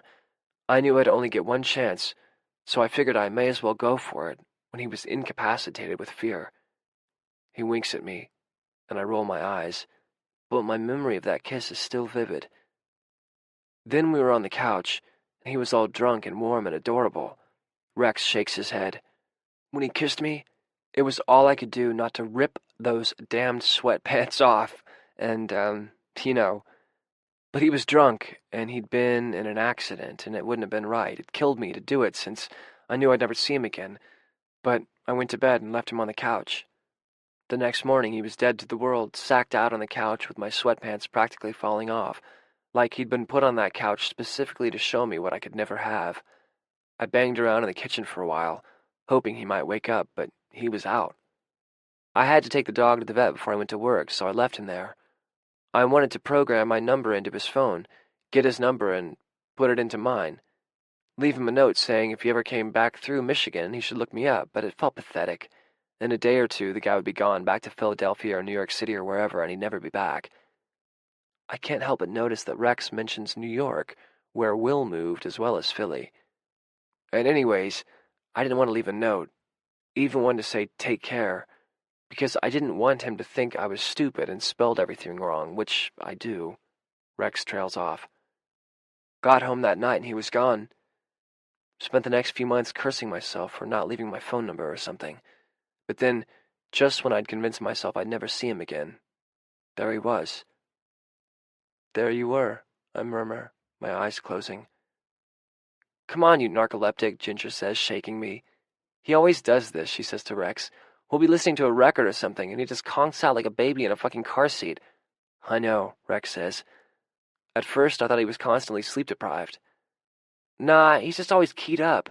Then when he finally relaxes, he just falls asleep before he even notices. Rex seems to contemplate this while Ginger takes the whiskey away from me and clears the trash from dinner. You guys take the bed, Ginger says, and Rex immediately protests. Oh, stop, she says. I've slept on this couch 100 times. It's fine. No way are the two of you going to fit on it, unless, she waggles her eyebrows at Rex, you want to ditch this sad sack and cuddle up with me. Back off, bitch, I say, smiling at her. Thanks, Ginge. I hug her, and she squeezes me just like she always does. I'm sorry, baby cakes, she says.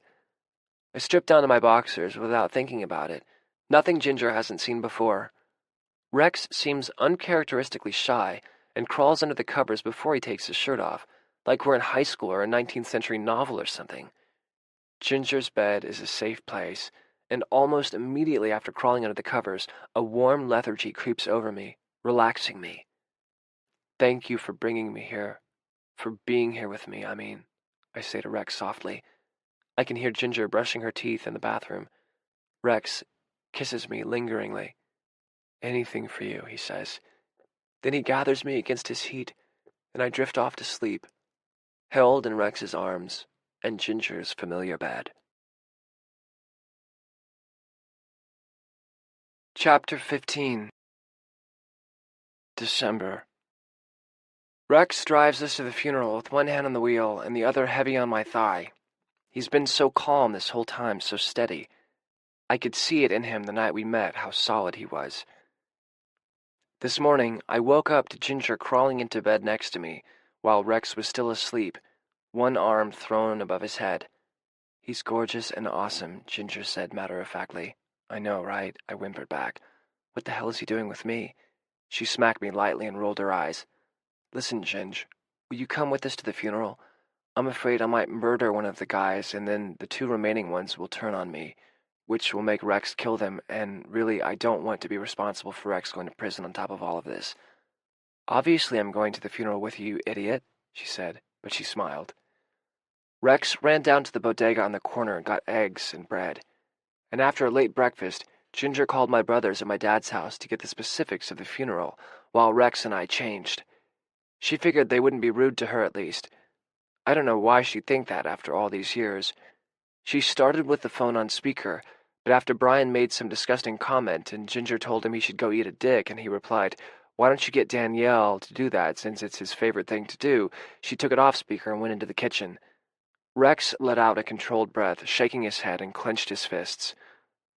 Honestly, Daniel, I'm impressed you can even be in the same room as them, he said. Brian's not usually so bad. When I was younger, we were, well, not friends, but friendlier. We'd play catch or poker sometimes, when he didn't have anyone else to hang out with. And Sam, he calmed down a lot after he and Liza got married. He never really gave me too much shit because he was so much older. I knotted my tie and shrugged into my jacket, which Ginger had taken one look at when I pulled it out of my backpack and immediately hung in the bathroom to steam while we all had our showers. Rex ran his hand down my lapel. "This is the suit you were wearing the night we met," he said softly. I couldn't believe he remembered. I was only wearing it for an hour. "It's the only one I have," I said. "How do you—" Rex's eyes never left mine. I remember everything about that night, Daniel." He looked like he wanted to say something else, but then took a deep breath, and his eyes skittered away from mine and back to knotting his own tie. "So, what's the deal with this funeral?" Ginger says from the back seat. "I mean, are you all secretly Jewish or something? I thought you guys waited like weeks before you buried people so you could do whatever voodoo you do to make bodies that can rise from the grave." Rex snorts. "Fucking Vic," I say. "He and Sam worked out some kind of deal with his cousin or something, I don't know. They wouldn't hear a word against him." "Jesus Christ," I say, running a hand through my hair. "I just hope this doesn't turn into that scene in that movie you made me watch after you broke up with Stephen." "Oh yeah, Death at the Funeral," Ginger says. "Ha, good movie." Then to Rex, she says, "The body falls out of the coffin." "Yeah, I saw it," he says, his hand tightening on my thigh.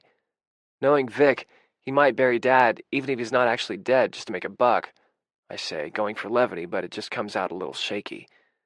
"In case you hadn't noticed, Dandelion turns morbid when he's uncomfortable," Ginger says to Rex, leaning forward to stick her head between our seats. Rex smiles at her in the rearview mirror. "Yeah, I'm getting that," he says, rubbing my leg with his warm hand. "Dude," I say, "you're kind of turning me on. Do you want me to show up to my father's funeral with a heart on?" Rex shoots me a dark and filthy look that says if he had his way, he'd have me showing up everywhere with a heart on, but he just pats me on the knee and puts both hands on the wheel. "Brian said there's going to be some kind of party in the shop," Ginger continues. "Yeah, for everyone who can't make it to the cemetery today. You know my family. It'll just be a shit ton of beer and fried chicken, and they'll drink and cry, and undoubtedly those creepy twins will smoke in the shop and set a garbage can on fire. There are these friends of my dad's," I tell Rex, "who no one can tell apart. Like, sincerely, I don't even think my dad could tell them apart. He just always calls them the twins, and no one's ever seen them when they weren't together. They're super skinny, so it kind of looks like they're just one person that got sliced in half." Rex's hand is back on my knee, gently. It's as if he can hear how fucked up I feel in everything I say. I feel better than I did on the drive to Philly. Seeing Ginger helped a lot. But now I feel kind of sick, just vaguely nauseated. Like I've forgotten something important, or am about to get in trouble. I shouldn't have eaten those eggs. Besides me, Rex, and Ginger, my brothers, Liza, Luther, and a few of the other guys who work at the shop are the only ones there. It's a graveside service, and, credit to Vic and his cousin, my father's body does not fall out of the coffin. Sam shook my hand when we walked up and nodded to Rex and Ginger. He looks sharp in an overcoat I've never seen before, and I'd lay money that Liza went out and bought it for him. He holds Liza's hand the whole time. Brian looked okay when we started, but now he's crying. He's trying to stay quiet, but tears and snot are dripping down his face and his sleeve is shiny from wiping them away. He doesn't have a dress coat, and Colin made him take off his Eagles down jacket at the graveside. It's fucking freezing out here, so now Brian is shaking too. Colin. It's the strangest feeling, but Colin looks how I feel. He looks sick. He has circles under his eyes, and his hair, which is usually buzzed, has grown out some and looks crumpled from sleep. His lips are chapped and cracked from the cold, and his eyes are puffy. When they lower the coffin into the ground, Colin squeezes his arms around his stomach, and I realize I'm doing the same thing, trying to hold it together from the outside, only he's failing. I've never seen Colin cry. His eyes are scrunched up and his neck is corded, and I can tell that he's nearly puking with the attempt to stay quiet. Sam is crying, Liza holding his arm. Tears are running down Luther's weathered face, and he's making no attempt to hide them. I am not crying. I am not sad. I'm sick and numb and guilty with not crying. I haven't been to a funeral since my mom's. At that one, everyone put roses on top of her coffin. One of my mom's friends gave me a rose, white. She told me, "Put it on top of Mommy, so she can take a part of you with her." This, of course, terrified me, and I put the rose next to the grave, hoping no one would notice. One of our neighbors walked up last, and when he turned back after putting his rose on her coffin, he kicked my rose into the grave. For months, I had nightmares where I was just sitting in class or taking a shower, and I would feel a tugging in my stomach. I'd look down and see the stem of a rose sticking out of my belly button. Then a hand would reach for it, my mother's hand. She'd take hold of the stem, thorns cutting her palm, and she'd pull.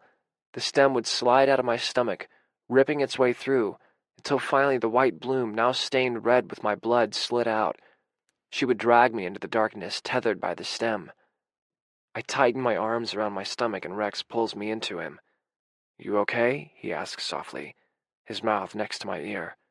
I shiver and nod. It's just so ridiculous that something like grief could course through each of these people, desperately contained as the ritual unfolds for the sake of what?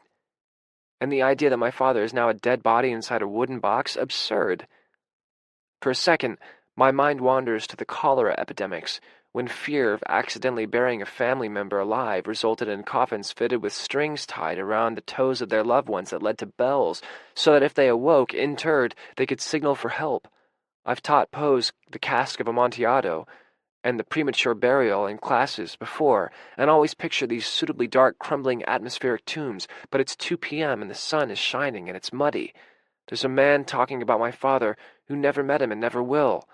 My brothers are pillars of grief, mourning a man they adored, and I'm standing here thinking about 19th century American horror stories. It's too fucking absurd. I make a noise that sounds disturbingly like a giggle. Colin's head snaps up and his eyes meet mine. His face is red with pain, his lips bitten to blood. His look is disgusted, murderous. My brothers hate me. Or at least don't care about me. And I don't like them. I'm standing between the only 2 people in the entire world who give a shit about me, and who the fuck knows how long at least one of them will stick around.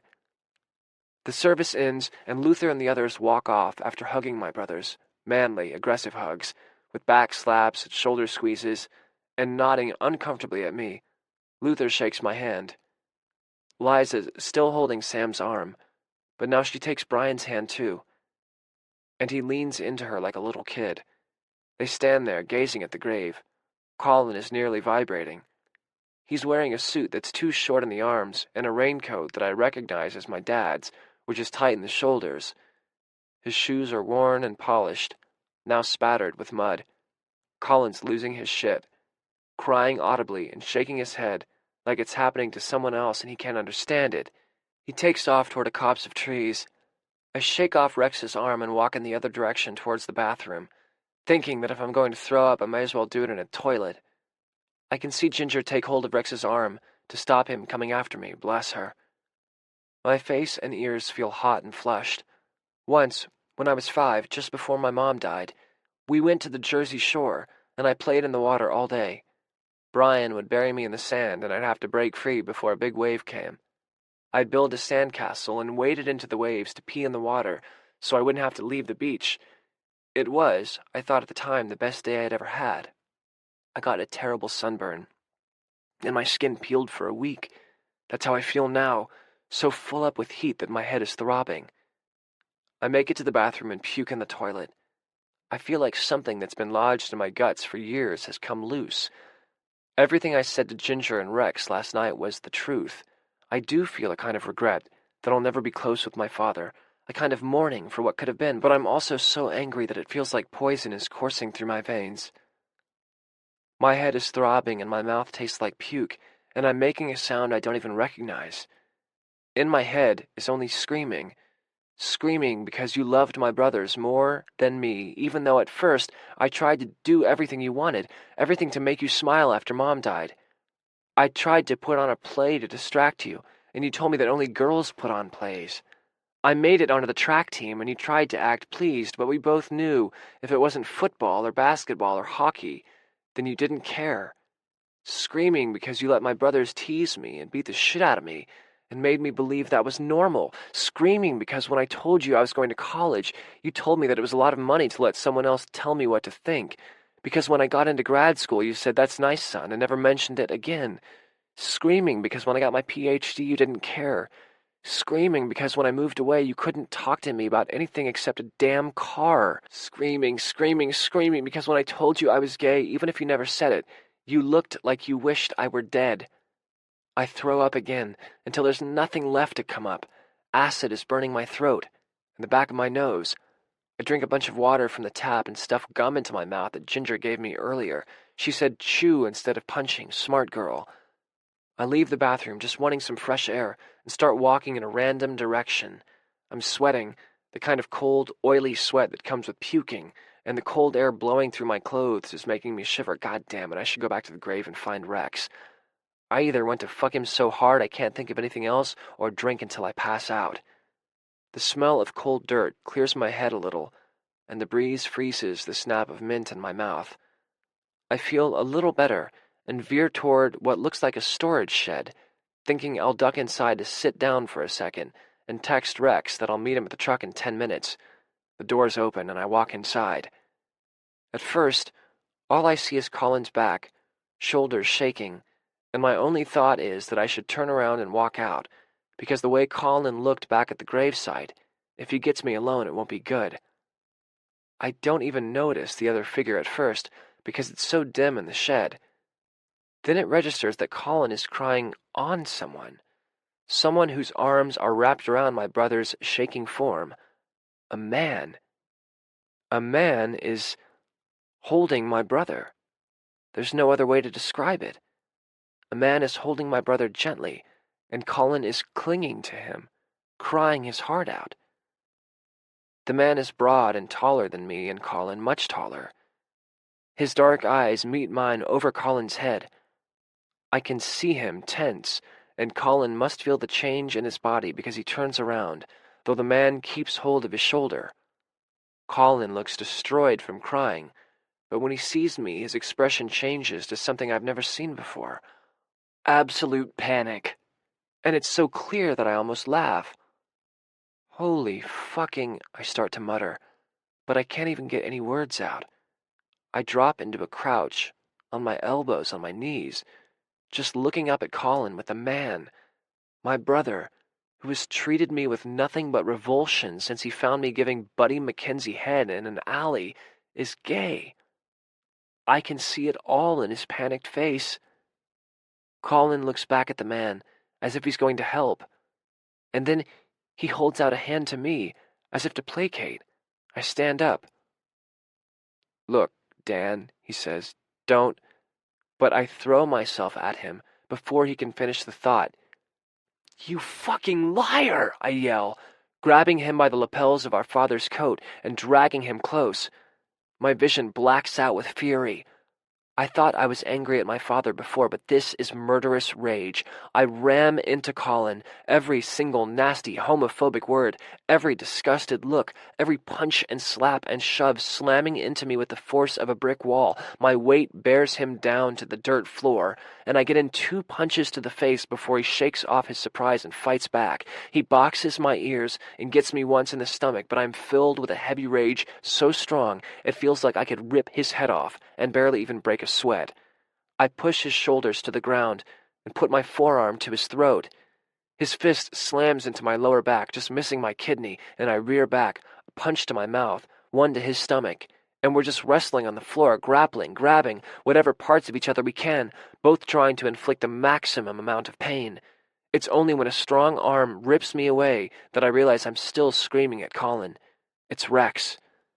The man who was with Colin is still standing exactly where he was when I walked in, watching. Rex pulls my back tight to his front and I break off, my voice gone. Colin scrambles to his feet, bleeding from his nose and mouth, and spits out blood on the dirt floor. I can't catch my breath. Colin hangs his head. He starts to say. Please, Danny, don't fucking call me that, you fucking liar, I yell at him, lurching forward, but Rex holds me back. My voice is broken. But can I? How could you? I yell, and my voice gives out completely. I'm vaguely aware of tears running down my cheeks, but I never look away from Colin. His expression is pure self-loathing, and I realize that I've seen echoes of this expression my whole life. It's just that I always thought they were directed at me, not reflected back on himself. Rex is holding me up now. I can't believe it. I cannot wrap my mind around it. And I can't even imagine how destroyed Colin must be over our dad if he let a man hold him at the cemetery, where we all were. Rex is making desperate eye contact with the other man, clearly trying to figure out what's going on, but the guy is stoned. I shake my head when Colin doesn't say anything and turn to leave. Dan, Colin says from behind me, his voice strained. Don't tell Brian and Sam, please, please. I spin around to look at him. He's crying, tears running through the blood from his nose and leaving pink traces down his face. His scraped-up hands are out to his sides, beseeching. For a moment, all I want is to do exactly that, tell Brian and Sam and watch Colin's world come tumbling down. But I take a deep breath and give Colin a single nod. Then I close my eyes and leave, because I don't have a voice for any of my questions, and I'm pretty sure Colin doesn't have any answers for me. Rex catches up to me a few yards from the truck, where Ginger is standing, waiting for us. When I see her chomping on a huge wad of gum, I realize I must have lost mine sometime during the fight with Colin, but I don't know if I swallowed it, it fell out, or what. I lift a nervous hand to my hair, hoping I won't find it there. "What the fuck happened to you?" Ginger says, blowing the gum out of her mouth like a spitball from a big pin. I shake my head in disbelief. Ginger looks at Rex, who's by my side again. "Seriously, baby cakes, what the fuck is going on?" "Colin's gay," I say, and it's a screech. Like how my voice is after a particularly late night of bartending, when I've had to shout at people all night. Ginger laughs uncomfortably and cocks her head. "I don't get it," she says. "Colin is fucking gay, Ginger," I say. "I just saw him." She searches my face, and when she sees I'm not joking or messing around, her mouth drops open. "Holy," she breathes out. Rex tries to put his arm around me, but I feel like fire ants are crawling all over me. I'm covered in dust from the floor of the shed. I can feel that there's blood on my face in addition to tears, and traces of the puke taste are creeping back into my mouth. For all that, I can't stand still. The idea of getting in the truck makes me nearly come out of my skin. "I'm going to walk," I say, though it sounds like every word scrapes my throat. "I'll meet you guys at Ginger's." "Are you kidding? It's like 6 miles, Ginger says. "I'll be fine," I say, shoving some more gum into my mouth. "I just need to get some air." Ginger and Rex are looking sideways at each other in an extremely irritating way. "I'll walk with you," Rex says. "No," I say. "Thanks, but you don't have to. I'll see you later." "It wasn't a question," Rex says, and tosses Ginger the keys to his truck. I walk in the general direction of Ginger's, looking at the city I've lived in my whole life, as if I've never seen it before. Rex trails along gamely beside me, not saying anything, but never letting me more than a few paces out of his reach. At first it's fucking irritating, and I want to turn around and yell at him that I'm not a child, that I've gotten along just fine without him for this long and he can fuck off back home, but the truth is that I haven't. I haven't gotten along just fine. In fact, I've barely gotten along at all, and always some of it has been because of Colin. I've been mad at him and, if I'm being honest, scared of him for so long that I've forced myself to forget that I used to worship him. When Mom died, he was the one I ran to after the nightmares woke me up. When I was 8 and he was 14, I'd watch him get ready for high school, wishing that I could be just like him. He was the one who first got me into music, blaring rock stations when he was in the shop instead of sports radio. He had a great voice, too, and he would wail along with Steve Perry, Axl Rose, and Freddie Mercury while he changed oil and rotated tires. I'd sit in the doorway to the kitchen and listen, thinking maybe we'd start a band someday. When I was 10 and he was 16, even though by then he was too cool to bother with me, he crashed our dad's car and broke his arm, and I ran back and forth from the kitchen to the living room to bring him sodas and chips, desperate to make him feel better. He was never exactly nice to me back then. He'd always pat me on the back a little too hard and take the last cookie out of my hand, but it felt fraternal, just regular brotherly shit, the same as he gave to Brian and Sam gave to him. It changed before he ever found me with Buddy Mackenzie, though. Around the time I was 12 or 13, I gave up on trying to be like the rest of them. I stopped pretending I was watching the football games or that I cared when they discussed the fall lineups. I didn't hang out in the shop anymore, letting my dad tell me which tool was which. I stopped laughing at their unfunny jokes and pretending that I didn't care when they accidentally ripped my library books.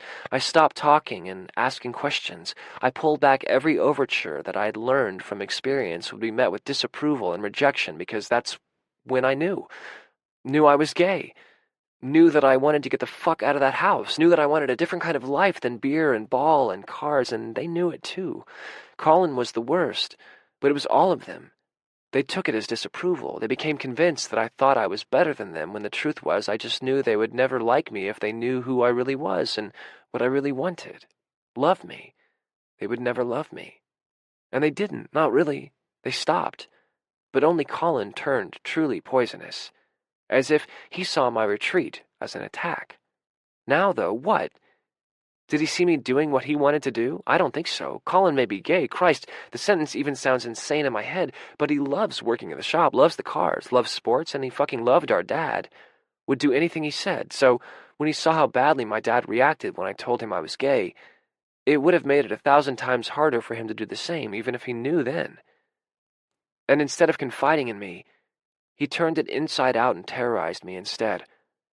I can't imagine how it must have felt, calling me a faggot all these years and seeing my dad and my brothers go along with it. Fuck. How could he do it? We've been walking for 3 or 4 miles when Rex breaks the silence. Can we stop for a coffee or something? He asks, startling me. Yeah, of course, I say.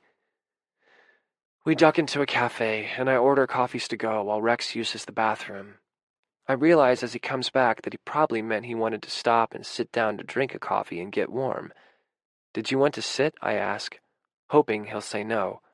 No, it's okay, he says, uncertainly. I really think he wants to stay, but I jump on it and walk out the door. I just can't be around any of these people right now, sipping their fucking chai lattes and triple skinny caramel whatever the fucks. Rex slides his hat back on and takes the coffee. Thanks, he says. I can tell he wants to say something, but he just keeps walking with me. After another few blocks, he drains his coffee and tosses the cup. I never went to my mom's funeral, he says. What? Why? I ask, realizing that while I've been busy wrapping myself in a blanket of my own shit, Rex is probably dealing with some pretty heavy memories of his own. When I took up with Jamie, he says, his voice low and his chin tucked into his jacket, I started spending all my time with him. He was the only one who talked to me, and that felt good. I didn't see much of my mom in the evenings because she had this boyfriend, John, who didn't like me, and she was working all the time during the day, so I didn't think anything of staying out with Jamie. Maybe 6 months after I met Jamie, John got a job in Colorado, and my mom told me we were moving out there, but I didn't want to leave Jamie, didn't want to start all over again. He pauses, looking around for something to do with his hands. I hold up my half-drunk coffee to him. He takes it, smiling gratefully, and wraps his hand around it. I told her I was staying. We had a real go-round about it. The only time we ever really fought, he shakes his head. I told her I was tired of following her all over. Told her I was staying, and I did. Jamie said I could stay at his place, said his parents wouldn't mind, but of course they did. So I'd sneak into his room after they went to bed and sneak out again before they got up in the morning. I'd eat breakfast and lunch at school and scrounge up something for dinner. Then he stops short to avoid a dog walker's tangle of leashes and looks longingly after the dogs. Then, that thing happened with Jamie about 3 months after. In the hospital, I kept wanting to call her, but I didn't want her to worry. Gave a fake name at the hospital and skipped out before they could discharge me. Didn't know what to do, so I hitched to Colorado. I'd missed Jamie's funeral while I was in the hospital. By the time I got to Colorado, oh God, I murmured. She was already gone. We walk in silence another block or two. How did she die? I ask, hooking my arm through Rex's.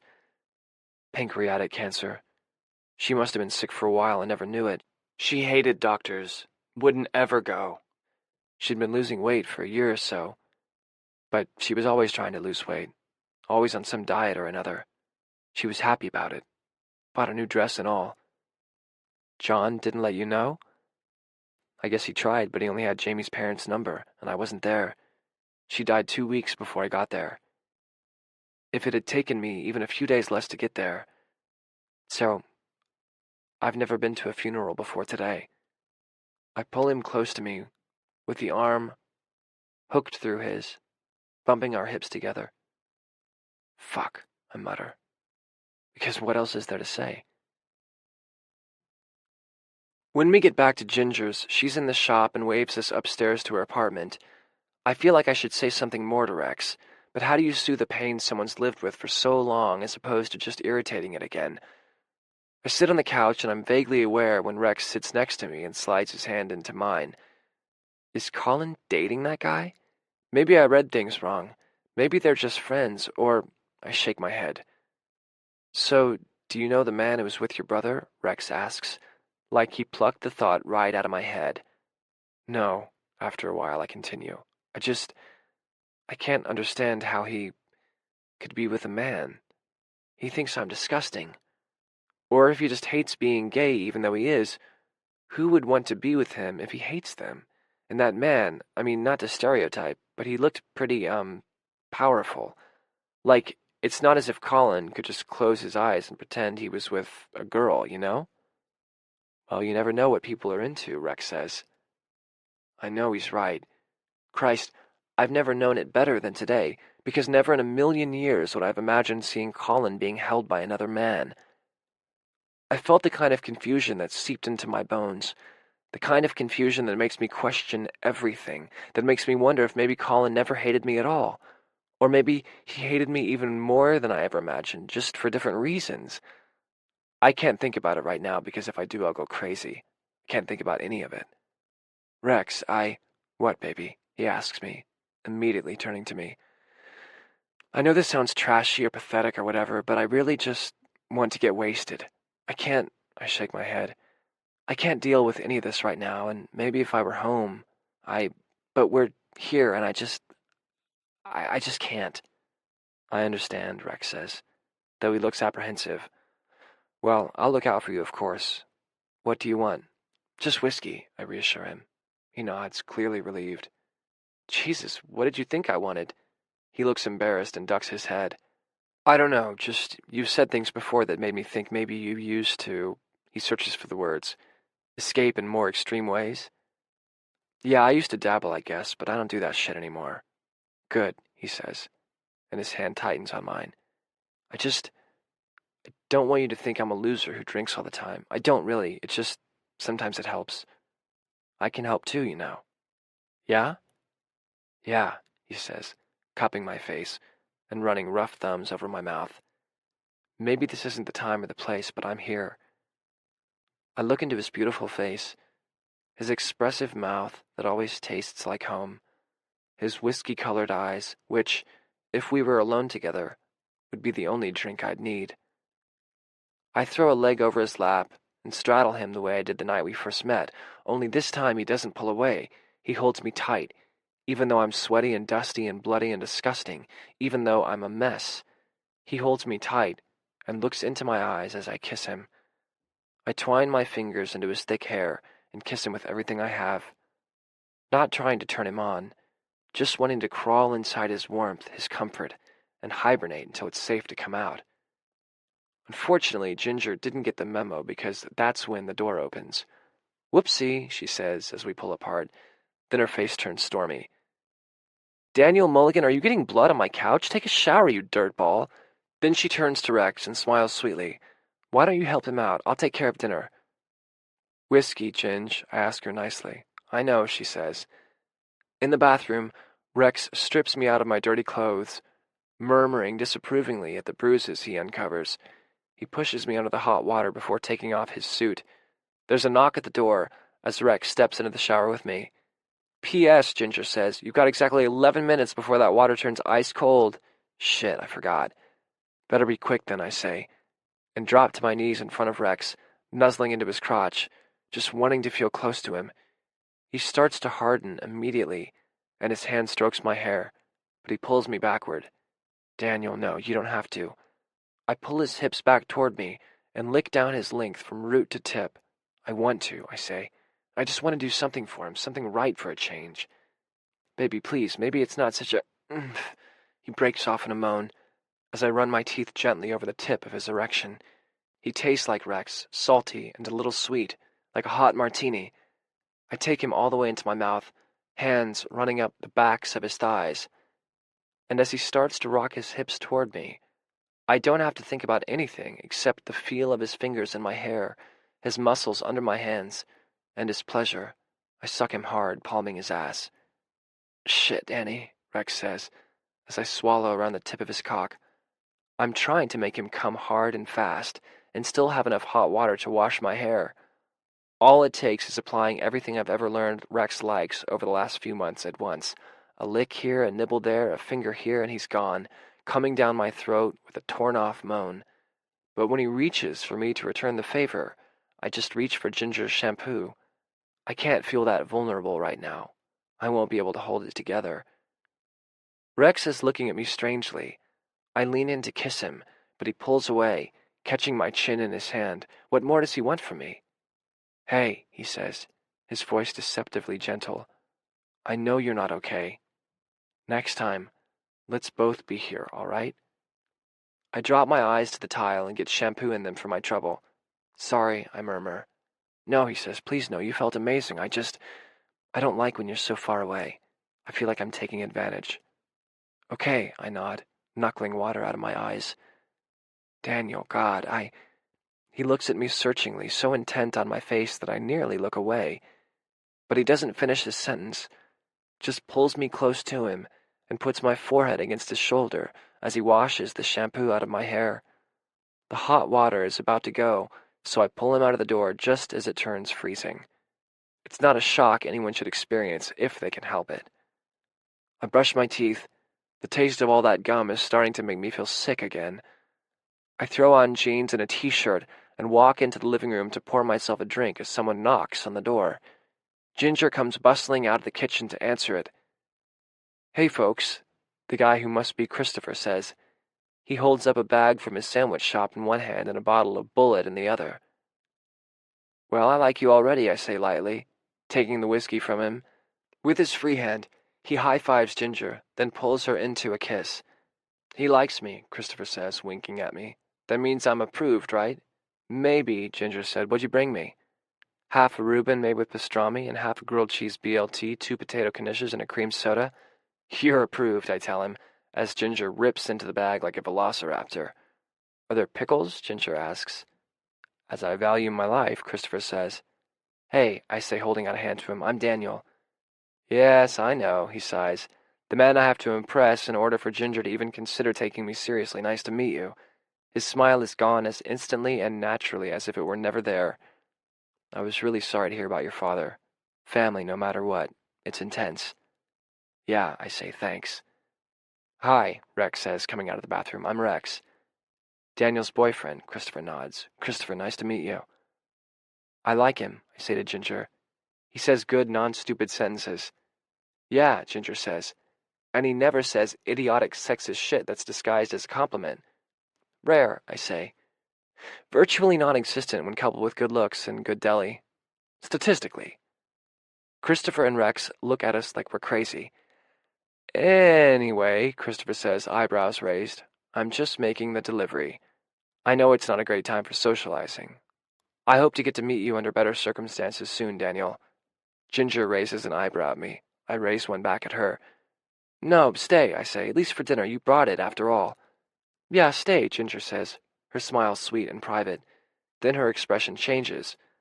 As long as you're not sharing mine.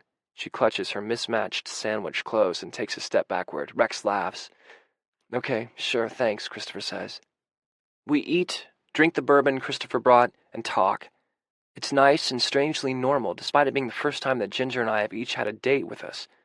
And, of course, despite it being the first time that Ginger and I have each had a date and my father has just died and my homophobic prick of a brother has turned out to be gay, but who's counting? Christopher lives up to his good entrance. He's nice and interesting and not at all a douchebag. And he's clearly out of his head crazy about Ginger, which is a big plus. Rex has turned a little shy and isn't saying much. Ginger and Christopher are doing most of the talking. Patty Griffin is playing in the background. I had a drink before I ate half of my sandwich, and another afterward. I'm finishing my third now, and I can feel the tingling in my fingers and the looseness in my joints. It says the bullet has hit its mark. I hand Rex the other half of my sandwich and head off what I'm sure would have been his protests that I need to eat with a headshake. I can't, I say, and settle in with my drink. Ginger and Christopher are on the couch, and Rex is sitting in the armchair. I'm sitting on the floor, elbows on the coffee table. Read, hand near the bottle. But if I lean back a little, I can rest against Rex's shins. Patty sings, When It Don't Come Easy, and I pour another drink and lean back against Rex's legs, closing my eyes. This song kills me. Rex spreads his knees, so I'm leaning against the chair, and I rest my head against his knee. I have one arm around his calf before I even realize it. Like his leg is a stuffed animal or something that I'm trying to cuddle with. Patty sings Florida, and all I can hear is her voice, like sand tied up in honey and light. Against my closed eyes, the funeral plays over and over, the coffin lowering into the grave, somehow morphing into Colin hitting the dirt when I bore him into the ground. Suddenly, my stomach lurches as a memory hits me, shaken loose by who knows what combination of grief and booze. I'm 10, and Colin is 16, a junior in high school. It's the winter after Sam moved out, and Colin is perpetually in a bad mood. He lifts weights in the back of the shop every spare minute, and if you interrupt him, God help you. One afternoon, there's a snowstorm, and the elementary schools close early, though the rest stay open. My dad's garage isn't open full-time yet, so he's at a shift at one a few miles from our house, so I can't call and have him get me. I trudge home around noon, the snow turning to ice, and go in through the garage so I can leave my iced-over snow things there to dry. When I go into the kitchen, I hear the radio on, in what was Sam and Colin's room, which Colin now has to himself. So I go, push open the door, thinking Colin left the radio on since he should be in school. Colin's lying on the bed, his pillow over his face. He's still wearing his shoes, and one is untied. Thinking he'd fallen asleep, I walk over and pull the pillow off so he doesn't get too hot. When I do, his eyes open to slits, and I can smell the stink of my father's rum. I forced myself to look at the memory closer, because the part I remember clearly, Colin slapping me, telling me never to come into his room, then going back to sleep, isn't, I don't think, the point. The point is the bottle of pain pills my dad was prescribed after he slipped a disc in his back. The point is that it's half empty, and Colin is drooling drunk and buried in his bed. My eyes fly open. The record is over, and Ginger is putting on another. Did Colin try and kill himself? I want to talk to him. I want to ask him 100 questions. But I can't imagine reaching across the chasm and trying to actually communicate with him. How can I hate someone this much and suddenly feel so sorry for them? How can the person who made me so miserable suddenly be the only person who might understand what it was like to grow up in my family? I gulp down the rest of the bourbon. It feels like everything is moving very slowly. The room seems fragmented, squares with pictures in them, and corners in the soft square that's the bed. Then it all blurs. Daniel, Rex says softly. I realize I've got a death grip on his leg. Daniel, Rex says again, his voice near my ear. Huh? I tilt my head up to look toward him. It's like I don't even recognize him. It's so shocking to see him in the context of Ginger's chair. Come here, love, he says, and he lifts me into his lap effortlessly. But why? Then I realize Ginger didn't put the record on, and Christopher is looking at me with a sad expression. Why are they all staring at me? Aside from the fact that I'm a grown-ass man who just got hauled into someone's lap, Rex looks strange, smeary. He brushes his hand over my cheeks, and I realize that I must be crying. They're looking at me because my tears are streaming down my cheeks, even though I hadn't noticed. But when Rex touches me, it's like the clock starts again, and I'm suddenly aware that my back hurts where Colin punched me, and my face hurts where Colin punched me, and my chest feels tight, and these are definitely tears. Rex, I say. But I don't have anything to say to him.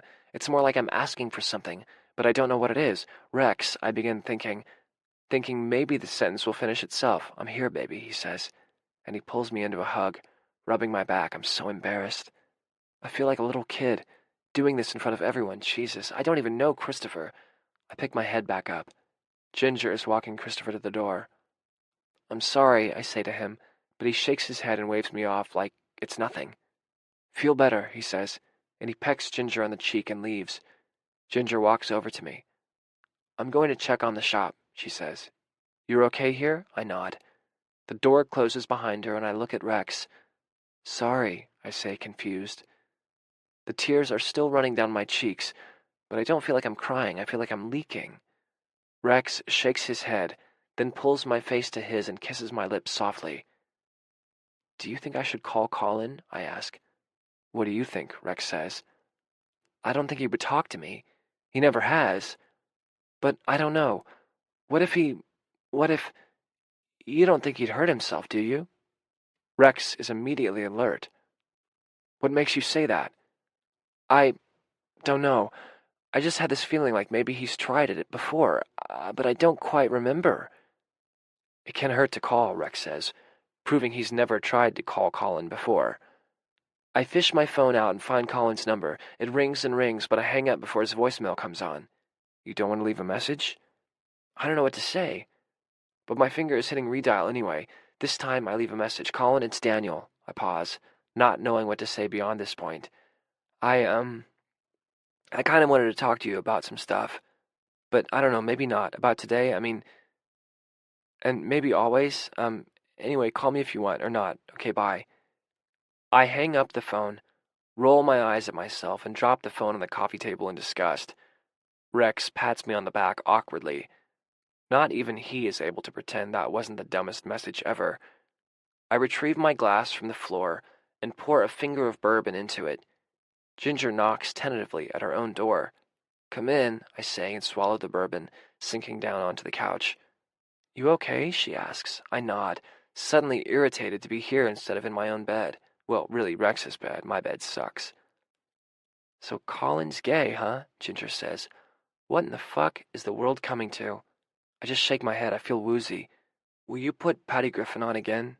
Sure, Ginger says. When she sits back down, I reach for the bourbon and pour us each another. You guys are my favorite people, I say.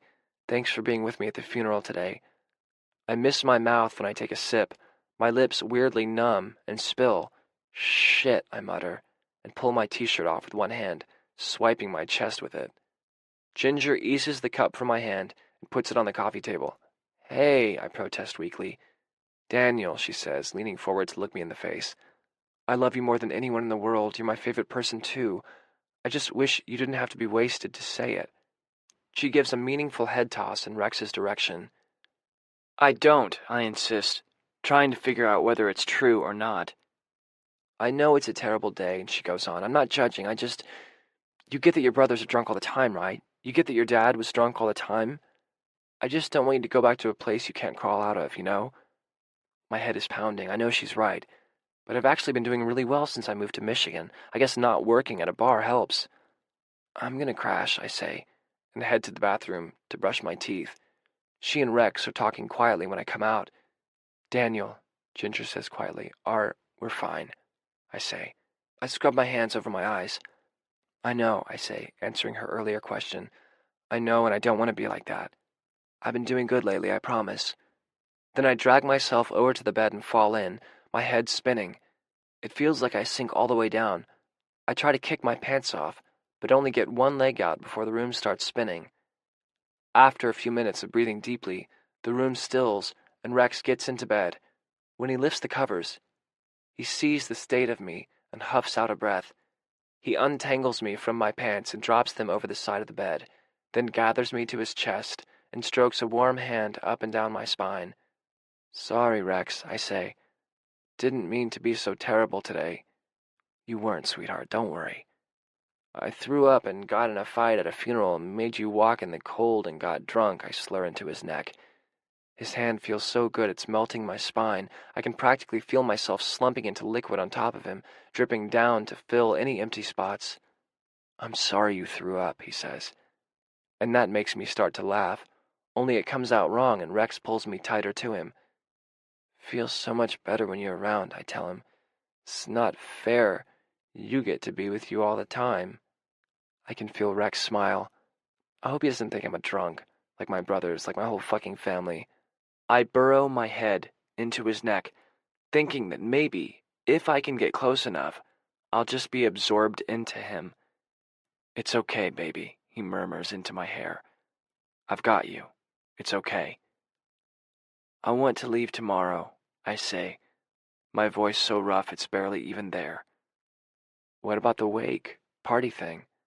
I shake my head and pull the blanket up so it's almost covering my head. Don't want to go. They won't care anyway. All right, Rex says. Sleep now, love. Just sleep. I don't even notice when Rex drives us straight to his house when we get back to Michigan. Oh, sorry, he says in the driveway. I didn't ask if you wanted me to drop you off. Do I want that? I have no clean clothes, and I desperately need to do laundry. There's no food in my house. I could go get my laundry and do it here, I guess. No, I can't because my car is dead. And if... Hey, Rex squeezes my shoulder. Let's go get your laundry and bring it back here. We can stop and get some groceries, and I'll make dinner while you do laundry. We can just go from there, okay? I nod, relief flooding me. While I'm doing laundry, my phone rings, practically scaring me to death, and I walk into the living room to answer. It's Virginia Beckwith, my dissertation advisor and all-around mentor from grad school. Hey, Virginia, I say, how are you? Well, Daniel, I'm well. You? I'm okay, I say, not wanting to get into any of this shit about my dad, not to mention field questions about why I didn't come see her when I was in town. Listen, you remember the junior faculty position that you applied for last year at Temple? Yeah, sure. I thought the interview went well, but then the line got canceled because they didn't have the funding to hire anyone. At least that's what they told me. Yes, that's my understanding as well. You were at the ASA meeting in Detroit, no? Yeah. So you probably heard about the, incident regarding Maggie Schill? Oh, I saw it. Yes, very bad form, of course. Well, Maggie Schill was up for tenure at Temple this year, and because of the incident, she didn't get it. Oh, wow. Point being, I got a call from the chair of last year's search committee. He asked me about you, where you had ended up, whether you were happy there. Since Maggie Schill was denied tenure, she's leaving Temple, which means a 19th century Americanist position has opened up. They don't have the funds for senior hires, so they're opening it to junior faculty. The chair of the committee indicated to me that they would very much like you to apply for the position. Wow, Virginia, thank you. I mean, yes, that's great. Yes, it is. I don't like you up there in Michigan, away from even a decent library. Yeah. Well, listen, I'll email you the details. Of course, it's early still, so the official call won't be out until next month, but I wanted to make sure you could get a head start on putting your materials together, yes? Yes, I say, because that's what you want to say to Virginia. All right, then. You're well? Yeah, I'm fine. How are you? Fine, fine. All right, Daniel. I'll send you that information. Bye-bye. Bye. What's up? Rex asks, clearly having heard from the kitchen. The, job I really wanted last year, well, almost the same job, might be open again this year, and they want me to apply. That's great, he says, right? I nod, but there's a weight settling in my stomach that feels like a cannonball. What's the job? It's a 19th century Americanist job. Well, isn't that perfect? I nod again. It's at Temple, I say. Where's that? Rex asks. Philadelphia. Right, Rex says. Well, of course they want you. Just to submit an application. Still, he says. He kisses me on the cheek. Listen, Will's going to come over in a few minutes to drop Marilyn off, okay? I nod. I think your laundry buzzed, he says, and heads back to the kitchen. Marilyn comes bounding into the laundry alcove as I'm switching the loads, nuzzling my hand and trying to jump on me, which I let her do because I think it's cute, and because Rex can't see. Hey, girl, I say, dropping to my knees to hug around her neck.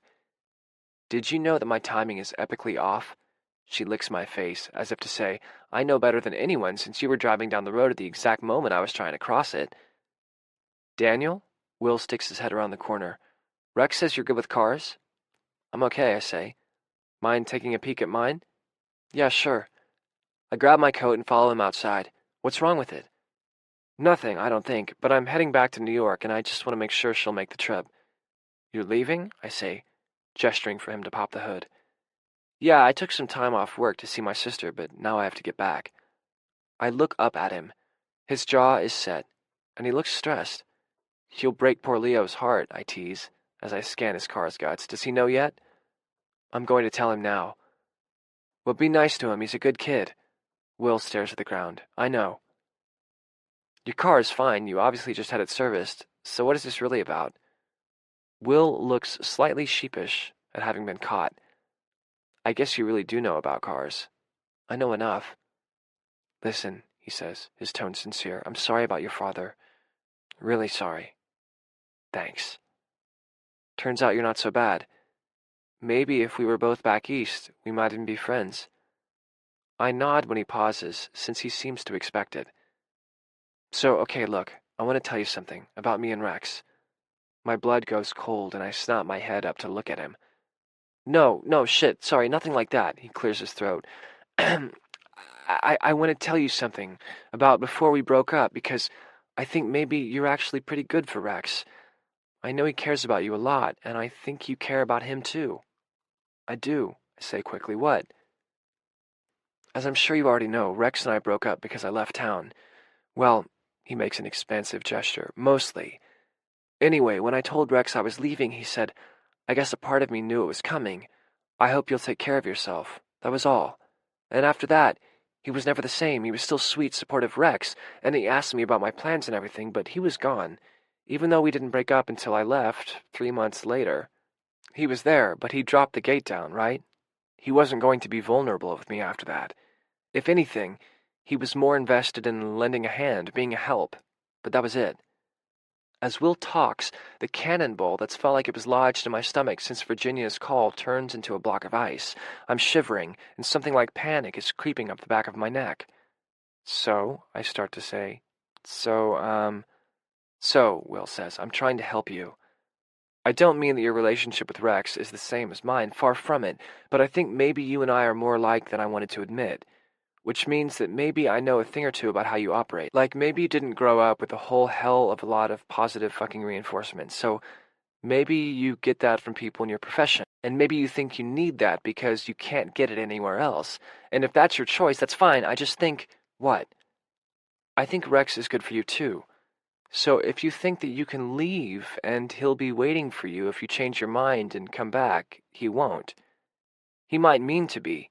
He might swear up and down that you should follow your dreams. In fact, I'm sure he would because that's the kind of guy he is, but he shuts down if he thinks someone is leaving him. He just shuts down, and then it's too late. And maybe I just don't want that to happen to you the way it happened to me, and I really don't want to see Rex hurt. That's all. He sighs and kicks at a rock on the driveway. I probably shouldn't have told you that, he says, but I'm glad I did. Don't fuck it up. I want you to be here the next time I come into town. I nod. Though I'm loath to admit it, what Will said about Rex makes a lot of sense. Rex offers help to protect himself. It's something to fall back on when he's uncertain, something he can offer to show he cares without making himself too vulnerable. But how can I tell the difference between that and what he says is how we trust each other, by letting each other help? I really don't know. Daniel, Will says, snapping my attention back to him. Take care of him, okay? Okay, I say. Will shakes my hand and gets in his car. Will, I say, and gesture for him to roll down his window. You're not so bad either. Have a safe trip. His smile is pure victory as he backs out of the driveway. I sit on the front step. I don't quite understand how my life got so out of control. How did things turn so fucked up just when I thought I was getting everything together, and why do I feel so fucking vulnerable? No, not just vulnerable, I feel panicked. It started with the phone call about my dad, sure, but everything with Colin, I still can't wrap my mind around it. It's like I have to re-see my whole life, every interaction with him, through a new lens. He hasn't called me back either, no surprise there. Then Virginia's call. The temple job is everything I thought I wanted all throughout grad school. Secure, prestigious, teaching smart students, working with brilliant faculty, having the budget to bring speakers to campus, having access to great libraries and archives, it was perfect. Last year. And now? Now just the idea of leaving Rex fills me with the strongest panic of all. And the look on his face when I said Temple was in Philly, he looked resigned. Like he knew it would happen, just like Will said. Fuck. Everything is spiraling out of control again. The way it used to when I was a fucked up kid with no self-control, who would act before thinking anything through. Only back then the sensation was thrilling, like a kite string unspooling into who knows where. Now I just feel like I want to puke. I go back inside to finish changing my laundry loads, but find that Rex has already done it. Did you? I gesture toward the laundry when I find Rex in the kitchen. Yeah, he says. Will gone? I nod. You didn't have to, I say. It's okay, Rex says. You were helping him with his car. I can help you, right? I look around the kitchen. Rex has bread dough rising and something that smells heavenly is in the oven. Dinner will be ready in about an hour, he says. Why don't you relax, take a bath or something? I'm going to go to my workshop for a bit. My breath starts to come faster as I notice the salad dressing he's made from scratch in the mustard jar on the counter. All I can hear is what Will just told me and Rex saying he can help me. It's like there's a screaming in my head that is Rex pulling the gate down, just like Will said. My heart is pounding so loud and so forcefully that I can feel it throbbing in my ears. I try to blink and wet my dry eyes, but they're all prickly. Please don't be all helpful, I blurt out. Don't slam the fucking gate down and pull away, I'm babbling. I can hear myself, but I can't stop. I need to break through Rex's unflappable calm. What? Rex asks, puzzled, approaching me with arms out like he would a wild animal. Rex, please don't. I'm full-on panicking. My voice sounds incredibly loud, even though I can feel that I'm almost whispering. I am begging Rex not to shut me out, not to give me help instead of himself, not to leave me, and he is staring at me like I'm out of my mind. Baby, he says, please, I don't know what you're talking about. Please, just calm down and talk to me. Tell me what's wrong. Will said, but I'm breathing too fast to explain. I squeeze my eyes shut, trying to calm down, but all I see is that coffin heaped with dirt, my white rose sliding over the edge of another grave, my brother clutching a bottle of pills, his fist connecting with my face, and all of it shrinks backward at only one thing, Rex. And I'm convinced I'm going to lose him. Daniel, Jesus, Rex says. He scoops me up and carries me into his bedroom. He puts me in bed and crawls in after me. Lie down and just breathe, he says. I try to breathe, but now the tears are coming too fast for me to hold them in, and this time I know getting mad won't do anything. Please don't be helpful, I gasp, kneeling on the bed. Tell me, baby, tell me what Will said, Rex insists, holding my face in his hands. He said when you think someone's leaving you, you slam the gate down. I manage to get out through my tears. And then you're nice and polite and helpful, but I sob. You're not there. Oh, sweetheart, Rex says. He pulls me into his lap. I am a fucking mess of tears and snot and shame. Please, I can't lose you, I tell him. It all comes out in a rush of pain and fear and sadness, and I cling to Rex, sobbing into his chest. Please, I'm saying to him over and over until I hardly know what I'm begging for anymore, only that it's the most important word I've ever said. Rex holds me, cradles me in his arms, and rocks us back and forth, stroking up and down my back and running his fingers through my hair. When I'm finally calm enough that I can breathe without hiccuping, Rex pulls away, just enough to look at me. This is about Temple, he asks. You think that I expect you to leave? So now I'll pull away like I did with Will? I nod frantically. Rex smooths back my hair and nods too. Look, we don't have to talk about that right now, okay? We have time to figure everything out. He thumbs smooth my tears away, and everything about him is so gentle, from his fingers on my face to the way his strong arms are holding me, and his expression is soft and open in a way I've never exactly seen it before. Daniel, he says, stroking my face, I'm not going anywhere. Don't you know? Don't you know how crazy I am about you? My hands fist in his shirt, and I stare into his eyes, blinking slowly. I guess I did know, but I never imagined he might say it. He cradles my neck in his hand, thumb stroking my nape. I love you so much. He says it quietly, but it's like a bomb going off. I freeze, and yet a warmth starts to bloom in my chest, melting the block of ice in my stomach, and apparently it melts into tears because I'm leaking again. You do? I say stupidly, which I know is not how this is supposed to go. He shakes his head, like he can't believe I don't already know this. Yeah, of course I do. How could I not? I throw my arms around his neck and cry into his hair. I have never cried like this in my life. Huge, surging gasps of tears that leave me feeling lighter instead of heavy, hopeful instead of desperate. I start to say, shh, Rex says. You don't have to say it back. I know it's hard for you, and what I was trying to say is that I know I'm messing this all up, but I don't need to.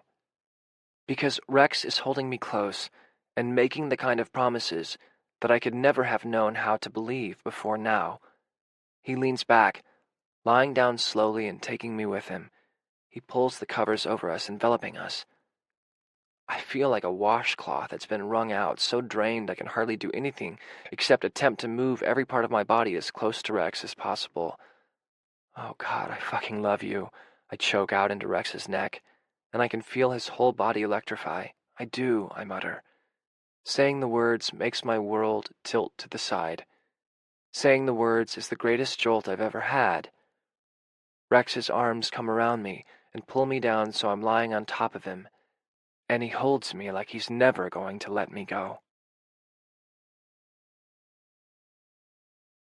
Chapter 16. December. The next morning, I wake up in Rex's arms feeling like days have passed. I feel floaty and spacey from crying, a sensation I'd forgotten since I had last had it after my mom died. My eyes feel swollen, lashes stuck together with salt and gunk, and my head is muddled.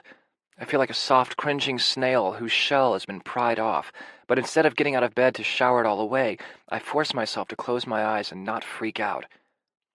I name the sounds I can hear. Birds. Are the birds in the winter different? I wish I knew something about birds. The wind blowing through the pine trees just beyond the house. A sound that might be snow, but I can't tell. The hum of the generator. Rex's breathing. Then I move on to smells. My nose is a little stuffed up from crying and sleeping, but everything smells like Rex's house. Homey. Before I make it to breaking down the individual smells, though, Rex stirs next to me, and I have to open my eyes to look at him. He's so beautiful, I still can't believe that I could just reach over and touch him if I wanted to. I don't understand the way I feel. It's no different than yesterday, but everything's changed. I don't know what kind of tether love is between us. The man lying next to me, all of his stuff, not belongings, but thoughts, feelings, history. I don't know what I'm supposed to do with it. Am I responsible for it? And he for mine? Does love imply a promise of some kind? These are things I feel like I should know, but I just don't. Hey, Rex says, and I feel like a bit of a creep for staring at him while he sleeps. Hey, there's so much I want to say to him, but I'm not sure how to start. I say, do you think it's snowing? Yeah, Rex says, after listening for a moment. I think we're supposed to get a few inches today. I stare absently at the window for a minute, even though the shade is closed. Daniel. Rex's warm hand lands on my shoulder. I realize I'm still wearing my clothes from yesterday, though Rex must have stripped sometime in the night because he's in his underwear. Last night, he continues, I meant what I said. He seems a little anxious, as if I'm going to claim not to remember anything. But he looks right at me. Me too, I say, but I have to look away. I don't know why I feel so embarrassed, but I do. I fiddle with the edge of the blanket, telling myself that if you love someone, you should probably be able to sustain eye contact with them, but I feel so shy. Can you look at me, please? Rex says, tenderly, but with the hint of an order. I look at him, my heart racing. I love you, he says. And somehow, it doesn't sound like a grenade of found language, the way it always does when I hear other people lob it at each other casually. Love you as they hang up the phone. Love you when they're running out the door. Love you as they race to class, already texting someone else.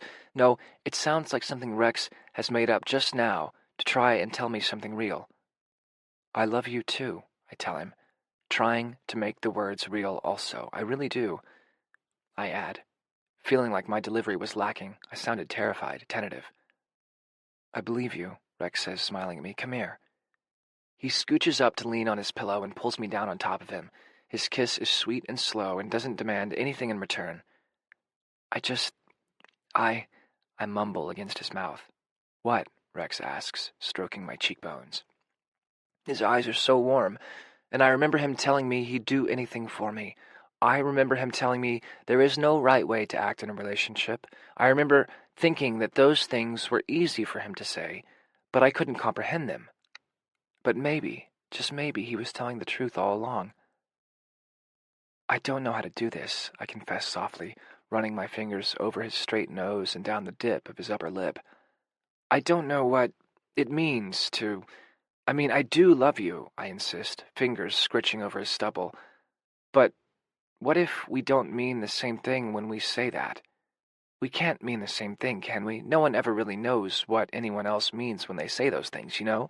So maybe you say it and you mean this one thing that means you expect something, and I say it and I don't know you expect that, so I don't do it, and then you think I don't really mean it, only I do, but maybe it just means something different, and... Rex puts 2 fingers over my mouth. I'm breathing shallowly, but he's smiling, serene. Do you want to know one of the things I love about you? He asks. Yes? You're so brave. Huh? All this stuff about meaning and never really understanding each other, that's big word stuff. Big words? You know, philosophers and theories and all the smart stuff you read, big word stuff. But you really believe it. Hell, you're probably right. We might not mean the same thing when we say love, but you're brave because you said it anyway. I don't know what to say to that. But you started to say, I don't know what it means to. What were you going to say? Oh, Jesus, he really did learn from Ginger. Just what I said, like, I don't know what you mean when you say love, and you don't know what I mean, and that's not what you were going to say. I drop my eyes to the blanket and shake my head, tracing the plaid with a trembling finger. Say it, baby. I squeeze my eyes shut. I don't know what it means to have someone love me, and I know how I feel about you, but I don't know how to act about it. Rex kisses my closed eyes. I know, he says softly. Sorry, I murmur. He deserves so much better. No, he says. We'll just figure it out together. Can't say I'm such an expert either. I open my eyes and look at him. I know he loved his mom. I know he must have loved Jamie. And Will, I'm not sure. No, I say.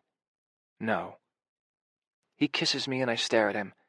Can it really be this easy? Can you really just love someone and go about your daily business? How do you hold it all inside? What are you thinking about so hard? Rex asks. And maybe that's the point. Maybe the point of I love you is that it is a tether. A connection so you can find your way back to someone, even when shit seems huge and unmanageable on your own. A promise to help, just because you care about someone. A promise to help that doesn't mean pulling away. There's a little warm flame above my stomach, but below my throat. It's been there for a while, I think, but I didn't notice. Everything with my dad and Philly and Colin and the temple job got in the way, so I forgot about it, but last night it roared back to life. Okay, so maybe I don't know how to do this, but I can learn. I didn't know how to be a student once, either. But I learned. I didn't know how to teach, but I learned. I dug in and watched other people, and I learned. Not just how to do it, but how to do it well. And I can learn this too. I smile at Rex. I was just a little scared, I admit. But I'm okay, I think. He cocks his head a little, but he seems to get that I'm just working shit out. See? He says, brave. I push him back into the pillows and kiss him. There's a type of joy bubbling under my skin that I've never felt before. It's light and hopeful and a little cautious, but it's there. We kiss for what feels like hours, mouths meeting and parting exquisitely, tongues tangling together passionately, then turning sweet. We just kiss, and after a while, every touch of Rex's mouth is like a touch to my whole body. I feel electrified, so shaky with warm pleasure that I can't imagine what I would do if Rex stopped kissing me. He manages to get my clothes and his underwear off while barely breaking the kiss. My hands move over his face, his neck, and down to his broad shoulders and strong arms.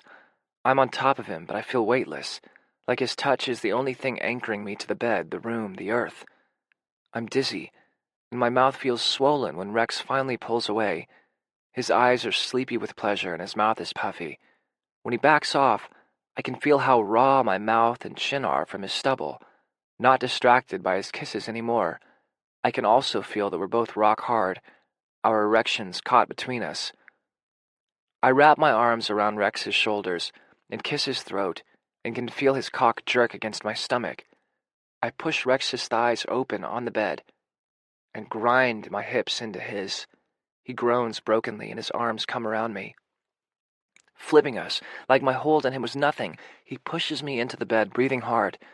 He shakes his head, as if to clear it, and leans down, hovering over me, and kisses me once more, just a press of swollen mouths. I love you, Daniel, he says. I love you, and I want you so bad. His words send a wash of heat through my chest and a pulse of arousal through my groin. My hips strain upward to meet his, but he slides down the bed and rolls my hips up off the blanket, slinging my legs over his shoulders in one effortless motion. Fuck, I want you, he says, and then his mouth is on me. He licks my straining hardness from the base to tip, and I can feel his moan against my skin. When his mouth closes around me, it's like I'm suspended in a bubble of pleasure so exquisite I can't move for fear it will pop. He holds me in his mouth and swallows around the tip of my erection as I cry out, writhing on the bed. Rex rolls my hips farther back, exposing my ass to his mouth, and he licks into me. Oh, fuck, I cry. The sensation's so sudden that at first I try to get away, but Rex's grip on my hips, his big hands spreading me open, are undeniable. He relaxes my clenching opening with his soft tongue, and it's a sensation I'll never get used to. How can something so soft feel this powerfully good? I'm totally helpless under his touch, my breath coming in gasps as he opens me and slides his tongue inside. "Oh, God, Rex," I moan. I fumble in the drawer for the lube and pass it down to him, but he ignores it. He just keeps licking and sucking at my sensitive opening until my cock is leaking a constant stream of pre-cum, and I'm breathing so fast I'm dizzy. When he finally draws back with one final slow lick over my hole, I whimper and let out a breath, my hands fisting in the blanket because I don't even have the strength to lift them to Rex's hair. I say, which means no one has ever made me feel like you do. Rex kisses at my stomach, licking the pre-cum that's pooled there, and then he bites gently at my nipples. He kisses my throat and my jaw under my ear, and I mean to return the favor, but my body is so lost in confused pleasure that I actually can't move. "What are you doing to me?" I manage to whisper, and when Rex kisses my mouth softly, I can taste myself on his lips, dusky and warm. "Just loving you," he says softly. He kisses the corners of my mouth and my eyebrows, and then his slick fingers are at my opening. He slides 2 fingers inside me, and my eyes roll back at the jolt of pleasure his fingers send through my ass. Rex groans low in his throat and watches my face. He strokes me from the inside, curling his fingers over my prostate lightly, so the pleasure flushes through me, but doesn't overwhelm. He leaves his fingers there, moving gently inside me, just exploring with no urgency, as if he has all the time in the world. This building pleasure has ratcheted up so slowly that when it catches up to me, I feel torn apart by sensation. Rex's fingers inside me, his muscular bulk hovering over me, the heaviness of his thick cock against my hip, and his mouth a breath away from mine. His attention is so complete that I feel like, for just a moment, I'm seeing myself through his eyes. My body shaking with pleasure laid out before him, my lips trembling for his next kiss, my eyes wide and desperate. I'm pinned by his gaze, his body, his fingers inside me, and the love I can feel in his every touch. Rex slides a 3rd finger inside me, still just resting there, filling me up, stretching me with nothing but slow, gentle strokes, like seaweed inside me undulating with an errant wave. My eyes fill with tears. I'm not sad, just overwhelmed, full to the brim with his body and his attention and his love. "You feel so good," I say softly, as he kisses away my tears. He slides even closer to me, the fingers inside me reaching deeper. His voice is a low, resonant growl. "From the first moment I saw you, this is all I've been able to think about," he says, eyes never leaving my face. "Being inside you in every way possible." I cry out at his words, my eyes squeezing shut as he pulses his finger against my prostate and my whole channel throbs with pleasure. "Oh God, oh God, oh God," I'm muttering, barely aware I'm making a sound at all. "Please." "You want me inside of you, baby?" Rex growls, voice hot and possessive, and just for me. "Yes," I'm shaking, my ass quivering and clenching around Rex's thick fingers. He teases my rim with his thumb, and my opening spasms. "Are you sure?" he asks, teasing edging into his voice. "I could bring you off this way, put my hand inside you, and just stay here like this." He kisses me gently, almost a tease of my lips. My whole body clenches at his words, and my eyes go wide. "You like that idea?" he says, "being so full of me you can't move? Just lie there and feel my fingers moving inside you." Oh God, I can't even think. But I want Rex's pleasure too. Want to see him come, smell it, feel it inside me. I shake my head a little. "Later," he says, and I nod frantically. "Right now I need to be inside you." I can feel his erection, huge against my hip. I hear the click of the lube, but I'm floating, my eyes on Rex's. When he eases his fingers out of me, I cry out at the loss, and Rex kisses me, his mouth consuming mine as he pushes inside me. I gasp into Rex's mouth, and he groans, burying his face in my neck.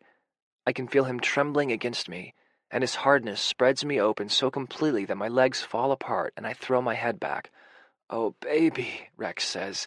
He takes my ass in his hands and eases my hips back farther. Then he readjusts his angle and thrusts the last bit into me.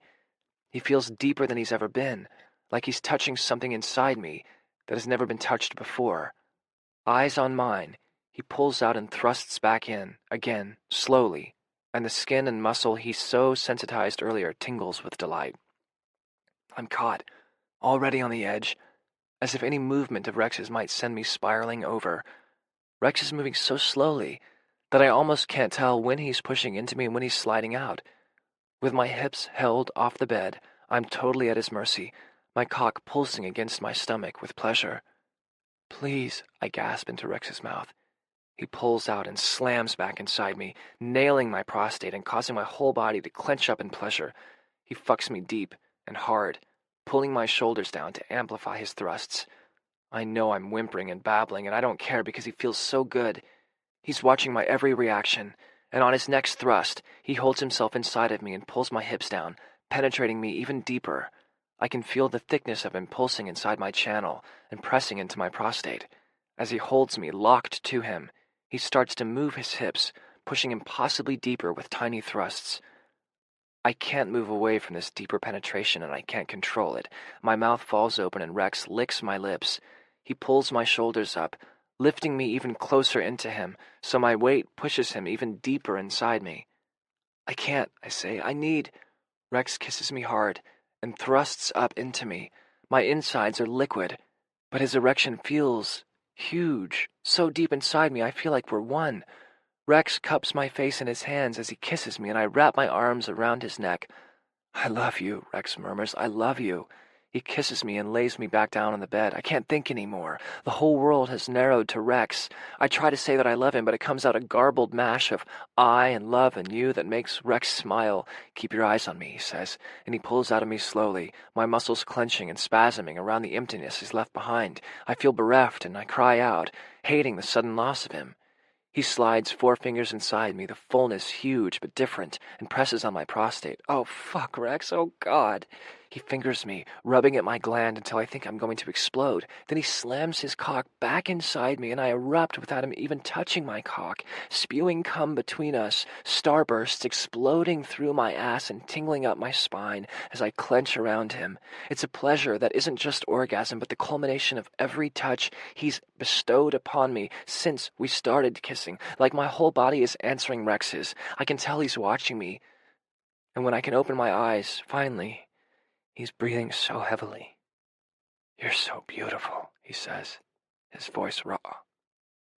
Now you, I say, my whole body sensitized. I want to feel you come inside me. Rex groans and rolls his eyes like I'm killing him. He kisses my throat and then starts thrusting inside me again. The sensation's so amplified after my orgasm that I know I won't be able to take it for long. I scrape my fingertips down Rex's spine, the muscles bunching as he pushes inside me. He's groaning, hips pistoning, and then he freezes, muscles taut. Oh, Danny, he says, and then he releases deep inside me, with pulse after pulse of branding heat. His hips keep moving, like he can't control himself, sending little tingling aftershocks through my rectum. Finally, he collapses on top of me, lips soft and breath warm against my shoulder. As he slides out of me groaning, he slips his fingers back in to feel his release work its way out of me. He can never help himself. As he goes to move his hand, I catch his wrist, holding his fingers inside me. I like it, I say. I don't feel so empty. Rex's face tells me how much he likes that. He kisses me deeply and is asleep within seconds. I lie awake a few more minutes, thinking that maybe I can do this whole love thing after all. That seemed like a pretty good start. The week since Rex and I got back from Philly has been relaxing and feels intimate in a way that still catches me up short when I notice it in the moment. It's been years since I had this much time off, with no school, no job, and nothing expected of me, so, of course, now I'm starting to feel guilty for not taking this time to work on my book. This morning, I dragged myself out of Rex's bed early and borrowed Rex's truck to slog to the library through the snow. I've fiddled with my car, but despite trying every trick I know, it's like the car died with my father and refuses to be resurrected. I should just sell it for parts and buy another, but I can't afford even that right now. My dad's death feels like a bruise, tender when I bump it, unwittingly, but otherwise dormant. I'm not sure if that's how I should feel or not, but I'm trying to take a page out of Rex's book and decide that I'm supposed to feel however I feel. It's Colin I'm worried about. Colin I can't stop worrying about. He never returned my call, but I'm not really surprised. I mean, he's been gay all this time and never called me before. It's not like I think he's psyched to bond over it or anything. I work in the library until I realize Rex has left a message to ask if I want pasta or chicken for dinner, and it hits me in a rush that, for the first time, I have things structuring my time other than the time the library closes or the amount of juice left in my laptop battery. It's still a little strange to remember that if I worked all night, Rex would miss me. It's even stranger to realize that I would miss him. I've only stayed at my apartment one night since we got back to Michigan, and it felt depressing, lonely. I don't want to look around for another place, though, because what if I get the Temple job? It's a long shot, I know, but Virginia seemed to think that I have a real chance. I haven't been letting myself think about that, though, because thinking about it means thinking about leaving Rex, and thinking about leaving Rex makes me feel like I'm going to puke. I know he said we'd have time to talk about it, but I haven't brought it up. I text back chicken as my stomach growls in the vague hopes that maybe he means the roasted chicken that he's made before. I make a quick stop at Mr. Zoo's because I've had Republica stuck in my head all day and I'm hoping I can pick up a used copy. Are you always here? I ask Leo as I approach the counter. He looks up from a book that he tries to hide under the counter before I can see it. What you reading? I say casually. Oh, nothing, he sighs. He looks tormented. Leo, I whine back at him, what are you reading? Miserably, he holds up a thick book printed on the kind of newsprint that can only mean, yep, it's conquering the college application in 10 easy steps. That's great, man, I say. I know you wanted to get out of here, but I didn't know you wanted to go to college. You don't think I should go? That's really not what I just said, is it? No. Leo slumps on the counter. Okay, I'll bite. What's wrong? I ask, pretty sure the answer is spelled W-I-L-L. Nothing, Leo sighs, clearly delighted I've asked. Oh, okay then, I say. Do you have... Ugh, Leo exclaims, looking up at me. Will's gone. He's pouting, and he looks genuinely miserable. I know, man. I'm really sorry. I know you liked him. God knows why, I add under my breath. Thanks, Leo sighs. Oh my god, shit, I'm so sorry. I'm complaining about...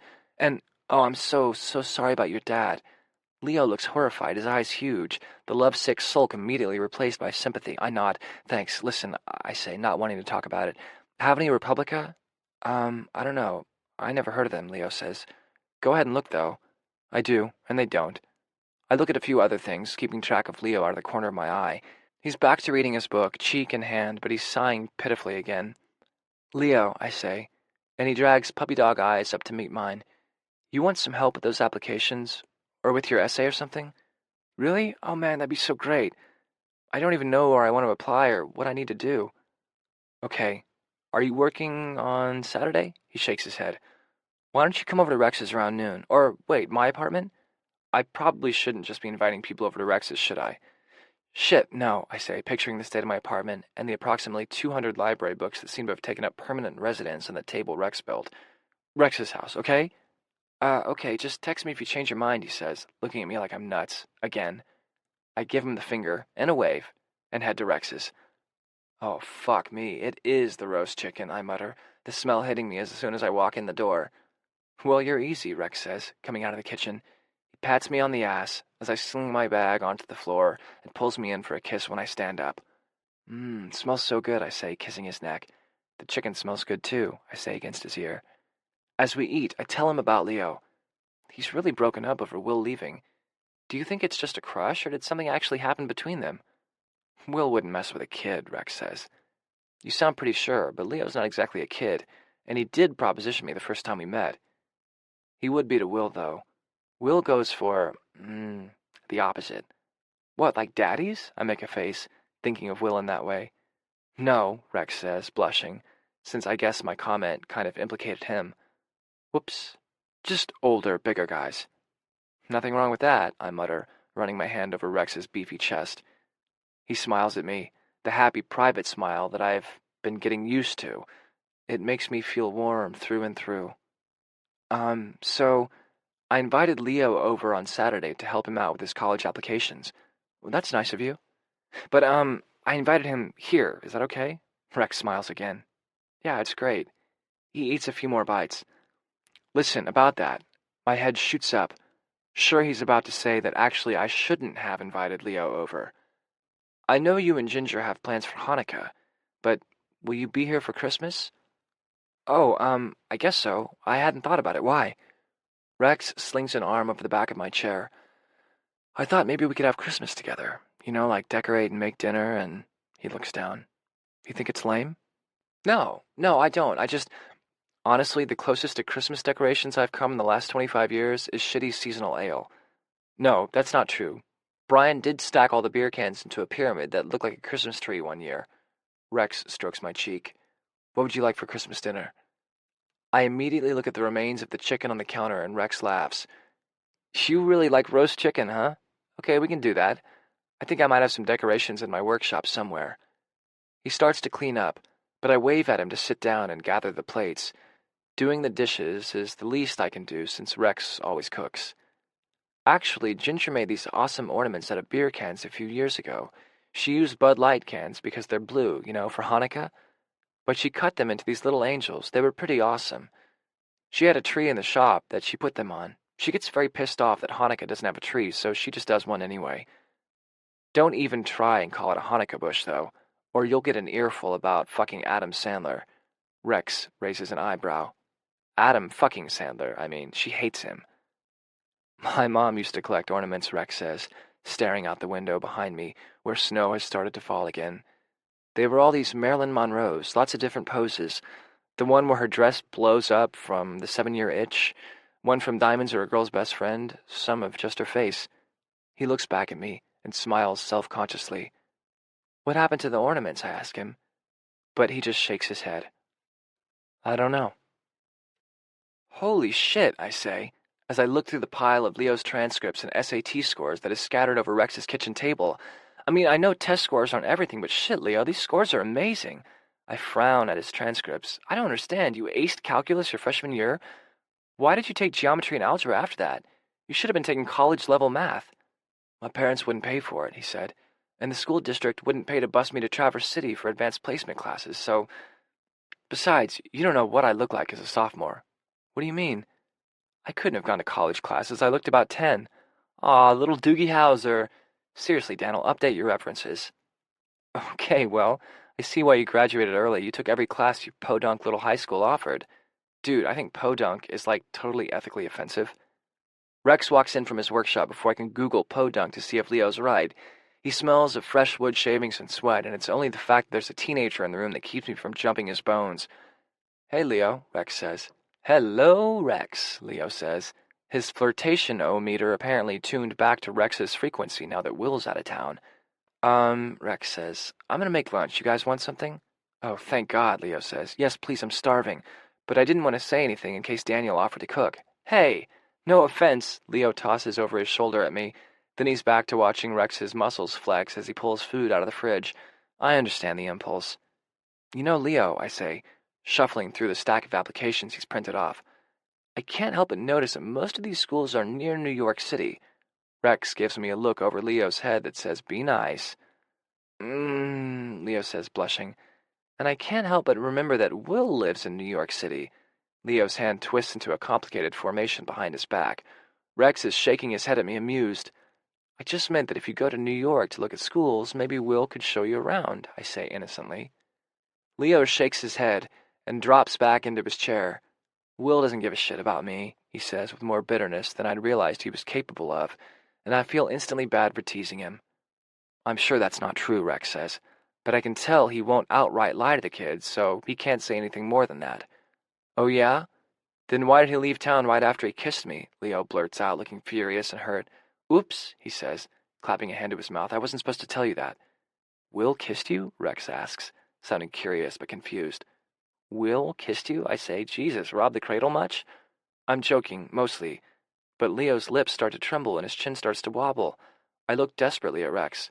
Shit, Leo, I'm sorry, I say. I was just kidding. No, you're right, he says. Will thinks I'm just a kid. He doesn't care that I... Leo breaks off, shaking his head as tears course down his cheeks. Rex comes around the counter and pulls up a chair next to Leo's, putting a hand on his shoulder.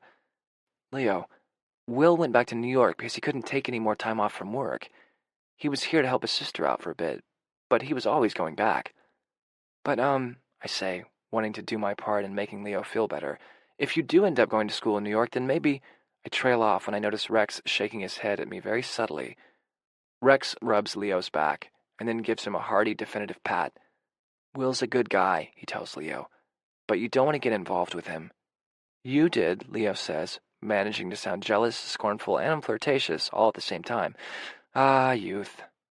Different, Rex says, and he goes back to making lunch. Look, man, I tell Leo, it's Will's loss, okay? The smell of bacon fills the kitchen and Leo perks up. Bacon, he says, and Rex just smiles. When Rex wakes me up on Sunday morning, 6 inches of snow have fallen, and more is predicted for later this afternoon. It's early, only 6 or so, and I bury my face in his neck with an indistinct sound of protest. At Rex's urging, I've started working at his house when I don't need to use the library. He cleared off a large table he kept in his workshop and set it up for me in the living room, replacing the small one he had only used occasionally. Writing felt effortless last night, and I know better than to waste a flow like that, so I didn't stumble into bed until about 3 a.m. Rex was warm and sleepy and immediately pulled me into his heat, but I definitely do not appreciate having to wake up 3 hours later. It's too early, I complain into his neck. Go back to sleep.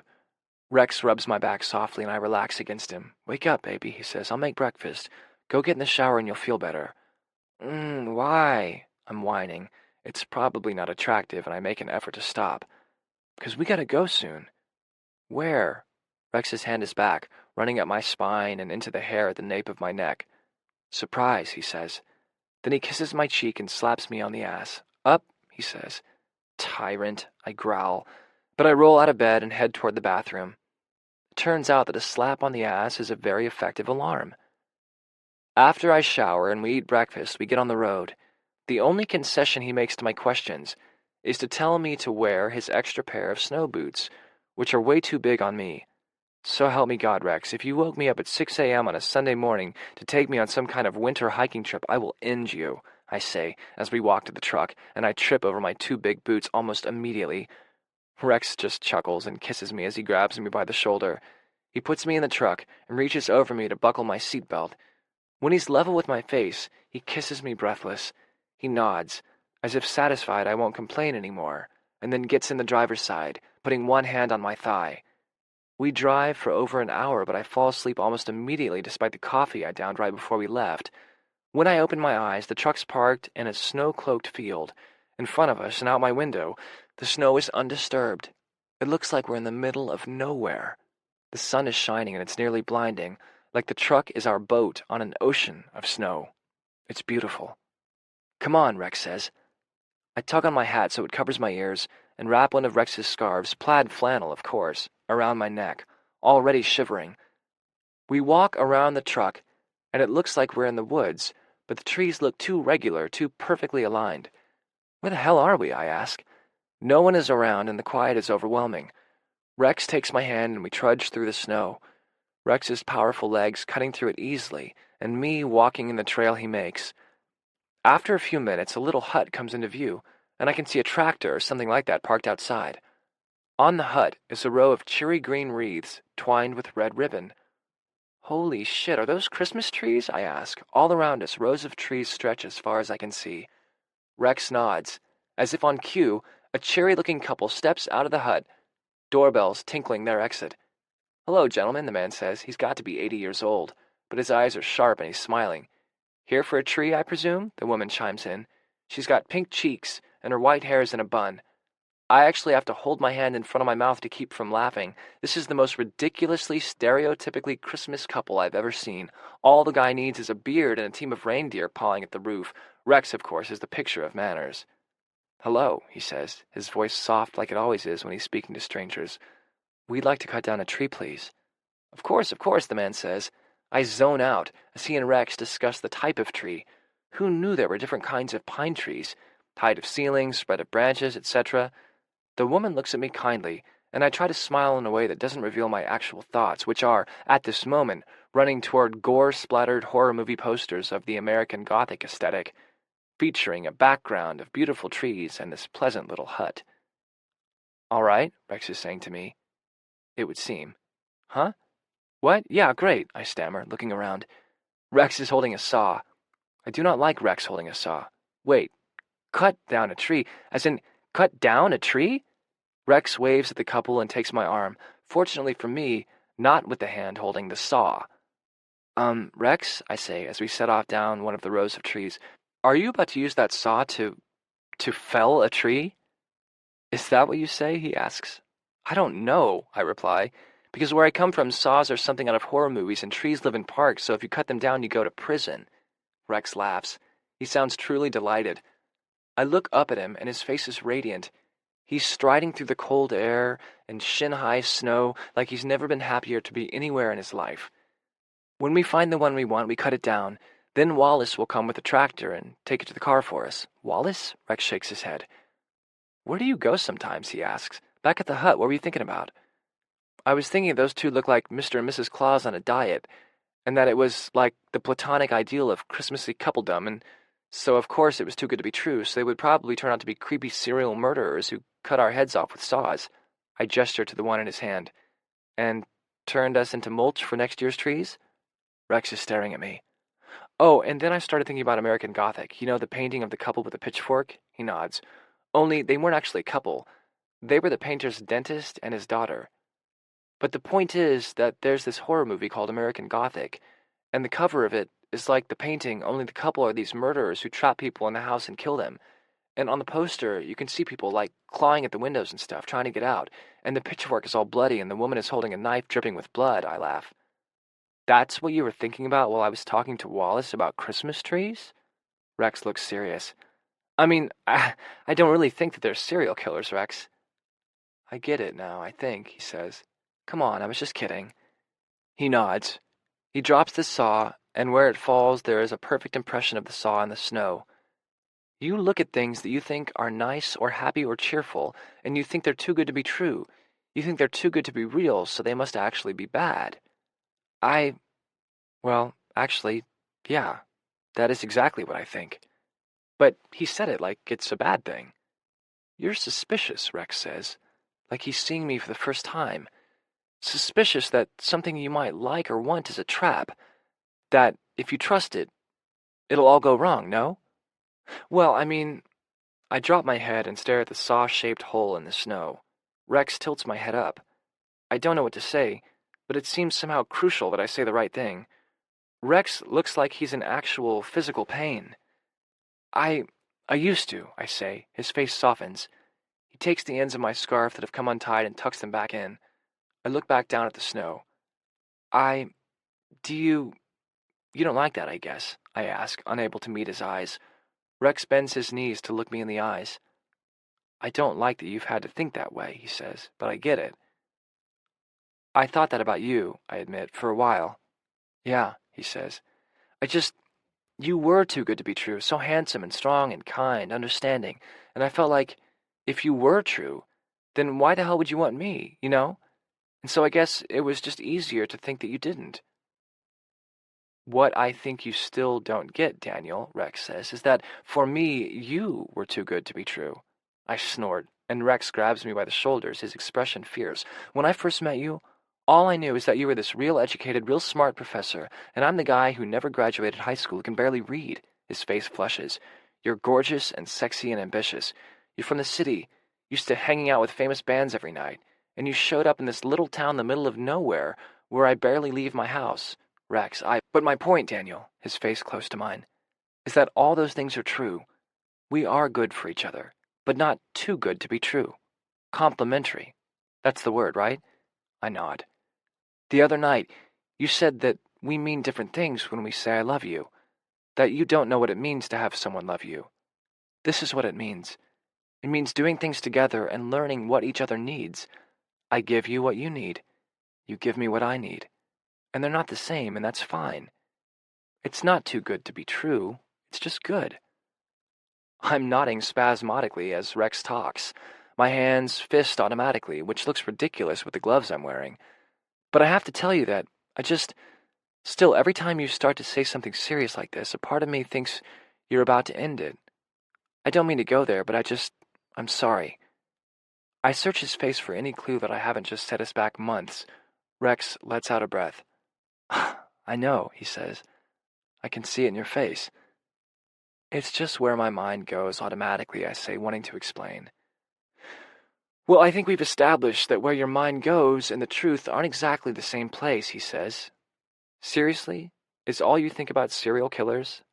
I think you watch too many horror movies. I laugh, incredibly grateful that Rex is willing to joke about it. Hey, he says, I love the places your mind goes. I didn't mean to make you self-conscious about it, just, you don't have to think that way about me, you'll see. Okay, I nod, trying not to sound suspicious. Rex kisses me, his hot mouth a shocking contrast to the cold air around us. I gasp into his mouth and try to put my arms around him, but I lose my balance in these damned boots and start to tumble. Rex tries to grab me, but he overbalances and we both fall into the snow, Rex landing on top of me. Rex uses his position to kiss me again, and I try desperately to roll us over, so he can be the one getting snow jammed into his collar. Ha! Get off me, I say. Rex is laughing, trying to find a way to stand up without squashing me. When he finally manages it and pulls me up with him, he kisses me again, our faces both cold with snow. He reaches down and plucks the saw from its pocket of snow, putting his other arm around me. What does that look like to you? He asks, indicating the spot where we rolled around. A murder scene, I say, but I'm smiling at him. He says. Well, what does it look like to you then, Mr. Sweetness and Light? A snow angel, he says, with an expression that clearly says this is not what he thinks. See? Complimentary. Fucked up, Angel, I say, and grab the saw from him. Come on, are we doing this or what? It's cold, and I've got snow places snow should never be, but I feel warm from the inside out. Rex is gleeful, explaining to me the different types of trees and how long they last. He points out what makes them different, but I'm content just to walk next to him and practice thinking happy thoughts. This is our tree. We're going to decorate it together. We're having Christmas together. There will be a fire and food and the dog. There will be Rex. Hey, you okay? Rex says, stopping when he realizes I'm a few paces behind him. Yeah, I say, just happy. Rex's smile is pure joy. He looks like a little boy who was told he did a good job. By the time we find our tree, there are families wandering the lanes alongside us, kids plowing through snow that's up to their thighs, pointing at which trees they want, always the biggest ones. That one, Rex says, pointing to a medium-sized tree at the end of the row. It doesn't look any different than any of the others to me, but what the hell do I know? The last Christmas tree I had was made of beer cans.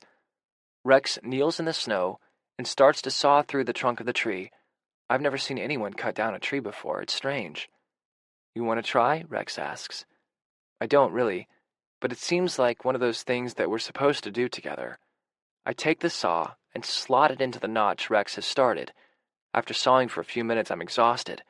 Rex touches my back and takes over again. When he's sawn through, we stick the saw into the snow so we can find it again and walk back to get Wallace. Rex gets on the tractor or baler or whatever it is with Wallace, but there's only room for two, so I wait for them by the hut. I'm watching an adorable little girl trying to braid tree branches when my phone rings. I expect it to be Rex, stuck in the snow with Wallace, or Ginger calling to confirm when I'll be in Philly for Hanukkah, but it's Brian. Dan, he says. What's wrong, I ask, before he can even say anything, because, damn trying to be less suspicious, Brian has never called me in my life. He says, have you heard from Colin? The tone of his voice says he assumes this is ridiculous but needs to ask. No, I say, not since the funeral. Why? We haven't seen him since the funeral either, Brian says. What? But what about the party at the shop? He didn't show. Is he at home?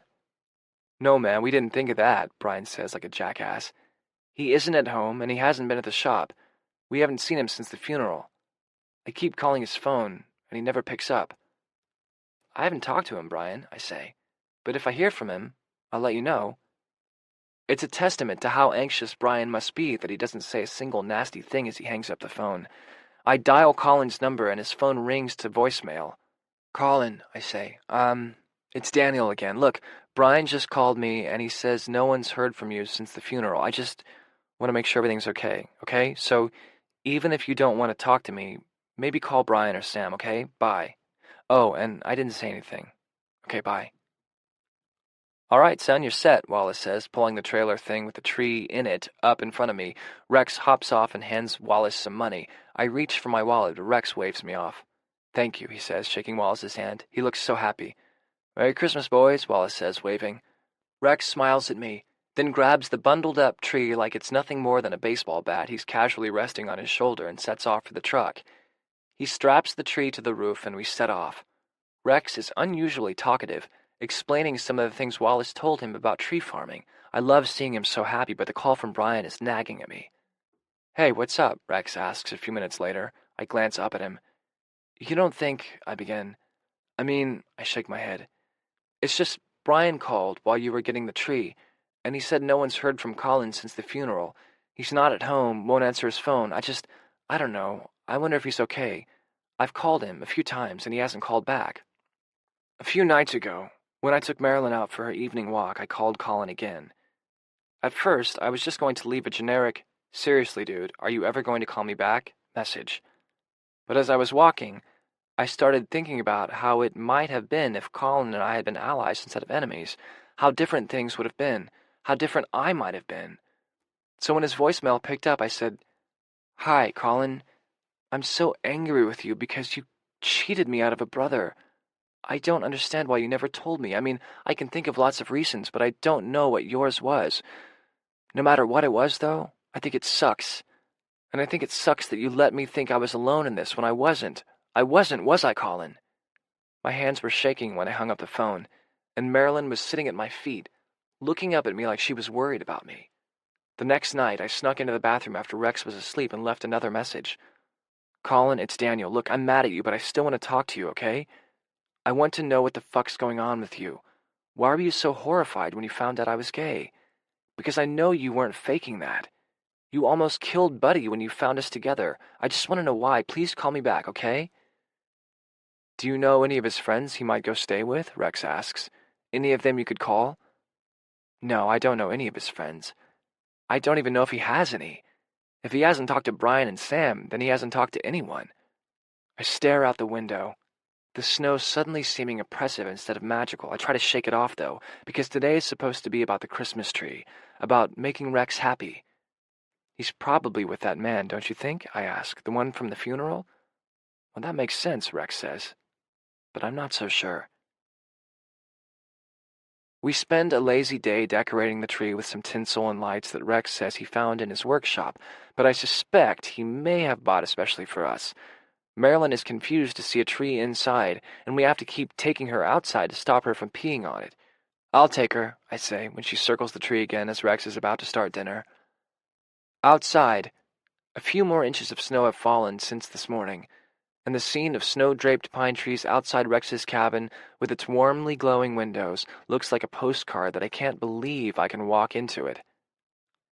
I fiddle with my phone, flipping it open and shut uncertainly until it almost breaks in half. Jesus, I really need to get a new phone. I mentally add it to the ever-increasing list of shit I need to buy in a couple of paychecks.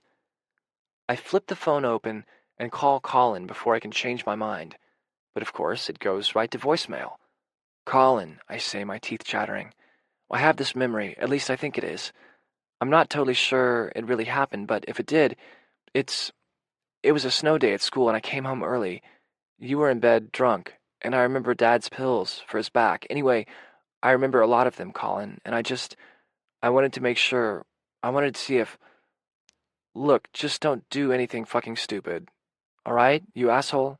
Because please be okay, okay? I'm lying in front of the fire, groaning, stuffed so full of Christmas brunch that I can barely move. I don't even know how I'm going to be able to eat the roast chicken Rex is making for dinner. If I tip my head back a little, I can see the lights on the Christmas tree reflecting in the window, making it look like I'm surrounded by trees. Last night, Christmas Eve, Rex and I watched Little Women, which is one of Rex's favorite Christmas movies. The 1933 Katharine Hepburn version, not, Rex explained, the 1949 one with Elizabeth Taylor. It was pretty good, actually, though I never cared for the novel. If one of my brothers burned the only existing manuscript of my book, he would be in a world of pain.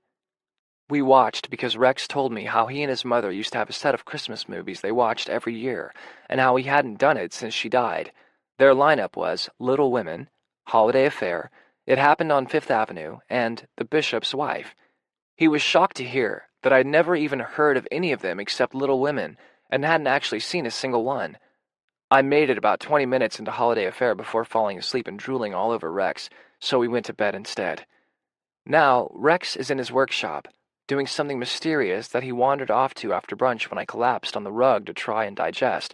Presumably, it's something to do with a Christmas present, since we're about to exchange them. I have Rex's present hidden in the closet. I really wasn't sure what to get him. Everything seemed either too generic, music, clothes, or expensive. I didn't have a prayer of affording it. Like, probably there's some tools or something that he'd like for his workshop, but hell if I know what they would be, even if I could afford them. I thought about something for the kitchen, but it's pretty well stocked, and I wouldn't know where to start there either. I hope he likes what I landed on. I felt pretty good about it last week, but now I'm nervous it's not a good idea. I'm flying to Philly tomorrow to have Hanukkah with Ginger and stay for a few days, and I've been thinking about whether I should try and track down Colin. I've left a few more messages for him, but he hasn't called back.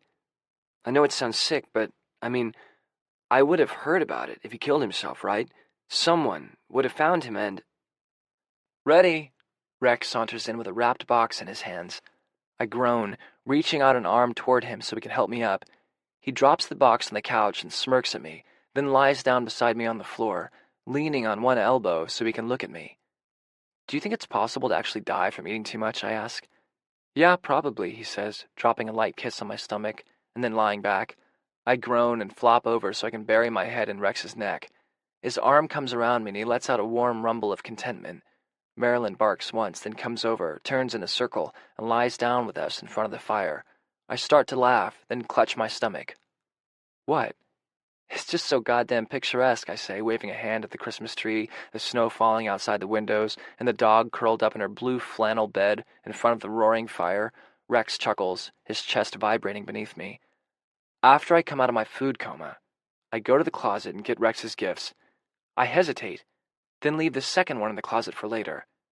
You go first, Rex says when I join him on the couch. I'm suddenly really nervous that my brilliant gift isn't actually brilliant after all. Okay, I say, hesitating, but you might not like it. Okay, Rex says very seriously. Well, if I don't like it, I can pretty much guarantee that I'll still like you a whole lot. I roll my eyes and shove the box at him. The wrapping, this garish 1970s-looking gold and green deer print that I found at Mr. Zoo's. Rex untapes the paper and folds it neatly.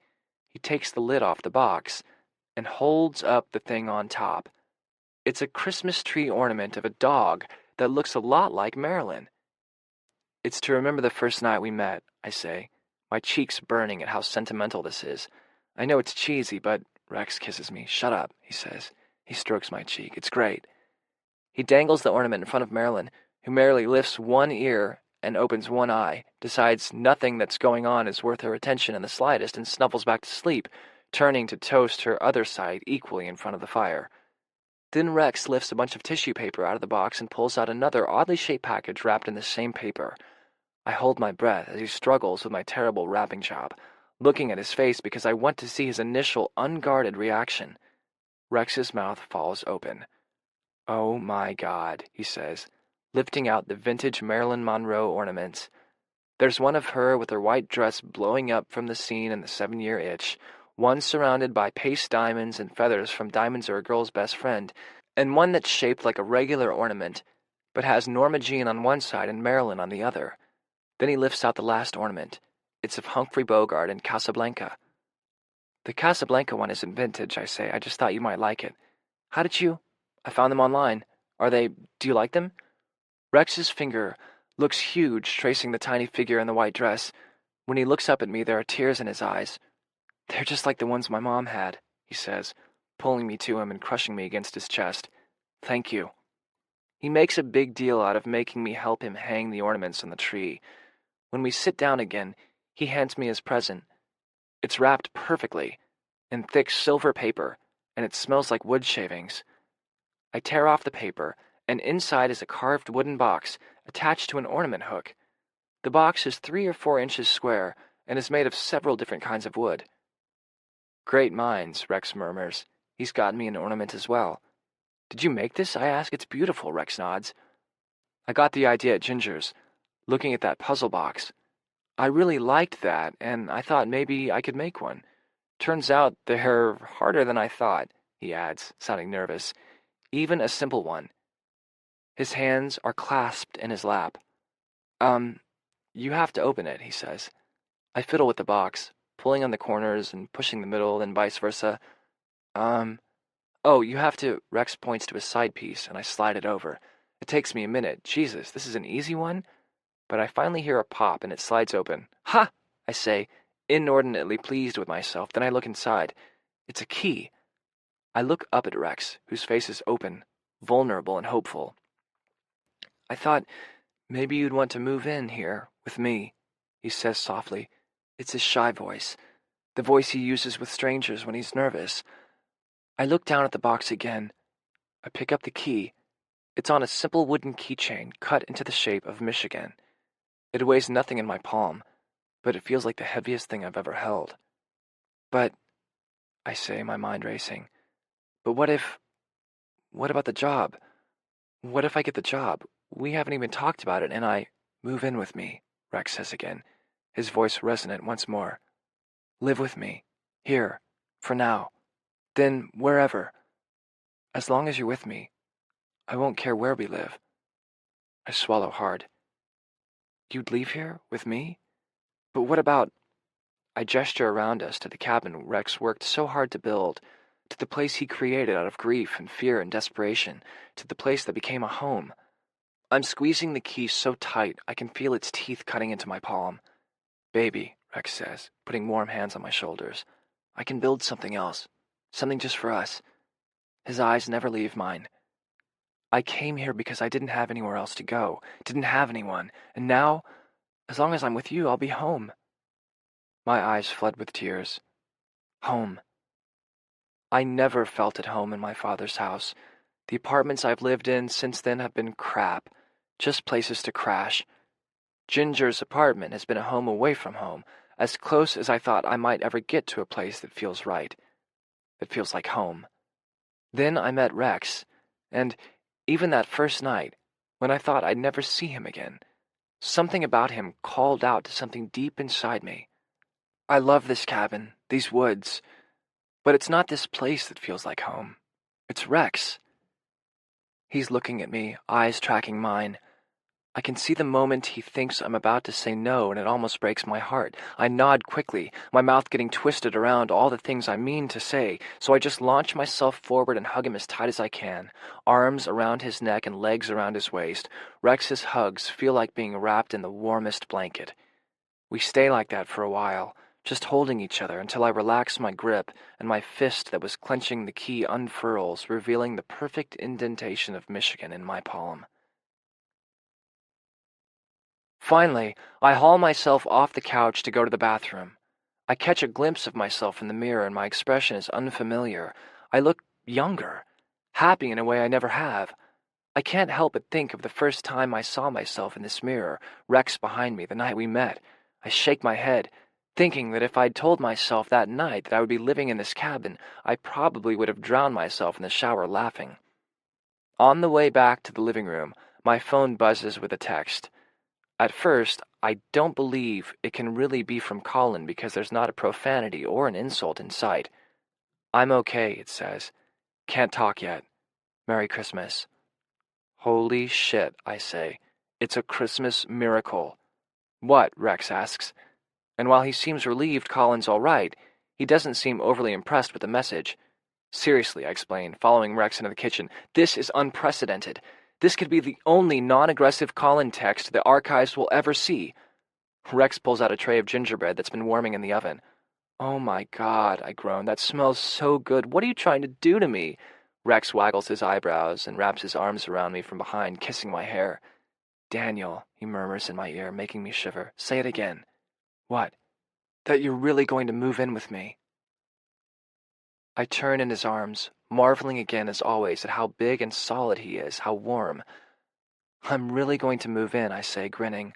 I just wish I wasn't leaving tomorrow because I'll have to wait until I get back to actually do it. Rex squeezes me, running his hand up and down my back. I breathe in his smell. I'm going to miss you when I'm in Philly, I say. Rex lifts me easily, Dropping me on the counter and barely missing the gingerbread, he steps between my knees and kisses me deeply. "We have time," he says. He's looking at me so steadily, I can tell he doesn't just mean time when I get back from Philly. "Oh, I almost forgot. I have one more present for you," I say. I jump down from the counter and grab it from the closet. Rex is back on the couch and I hand the gift to him. Leaning over the back of the couch, he hefts it in his hand and gives me a strange look. Then he undoes the paper. Inside is my worn copy of The Secret History. He looks at the book uncertainly, then opens it and looks at the text. Daniel, he says regretfully, no, it's your favorite book. I don't want to ruin it with my shit reading. The print's so small, and it's long, and I shake my head, climbing onto the couch with him. I thought, if you want, I could read it to you. Rex looks sheepish. Yeah? I tried to order the audiobook after we met that night in the woods, he says. I can feel a tightening in my groin just thinking about that night. Rex's powerful body pushing me against that tree. Then it resolves into a warm feeling in my stomach at the thought that Rex went to that much trouble when I thought he wasn't even interested in me. I didn't even know what it was, but I thought any book you loved that much had to be worth reading. I only saw the author's last name, only read it. I asked at the library, but they didn't have it. I brush his hair back and smile at him. So what do you think? I've never really read out loud to anyone before, so I don't know if I'll be any good at it, but you have such a sweet voice, baby, Rex says, nuzzling my throat. I think you'll be good at it. He kisses my ear. Can we start now? His voice is eager. I nod, feeling almost drunk with contentment. 1 sec, he says. And a minute later, he's back with a huge piece of gingerbread and some wine. He sits back on the couch, and I lean back against his chest, cradling the worn paperback. From this vantage point, I can see the whole living room, the Christmas tree with our new ornaments gleaming among the green branches, the lights twinkling, the crackling fire and the snow falling softly outside, covering anything dirty or broken or sad with a thick blanket of clean, pure white. It smells like wood smoke and cedar and Rex and gingerbread, and as I open my favorite book, adding the dusty smell of worn paper to the mix, I find I'm almost too choked up to read.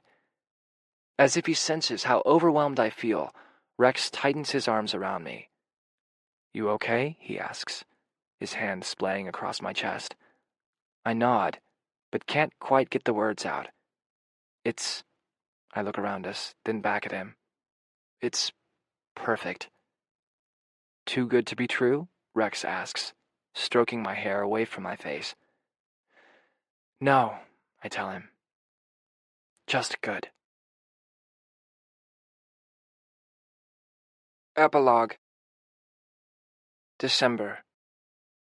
Ginger's shop windows look like some kind of insane Victorian-era Hanukkah circus exploded in a burst of needles and lace. Blue and white velvet ribbon tacked up with tattoo needles spells out "Tattoo Bitch" in scrolling cursive. The Bud Light can angels hover in the corners of the window, and old tattoo machines are stacked on top of each other to make a metal tree. Everything is dusted with blue and silver glitter. It actually looks kind of awesome. Yay, Ginger calls as I step into the shop. It's Hanukkah! Well, technically Hanukkah's over, but shut up. Hanukkah is never over. The oil will burn for eternity. Good thing no one's in the shop because Ginger is clearly in giddy mode. I can't help but grin into her hair as she launches herself at me for a hug. Okay, you can tell me everything while we go get the food. I stow my bags behind the counter and Ginger leads me back to the door, her elbow linked in mine. Everything about what? Everything about how you look stupid happy. She squeezes my elbow in the crook of her arm and grins at me. Huh, so do you, I tell her. I hope we don't get hit by a bus to even it all out. Pfft, on South Street? As if the traffic ever moves fast enough for that to kill us. Golden Empress? Of course. As we get our takeout, Ginger tells me about going to Christopher's parents' house for dinner, and how she made a mostly good impression until she accidentally laughed in his dad's face when he said he loved Neil Diamond because she thought he was kidding. I tell Ginger what Virginia said about the temple job and about Rex asking me to move in with him. What I don't tell her much about is that Rex and I talked a lot about the future last night, about our options, about how he'd feel leaving Holiday. I don't tell her that last night When we went to bed, I put the key to Rex's cabin, our cabin now, I guess, on the bedside table, so I could see it until I drifted off. Or that when I fell asleep in Rex's arms, his big hands all over me, I felt certain that he would be there in the morning, that I wouldn't wake up to find the world had disappeared. While we eat, Ginger plays Christmas music DJ, putting on everything from Scottish boy choirs to Scott Weiland's Christmas album. I practically choke to death on a mouthful of sweet and sour chicken when I crack up at a YouTube parody of a Time Life CD commercial featuring a very Eddie Vedder Christmas in which some genius has manipulated Pearl Jam songs into the form of Christmas carols. Finally, she puts on The Nightmare Before Christmas, which is her favorite Hanukkah movie, because she says it's obvious that Jack Skellington, a skinny outsider who tries to gain access to Christmas by studying it, is a metaphor for Jewish kids growing up and trying to figure out what the big deal about Christmas is. So you got the text from Colin, but you haven't heard from him since then? Ginger asks, as Jack discovers the portal to Christmastown. No, I didn't really expect to either. Mostly, I think the only reason he sent me that text was because he was afraid that if I didn't hear from him, I might tell Brian and Sam what I saw at Dad's funeral. What did the guy look like, the one at the cemetery? I didn't get much of a look at him. Big, like Rex, big. Maybe bigger. Dark hair, dark eyes. I don't know, man. He looked kind of hot, I guess. Mostly, I just noticed he was, like, crazy still. He didn't react to anything that happened. Didn't step in and fight. Didn't try to help Colin when we were fighting. Rex pulled me off him, but this guy just stood there. It was weird, actually. He didn't even say anything, but not like he didn't care. I mean, when I walked in, he was holding Colin, like cradling him, gently. Colin was sobbing, and this guy definitely cared. It was more like maybe he knew what was going on? Like, knew what was at stake for Colin and didn't want to intrude or something? Fuck, I don't know. They care about each other then, right? I mean, for Colin to have this guy at your dad's funeral. Yeah, I know. I guess so? Ugh. I still can't wrap my mind around it. I'm going to try and find Colin tomorrow and see if I can talk to him. Ginger flops upside down on the couch, her hair trailing the carpet, staring at her little Hanukkah tree. It's wrapped in white twinkle lights and hung with hundreds of stars cut out of blue paint chips from the hardware store. Every shade of blue you can imagine, from the palest baby blue to the deepest navy. It's beautiful. Do you think Colin's a top or a bottom? She muses. Dude, stop. He's my brother. Well, I'm just saying, do you think he likes Jesus, Jen? Seriously, no, I refuse. Is it wrong that I think Colin's kind of hot now that I know he's gay and tortured? You are seriously fucked up. And I think about it for a second. Okay, I would totally think that about someone who wasn't my brother. Okay, but just for a sec, you saw this guy. Can you guess if he... Presents. You want your presents? Ginger pouts. But it's well established that presents are a subject change that she'll allow. We have a firm rule that we can't spend money on gifts, and an equally firm one that all gifts can be regifted, recycled, or trashed without any concession to sentimentality. Ginger nearly always gives me a tattoo, so that rule mostly applies to my gifts, which I always used to find by picking through stuff that people left at the bar. They usually weren't great, but one banner year some girl left a red leather jacket, and I'll never be able to top it. Even so, I'm pretty pleased about this year's gifts, especially since I didn't have the bar as a hunting ground. Luckily for me, Ginger loves the intersection of functionality and kitsch, and, if I've learned anything since moving to Holiday, it's that almost all Michigan souvenirs live in that intersection. I hand Ginger the lumpy packages that I wrapped in extra handouts for my classes. Oh, thank God, Ginger says, fanning herself as she accepts them. I was getting seriously concerned that I wouldn't know how to structure my conclusion. Don't worry. The other one's on thesis statements, so you'll have a well-balanced essay. The tart cherries! Ginger examines a jar of tart cherry preserves topped with a square of red and white plaid cloth. This does not look free, you cheater. Oh, it was free. The lady who owns one of the touristy shops near campus gave it to me. Ginger narrows her eyes. I suppose it's justified. For 1 year, I did try and convince her that I'd gotten a sheet cake for free. To be fair, the week before, one of my friends had gotten a whole cake from a Trader Joe's dumpster. Still, since this one said Happy Hanukkah, you animal, with a picture of Animal from the Muppets done in frosting, it was a hard sell. She just handed it to you for no reason? Well, no. Her daughter was in one of my classes, and I, accidentally used the shop's sign as an example when I went off on a rant about unnecessary apostrophes. Oh, geez. What was her sign? She seemed like a Capricorn. Ginger swats me. It's called Nifty Things. And the big sign is fine, but then in the window there are two signs, and one says nifty thing '(s), and the other says nifty things '. Anyway, I guess my student told her mom, and her mom got the signs fixed. Then one day I was walking past the shop. She just popped out the front door like she'd seen me coming and gave me those preserves. Creepy. So creepy. Dude, seriously. Half the shit that happens in Holiday would seem like something out of a horror movie if there was scary music playing in the background, or a David Lynch movie. If it happened in Philly, that lady would have come out of her shop with a baseball bat, right? Rex says I'm pathologically negative because I'm afraid if I admit that things are good, then I have to be scared they'll go away. So I just make myself expect the worst, even if it's a quaint old couple with chainsaws at a Christmas tree farm. That sounds accurate. Wait, a quaint old couple with a chainsaw, like in that fucked up movie? Yes, thank you. Ginger sighs and slumps onto the floor. I like him. Who? Duh, Rex. I think he's great for you. Well, I liked Christopher too, obviously. I slide onto the floor next to her and push the other gift onto her lap.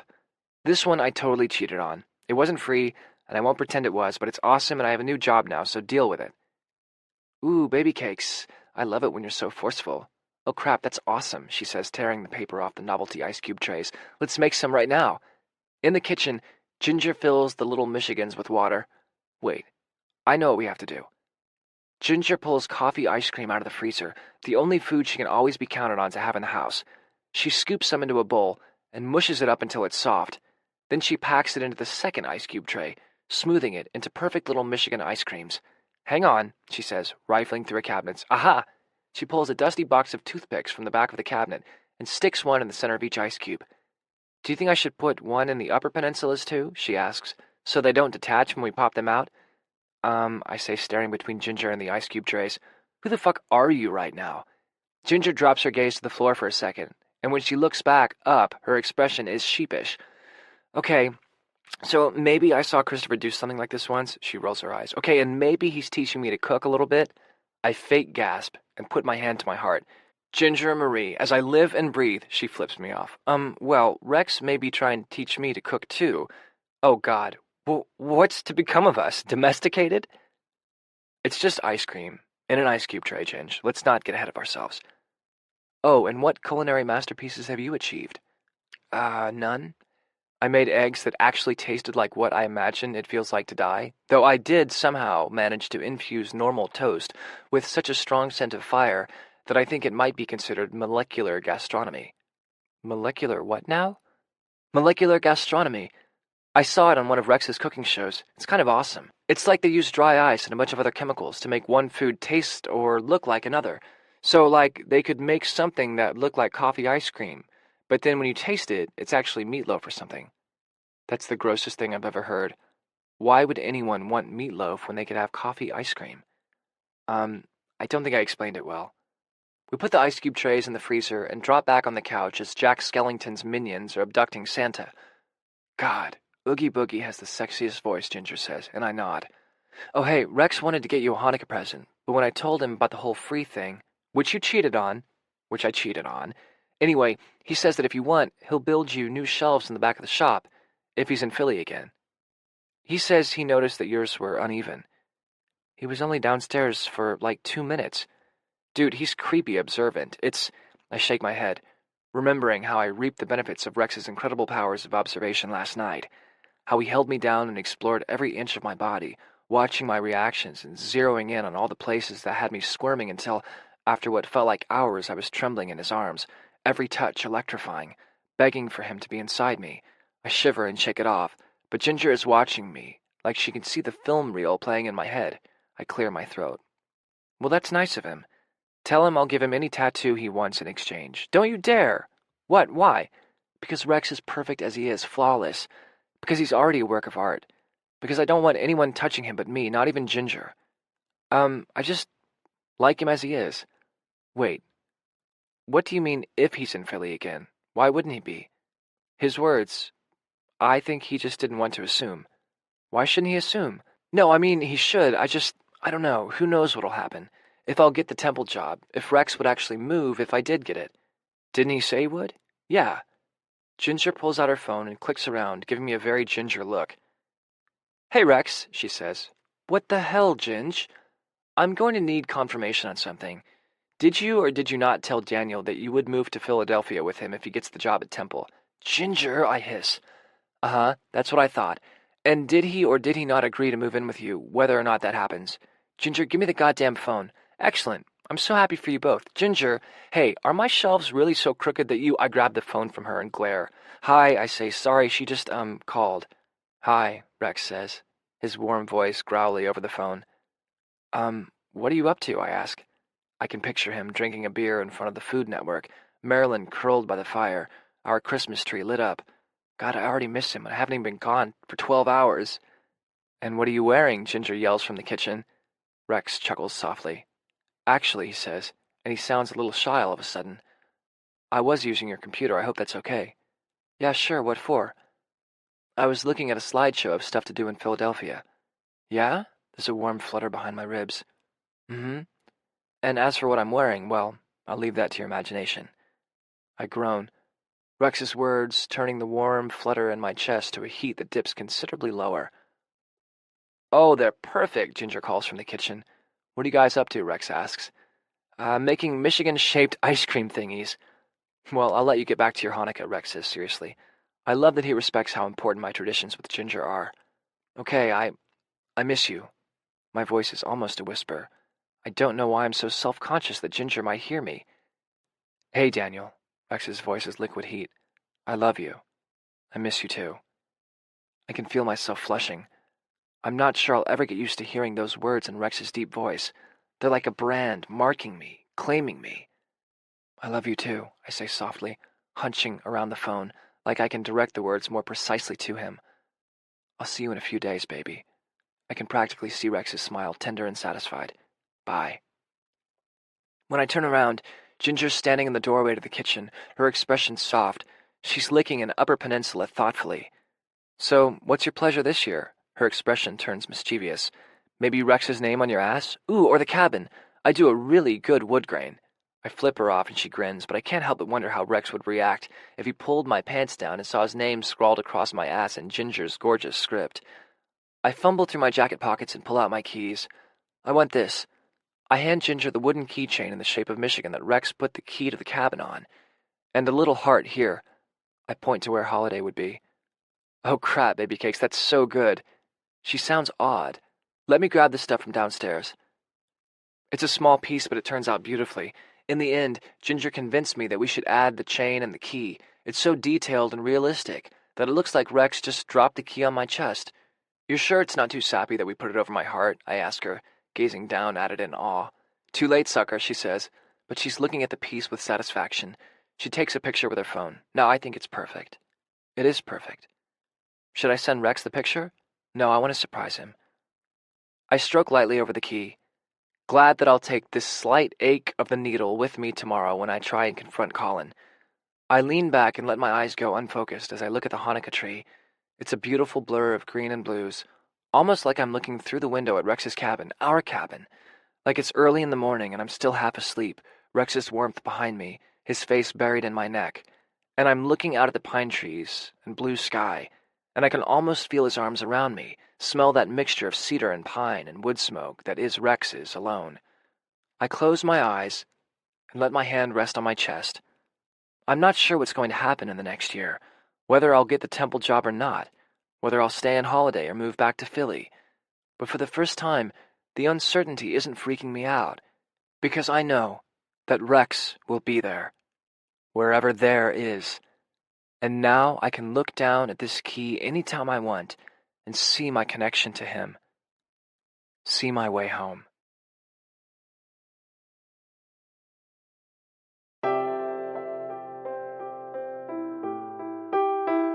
We hope you have enjoyed this audiobook presentation of